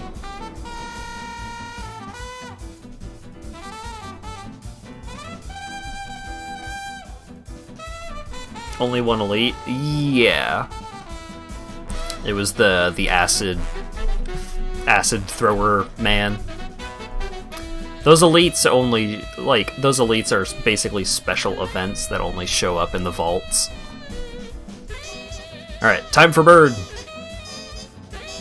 Always get the perk that gives you more money, yeah.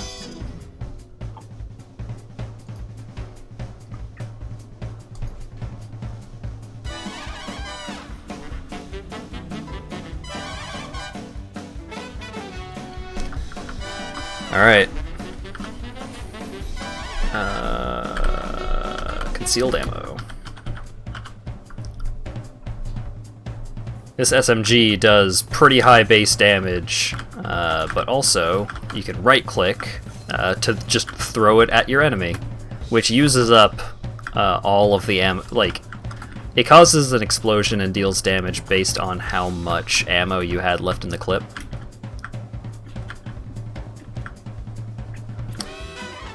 So, Bird can do Flying Kick, which has a pretty big area of effect. That's the ability that just goes on cooldown. Meanwhile, the grenade ability is Wing Swipe, which also does a truckload of damage. Like, that did 1200 damage. I do have an ability that increases the amount of damage, or it increases the base damage of the Wing Swipe. But even still.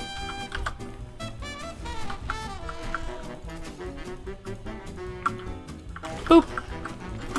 Boop. Boop. Boop. Boop. Boop. Just, it'll one-shot most enemies early on in the game, especially if you have the passive talent that increases the damage of it.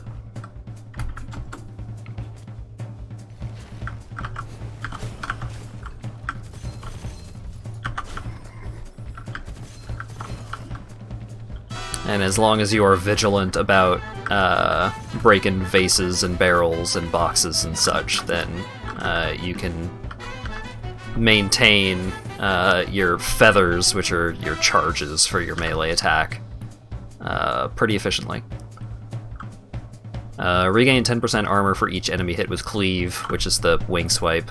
Regain 20% armor and minus 1 second leap cooldown for each enemy kill with Cleave. Yeah, that's a good one.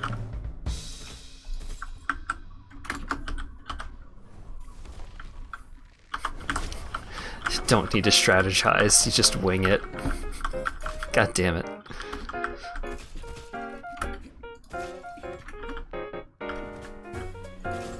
The big problem is that a lot of the bird's survivability relies on, like, getting up in the enemy's face. And, like, you have to be proactive in using his abilities, but his abilities are melee range, which can be pretty dangerous.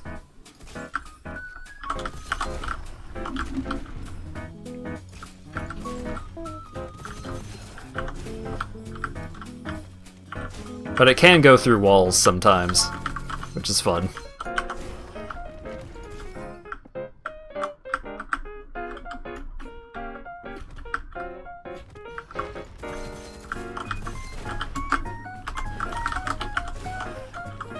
Yeah, see, like, it doesn't one-shot enemies forever.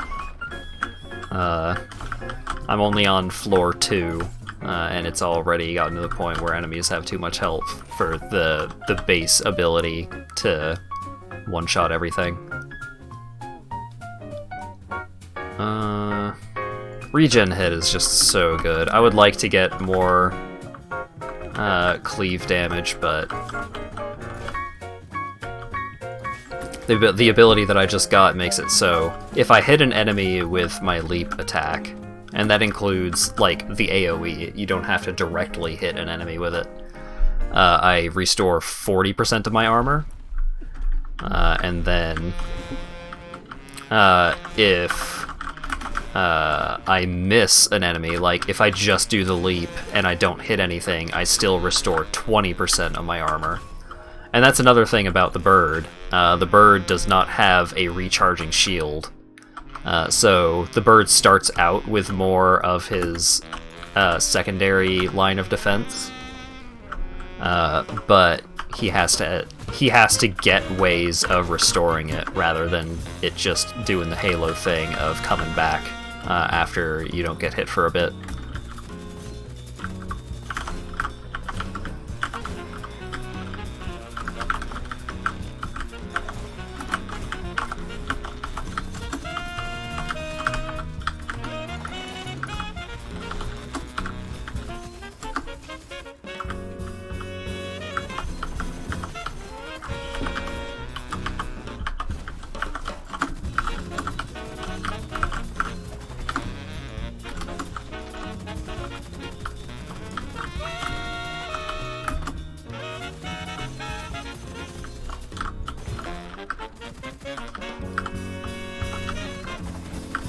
So the beetle is one of the hardest enemies to get critical hits on because the crit spot is its eyes, which are just like so small in comparison to the rest of the model.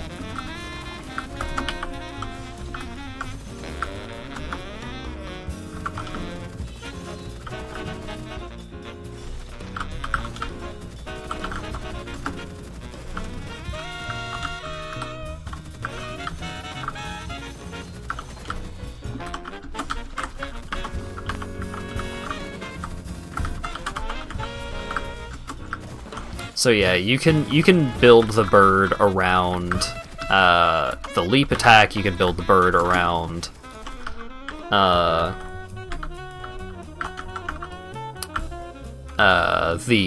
cleave, the wing swipe, or you could also build the bird around like kind of comboing a little bit, like.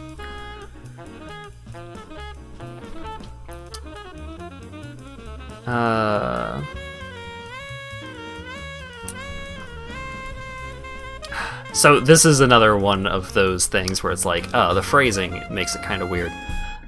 Increased weapon damage for the next 5 seconds when the number of damage caused by a single shot is greater than or equal to 4. I'm not entirely sure what the 4 actually means, but, like, that is a thing that you set up an instance of increased weapon damage. Here's another thing, after you do a leap, weapon damage and skill damage is increased by 75% for 2 seconds. So, if you're not going all in on just like making the leap really good or the cleave really good, then usually what you'll end up doing is like you do a lot of setups. So it's like you do a leap into a shotgun blast or like some other high damage attack like a rocket or something.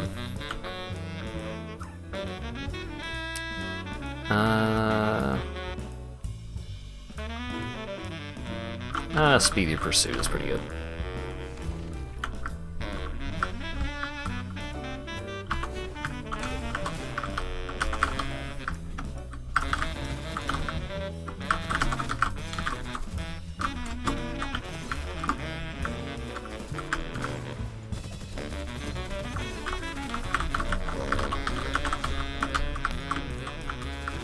But the bird does synergize pretty well with that kind of combo playstyle.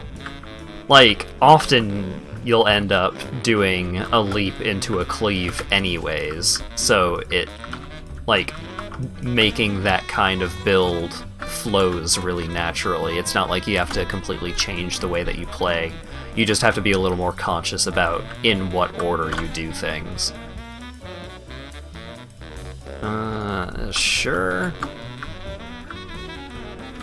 I don't think I'm actually going to use that scroll, like, get much use out of that scroll, but...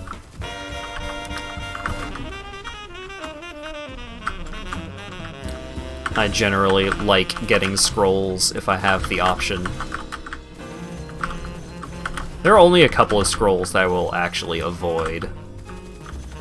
Like, the one that makes it so you catch on fire if you make an enemy catch on fire.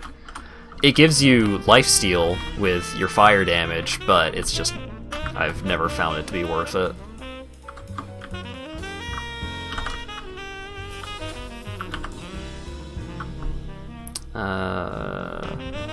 Yep, just more regen hit. I'm gonna have to find myself a good gun here soon.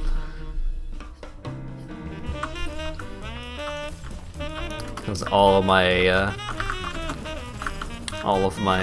ascensions, my passives, have been super defensive oriented.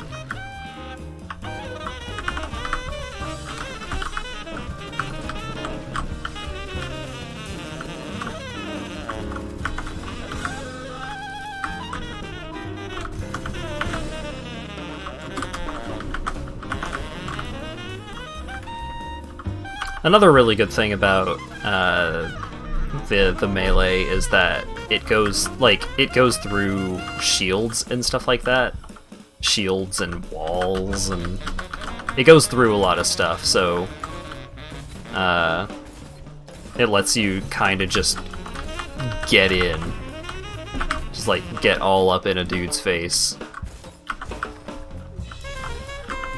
And take care of him that way, rather than having to spend too much time strategizing about how you're gonna approach. You really get rewarded for just playing aggro, which I like.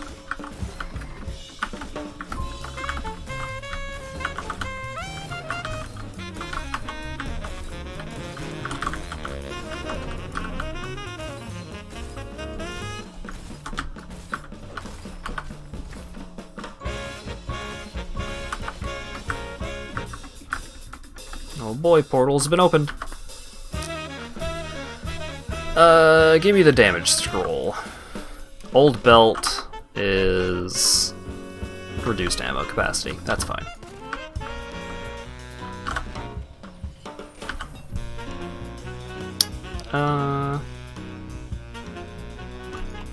Yeah, give me cleave damage.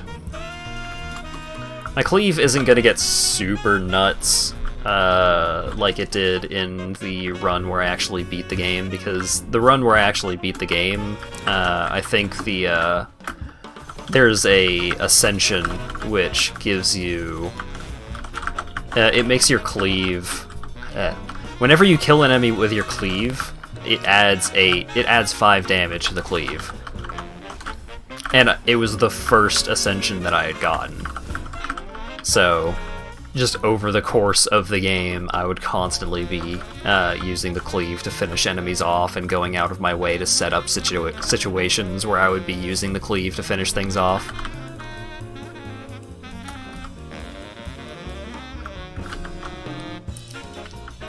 So by the end, my cleave was doing an absolutely absurd amount of damage, and it was great. But even here, after taking damage from an enemy attack, all shots fired in the next 3 seconds automatically crit. That's pretty good. Oh, hey, it's the dragon. Sweet. Yeah, I'll take the dragon. I like the dragon. How am I doing on feathers? Doing okay on feathers. Okay. So this is this is the other weaponized reptile, weaponized lizard I mentioned earlier.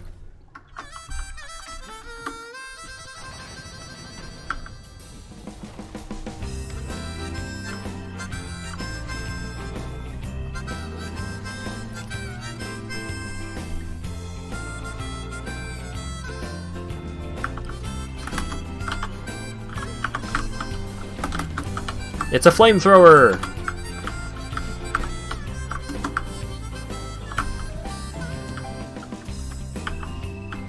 And to reload, he kind of just wiggles around on your hand for a second.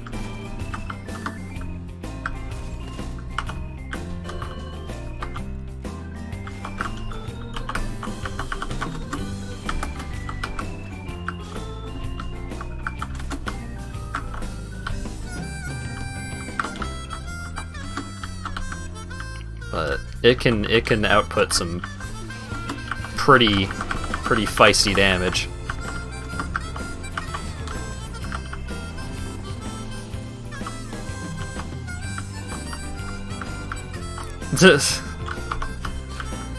Bird is slaying. Yeah. The bird's good, man. Like, even if the dog is theoretically more powerful, I don't really like using the whatchamacallit, the dual wield. So, maxed out regen hit. It's just whenever you use your leap attack, you restore all of your armor. This one is also really good. Reduced damage taken for 2 seconds after hitting an enemy with the leap. Actually, I'm going to take that. I'm going to take that instead. The full armor restore whether you hit an enemy or not is really good against the last boss, but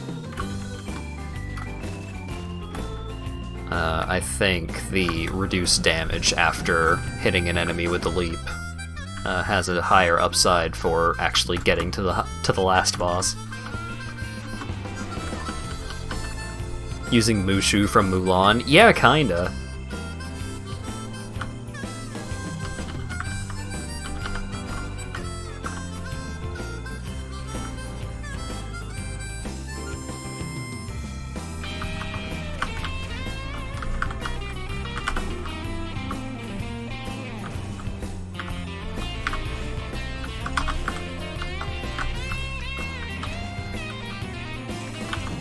The dragon is also really good in early Act 2 because there's a lot of enemies that are pure life enemies. And the dragon does fire damage, which is really effective against life bars.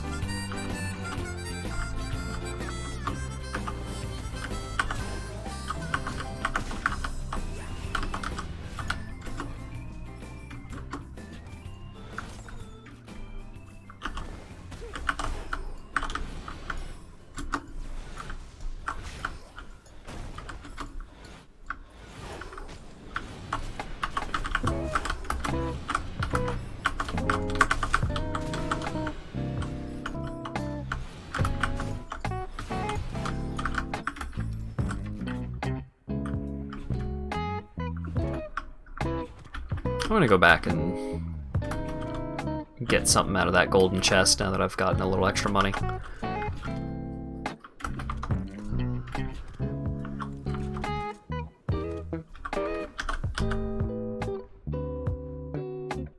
Upgrade my dragon! Hell yeah. 10% lucky shot chance for every 10% ammo consumed in the magazine. Nice. Increased magazine capacity, reduced reload speed, but also if I switch, like, alright, 119 out of 432, switch weapons, switch back, it's back to 120. So now, instead of waiting for the reload, I can just quick swap weapons, quick swap back. Bird hands, yeah, the bird's hands do look a little goofy on the Foundry.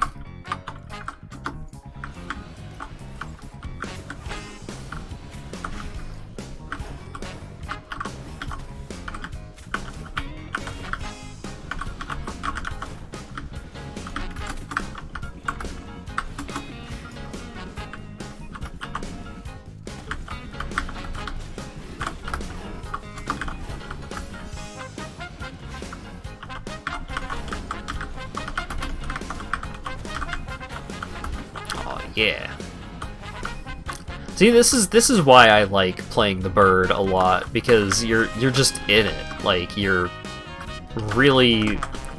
moving all the time and you're getting up in enemies' faces. It's a lot of fun.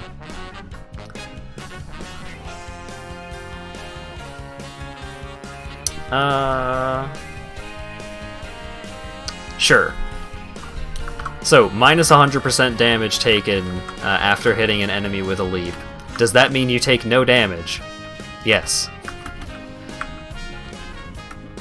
So, with that level of that skill, after you hit an enemy with your leap attack, your jump kick, you are immune to all external sources of damage for 2 or 3 seconds. Wow, dang, Dan. Shoot is going good. I'm playing the bird, and the bird is just wrecking shop.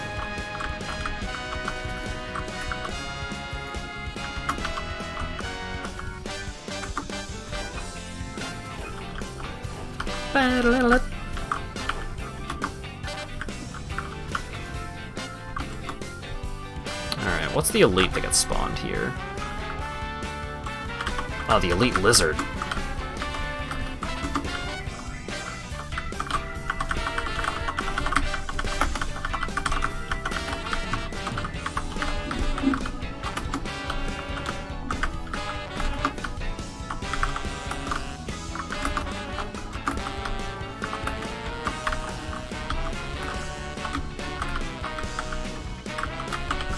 didn't stand a chance. I don't think the lizard did any damage to me.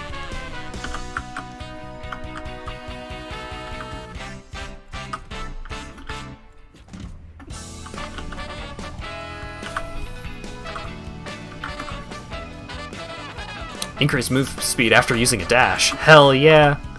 Oh, I'm going now, baby. Oh shit. I forgot that I left in the middle of an encounter.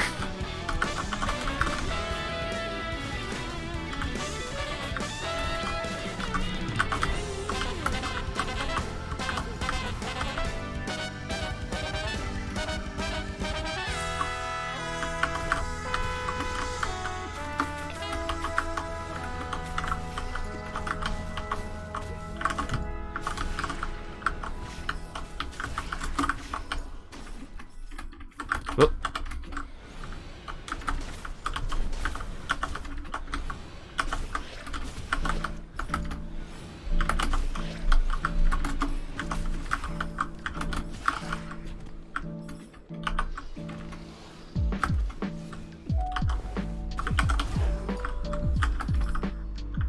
Gotta kick those coyotes, baby.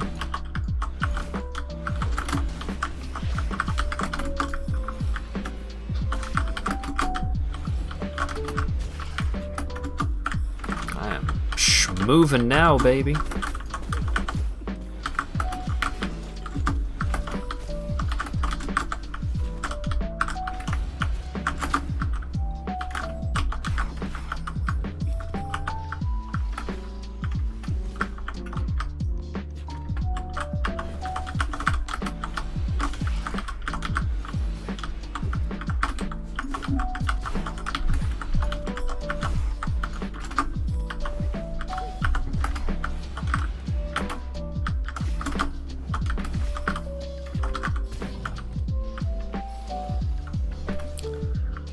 Boy, howdy.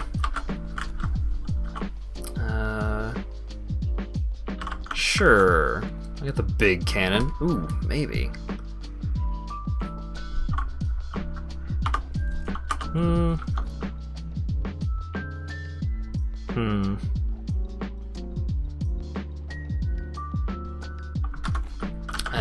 I'll take the knife instead. I am gonna upgrade the dragon, because I'm having a real good time with just hippity-hoppity flamethrow your property.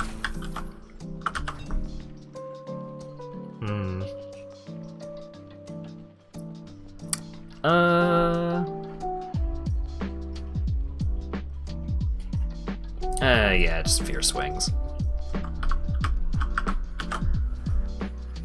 Just a big old damage boost to the cleave.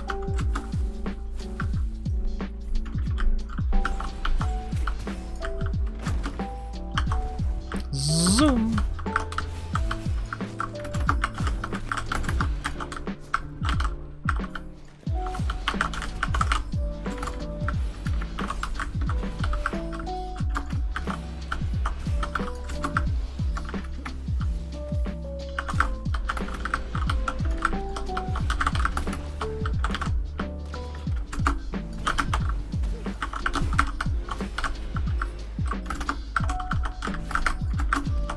Oh, this bird is inside the craftsman. Get out of there.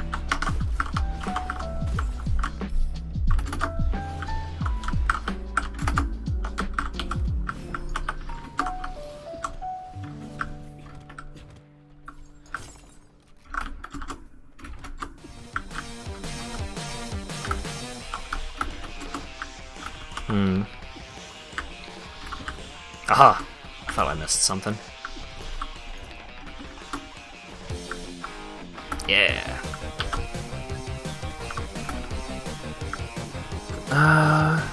Don't remember what elite spawns in here either, but this is definitely an elite arena.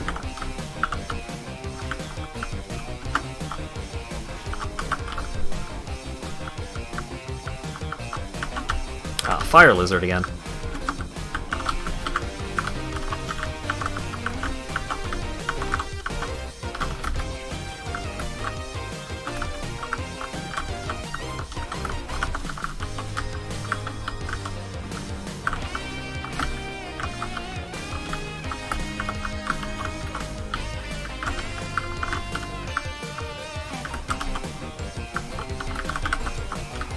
sometimes the kick gets a little janky if you end up, like, because the kick doesn't happen until you land.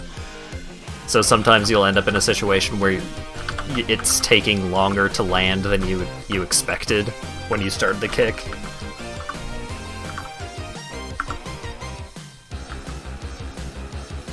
It's a minor thing, it's not too bad. Yeah. The dragon consumes a lot of ammo, so that scroll gives me big bonuses after I use 100 ammo.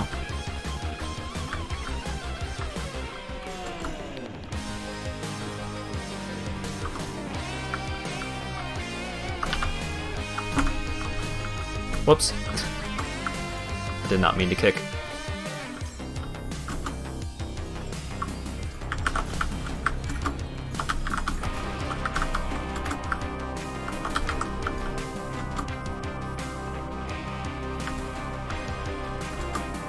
Any cool secrets over here? Nothing. Nothing.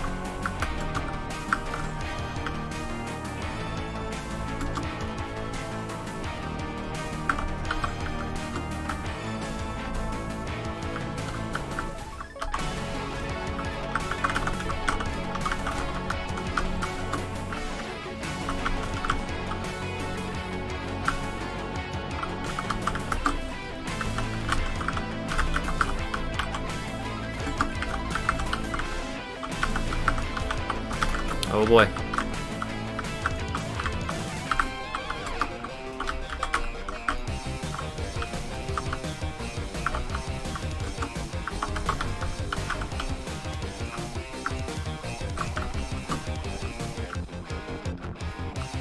What are you doing over here? Alrighty. Feeling pretty good about my loadout, my setup, my sitch. What's up, peddler? Nothing. Alrighty. Pretty sure this is another elite arena, which is good. Elites tend to have some pretty good rewards.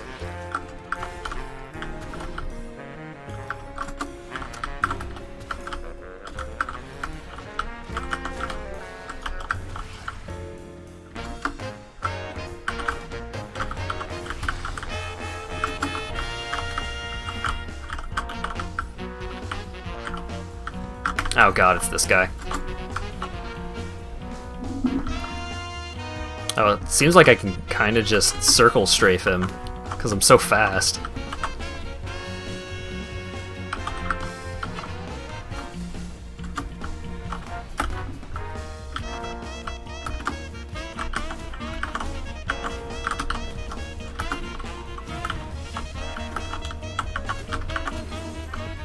Wowie zowie. Not even close. Oh, new weapon. Talisman. Rapid fire 2 Fu that will automatically attack enemies' weaknesses. Secondary fire fires several Fu consecutively. Switch between fire, corrosion, and lightning. Huh. Yeah, sure. Let's compare this dragon to our dragon. Better crit multiplier.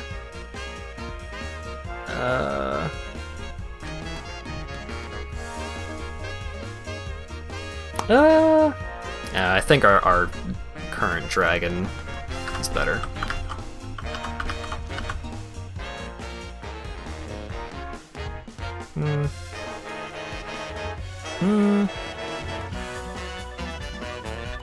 Yeah, let's get defensive cleave just because killing things with cleave, with defensive cleave reduces the cooldown on leap.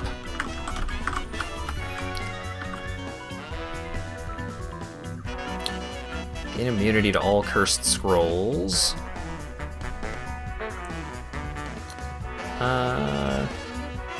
Increase weapon damage while shield is recharging. I don't think that'll actually work. And long shot is I mean, I figure that's probably just like a flat damage increase anyways, but... Actually, yeah.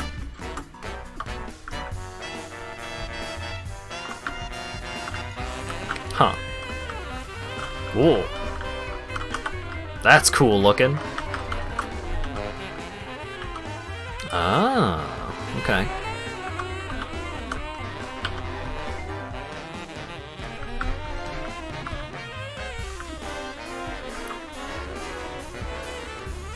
So it seems like the talisman is good for, like, actually switching, depending on what type of defenses your enemy has. So, like, if you're up against an enemy that has armor, you can switch to, corrosion. Like this guy.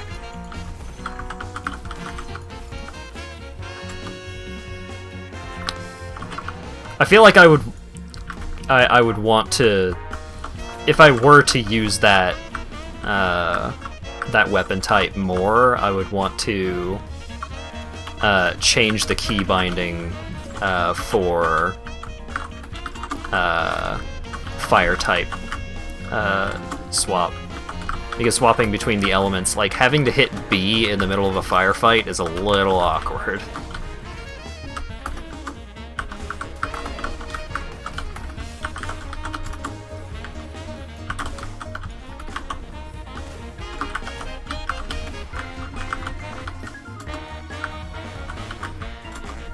So, Talisman is a cool weapon, but currently, Dragon is still winning out.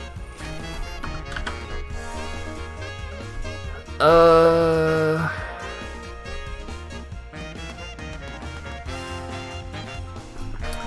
could just get even more cleave damage. Or I could get Gigantic Explosion 1, which reduces the cooldown. I'm gonna get with cleave damage. As cool as Gigantic Explosion 1 sounds. Buns now recover full HP. Yeah, sure.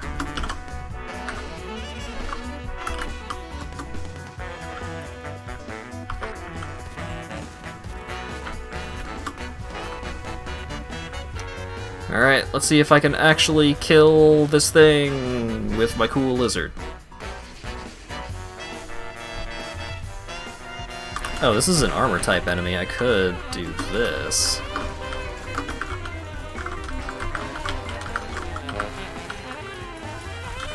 It's pretty hard to hit this guy's critical point with that weapon.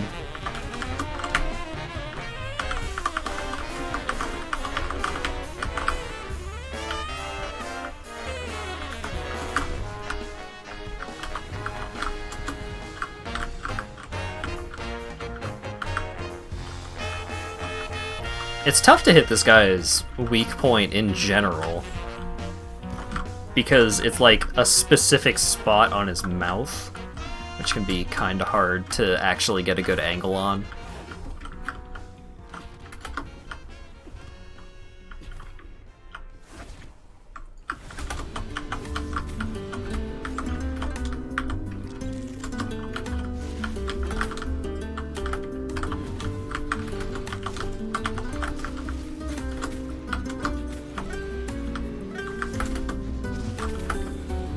Oof. I'm actually getting hurt here. I need something to kick. You! Damn it. Alright, you. Yeah. Gotcha.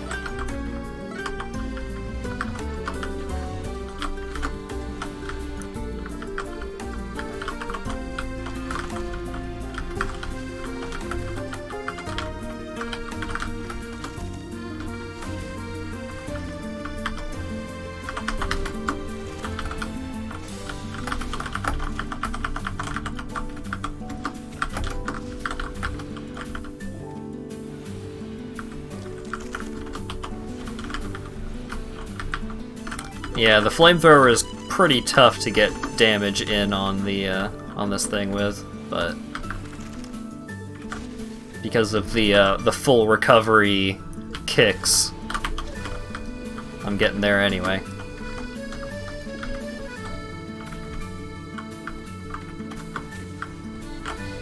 I don't think I've ever actually seen this boss summon the fire lizards before. Usually I've killed it by that point.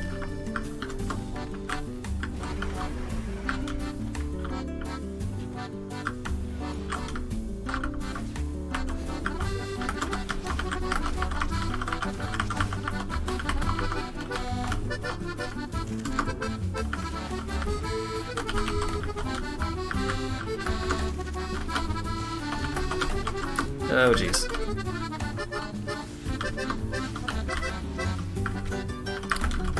Oh, God. All of my jumps were so mistimed. Oh, man.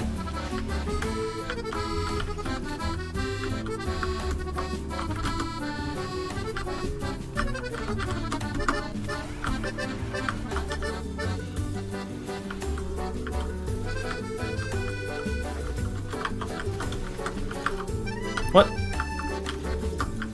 Why? Why did it just go away immediately? This fight's taking forever!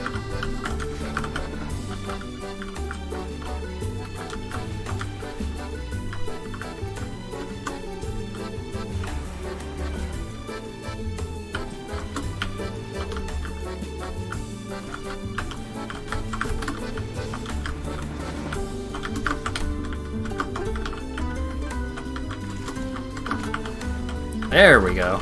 Goodness gracious. I almost tore through all of my ammo on that. Wow. Well, it's a little late, easy kill. This is the thing that I was talking about earlier, where you get base damage on your cleave when you get kills.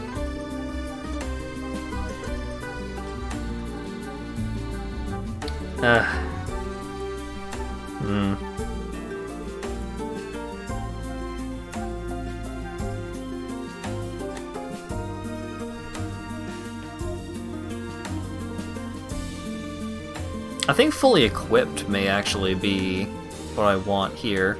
After a leap, increased weapon damage and skill damage for 2 seconds.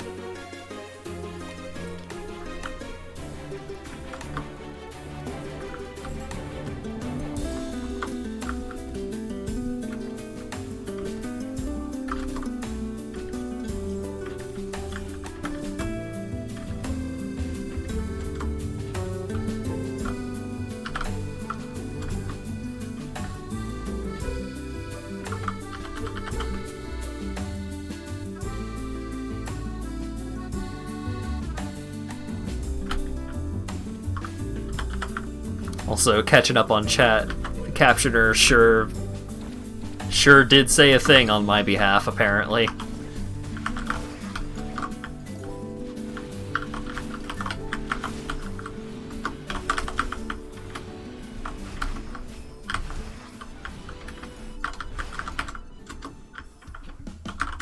Also, I apologize if you guys can't actually get a good look at too many of the enemy designs in this zone.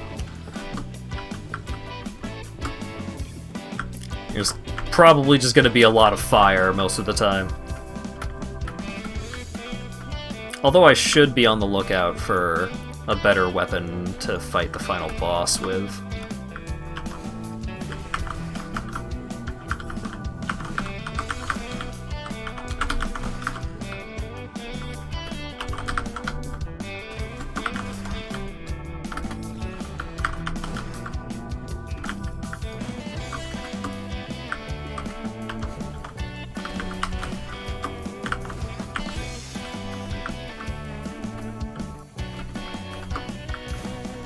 Challenge succeeded?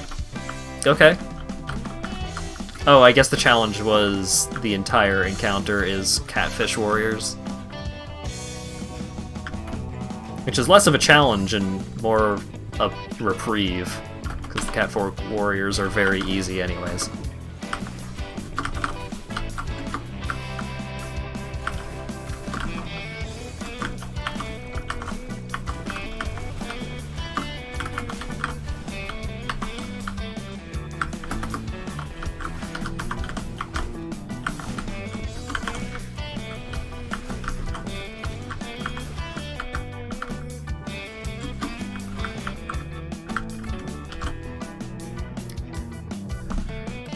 Uh...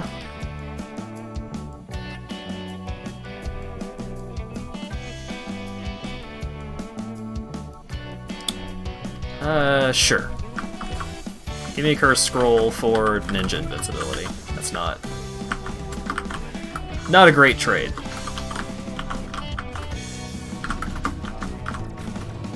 Because Ninja Invincibility is usually something that you want. So Ninja Invincibility, I don't know why it's called that. Probably just a holdover from previous version when it did a different thing. But it increases the amount of damage that your next attack will do based on how many seconds you've gone without making an attack. So if you go, you get 10% more damage on your next attack every second, and it caps out at 50%. So if you just wait 5 seconds in between your attacks, your next attack will deal 50% more damage. But that's a lot better with weapons that deal like high individual sources of damage. Meanwhile, I am using a flamethrower, which is just a million individual hits.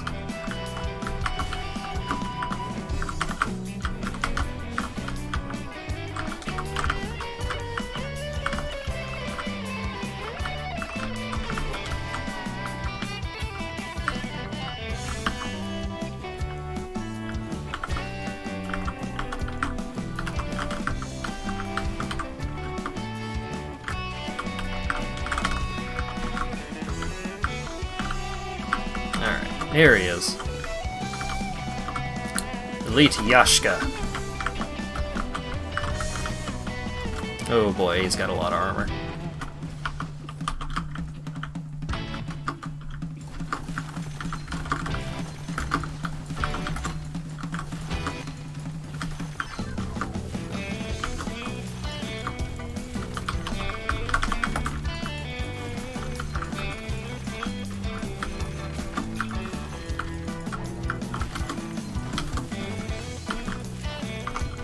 Oh, he's down to his health.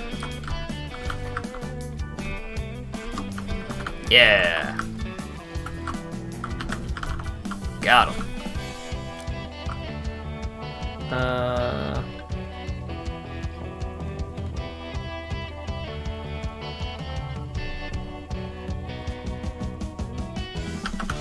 Sure. I'm not extremely confident in my ability to consistently get crits with my flamethrower dragon.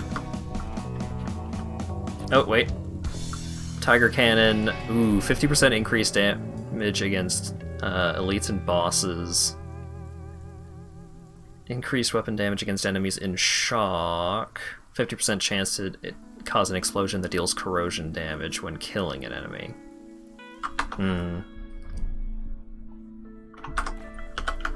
Yeah, sure. Goodbye, dragon.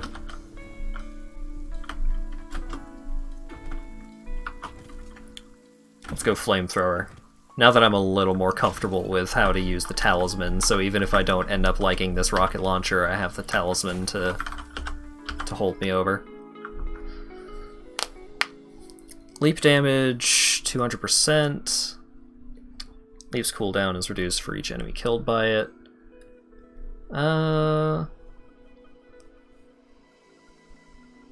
Let's go with defensive cleave. Just for the additional leap cooldown reduction on it.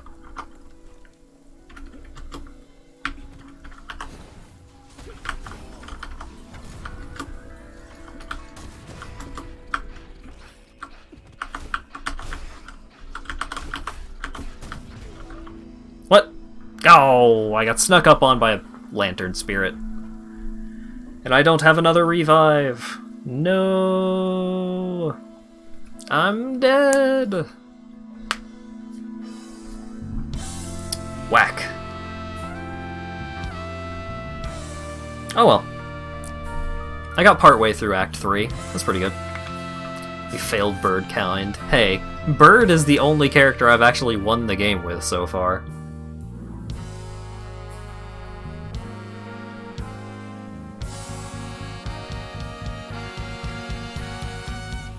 Hmm.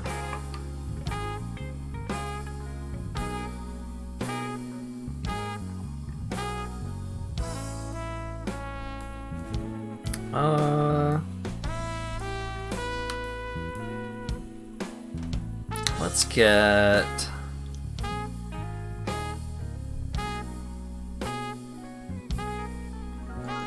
Let's get efficient casting, reduce cooldown time, and...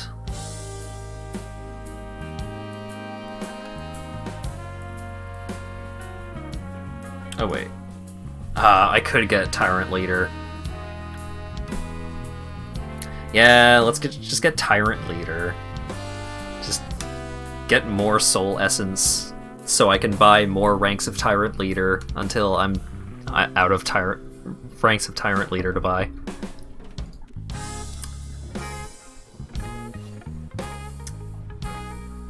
Talisman is a cool weapon, though. I definitely want to change the keybind for the element swap thing so that I could use this weapon a little more efficiently, but it's a cool weapon. I like it a lot. Oh yeah, speaking of weapons, let's see how many... Aw. I was a little bit off when I said 100, and also a little bit off when I said 50, but... because of all of the different effects that you could get on each of these guns, you know, the same gun can play completely differently if you just get, like, a crazy loadout of effects on it. That's like 100 in dog years. Yeah, see, Doomsby sees what's up. There's still a bunch of guns that I haven't even unlocked yet. I gotta kill the Yashka of the Seas. I gotta kill Umbrella Spirits. I gotta kill Corrupt Monk. I gotta kill Catfish Man with crits. And I would imagine that they're adding more of these pretty regularly. And they, you know, one of the nice things about designing this game with like single player and co-op in mind is that they don't have to worry too much about, you know, oh, we can't put out too many weapons too frequently because that'll mess with the PvP meta. No, there's no PvP. Just make whatever guns, and if they're busted, you can, you know, nerf them later or whatever. Oh, right. Let's also... I wanted to look at the... Does it actually give me a model viewer? Yeah! I really like the design on the Bandit Hermit. Look at this dude! He's adorable! Goes invisible. Got a cool gun. This is just a good-looking dude. It's got the tail. Very important. What was the other really cool-looking dude? Rogue villains are just like big bara lizard men, which, you know, not bad, but...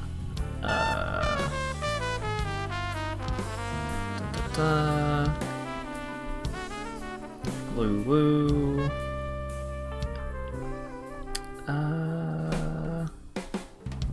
This is a dark-faced bandit? Yeah. He's all armored up. He's got this cool scar, which is his weak point. Yeah, a lot of the enemies in the desert are lizard fellas. This guy. It's the other lizard fella, but he's got a gun and he's got a different gun and a shield. Then you have the bandit tactician, which are these goofy-looking bird dudes. Very different looking bird dude to our protagonist over here.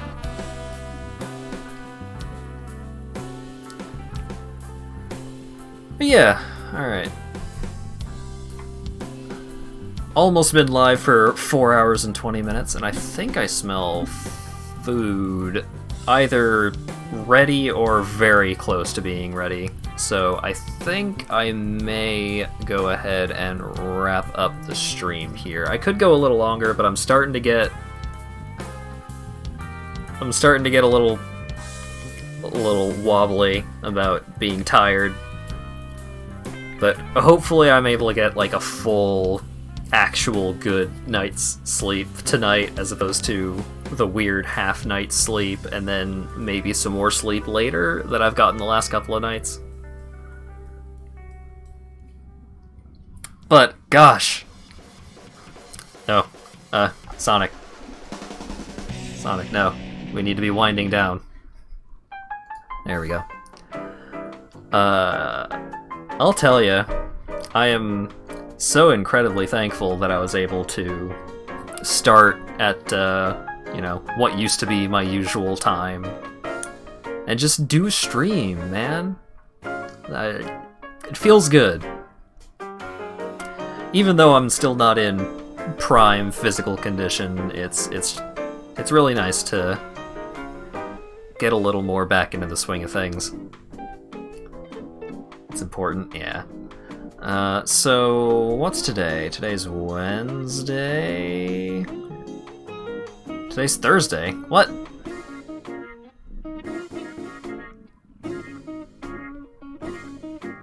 Is it? I'm not crazy, right? Is today's Thursday? Oh, shit. Alright, well... So I have tabletop tomorrow night. Shadowrun. Good stuff. Odin is displeased. So, since there's not going to be a stream tomorrow night, there may be a stream on Saturday, depending on whether or not I'm able to keep up this bout of relative wellness, I suppose.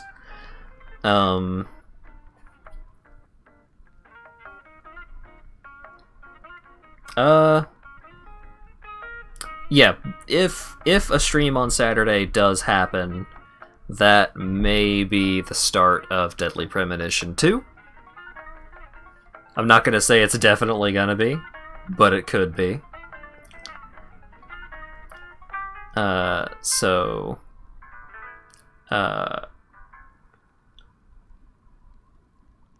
Oh, Doomsby got the resub. Nice.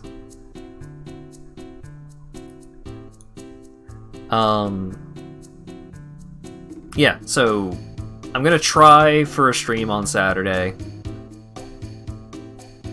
He noticed. Oh, was that the thing? Hang on. I don't think that showed up in my chat. I think that's why.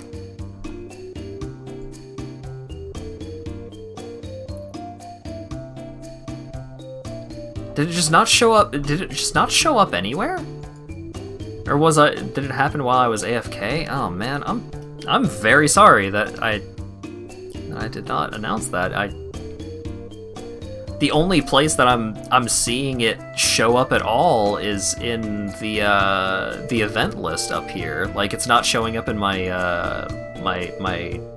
Streamlabs feed or anything. It happened while I was AFK? Oh, okay. Well, I feel less bad about it, but still, sorry for missing that, and thank you very, very much for the gift sub. As always, it means a lot. Anyways, Saturday, maybe a stream. If not, then my intention is that I would like to try and get the details for what mods and such I'm going to be using for Risk of Rain 2 multiplayer set up and put up on the Discord. Speaking of, if you're not on the Discord, you can join the Discord. It's cool in there. It's 18 plus because I don't want to have to deal with young people, not because there's a bunch of porno. It's fine.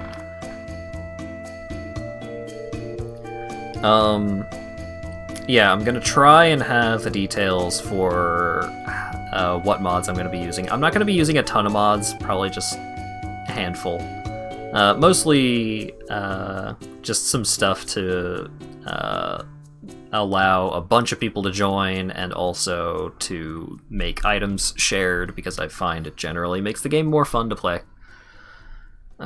So Risk of Rain 2 co-op with folks on the Discord channel is something that I am hoping to get happening sometime next week. So yeah, thank you guys so very much for showing up and hanging out and chatting and all that good stuff, as always. And if I don't see you guys on Saturday, then I'll be seeing you on Monday.